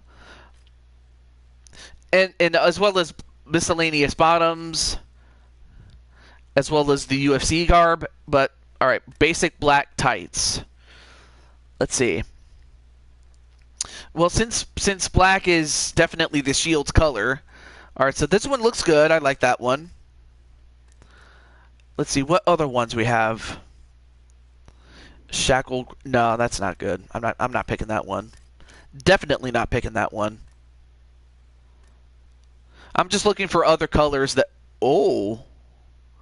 This one looks good, although it probably doesn't fit. At least not the motif of the... Alright, I will give you the basic black. There we go. She looks good. Simple yet effective. And I'll give her the basic UFC gloves, because, of course, why not? But let's see what other gloves they have here. Yeah.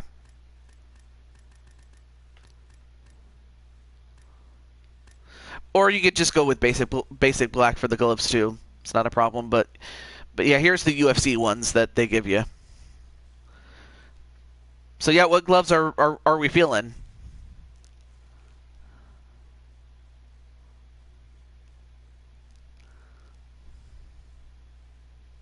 Okay.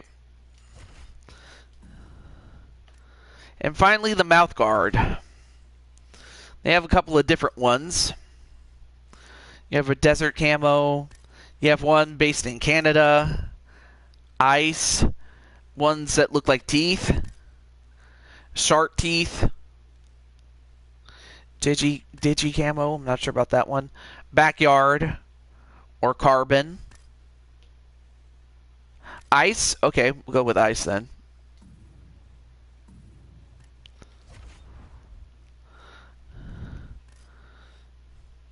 And then same thing as last one. Do you want her to do the Shawn Michaels thing?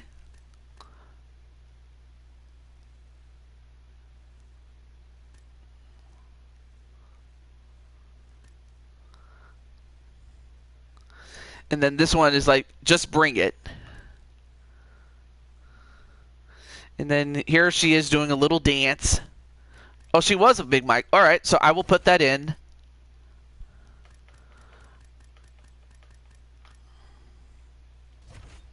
And then the rest of these I'll pick because really the CPU only picks the first option, which in this case is Archer, which that's what will be.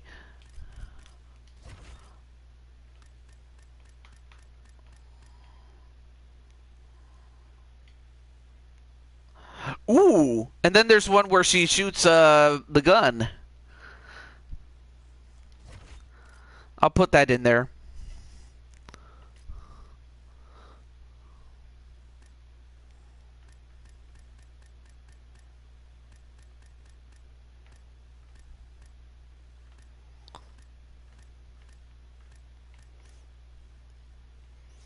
And then if she ever decided to do a dance, she would do the "What have you done for me lately?" Dun dun dun dun dun. There's that dance.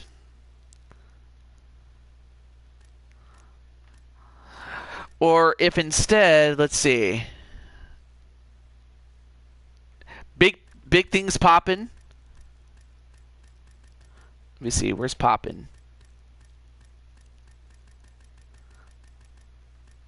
Where's poppin'? Oh, there's pop dance. Nah, it probably doesn't fit.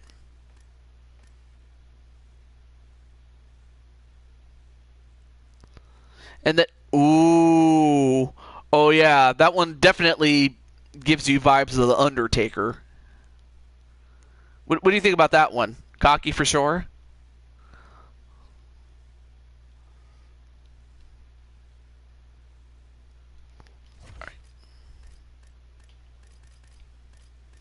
All right.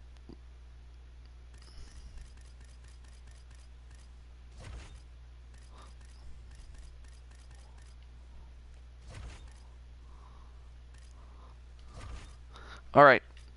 And then last one, just like I gave with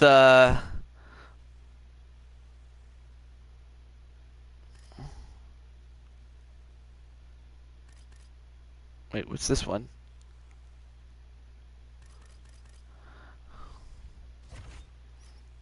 And then I'll give you a free bird. Yeah, no. All right. And with that, Brenda is done. So Brenda has made it. And I think the only other person that had any sort of interest that I remember was Carmelita of Carmelita and Sly and Carmelita.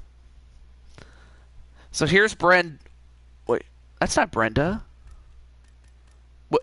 Oh, I'm sorry, I forgot. I have the default fighter. But if I made Brenda the default fighter, yeah, there she is. Okay, cool. But otherwise, she's there as is Liliana. All right, here we go. So, But yeah, the only other person that had any interest whatsoever was Carmelita, although I'm not sure if her owner, Sly Cooper Rocks, is still in the chat. If he is, great. If not, or if there's nobody else in the chat that already doesn't have a character that is interested, then I will stop the show. But I'll give it about the next 2.5 minutes. So unless someone comes in that I have on the list, that'll be it for the show. And I'll still have room for 2 new people to come in.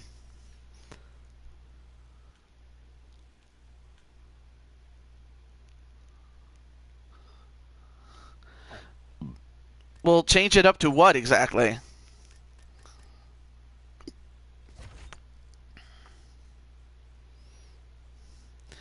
Oh, I appreciate that, Brandon. Yeah, because you have balanced as a fighter type, but what would you want this time, Jose?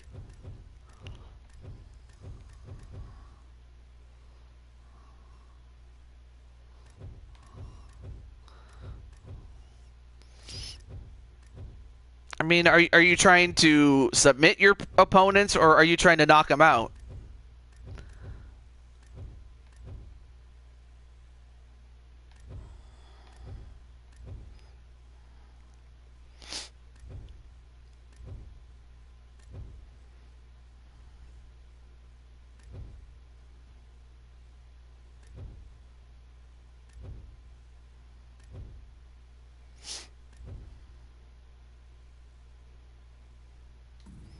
Well, I'll have to... Dominator? Alright, not a problem. Oh, thank you, Wally, for coming in. Alright, Dominator. That would be under Wrestler. Alright. Alright, let me save really quick. There we go.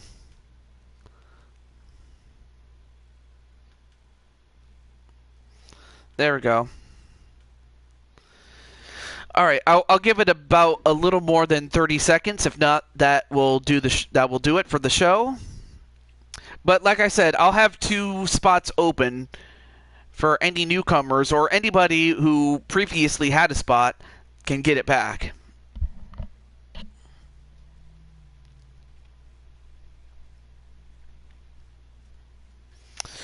Alright, 15 seconds.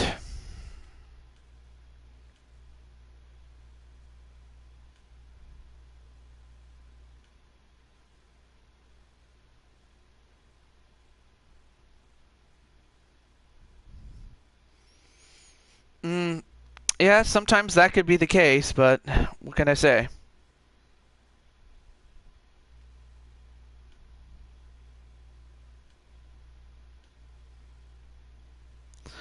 Okay, well, that's going to do it for our show, and I hope you guys enjoyed it. I'll be in the background working on Solar Slam, which even though it's going to be on this channel, it is technically speaking a what's it called? A Cyberspace Federation wrestling show ran by my good friend AJ. So AJ will be the booker, but I myself will be the distributor. As for the next Blue Toad Wrestling show, it'll be not this coming weekend, but the weekend after that.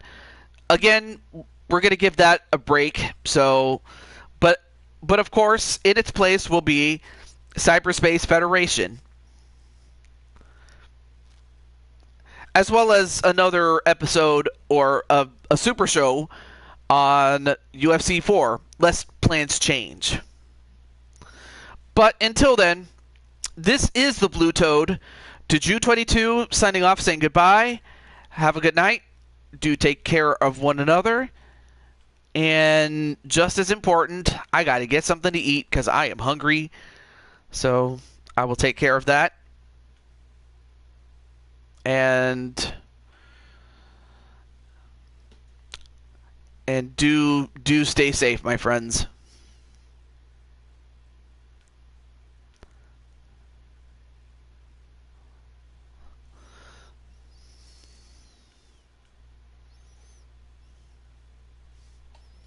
All right. Have a good one, everybody. Thank you.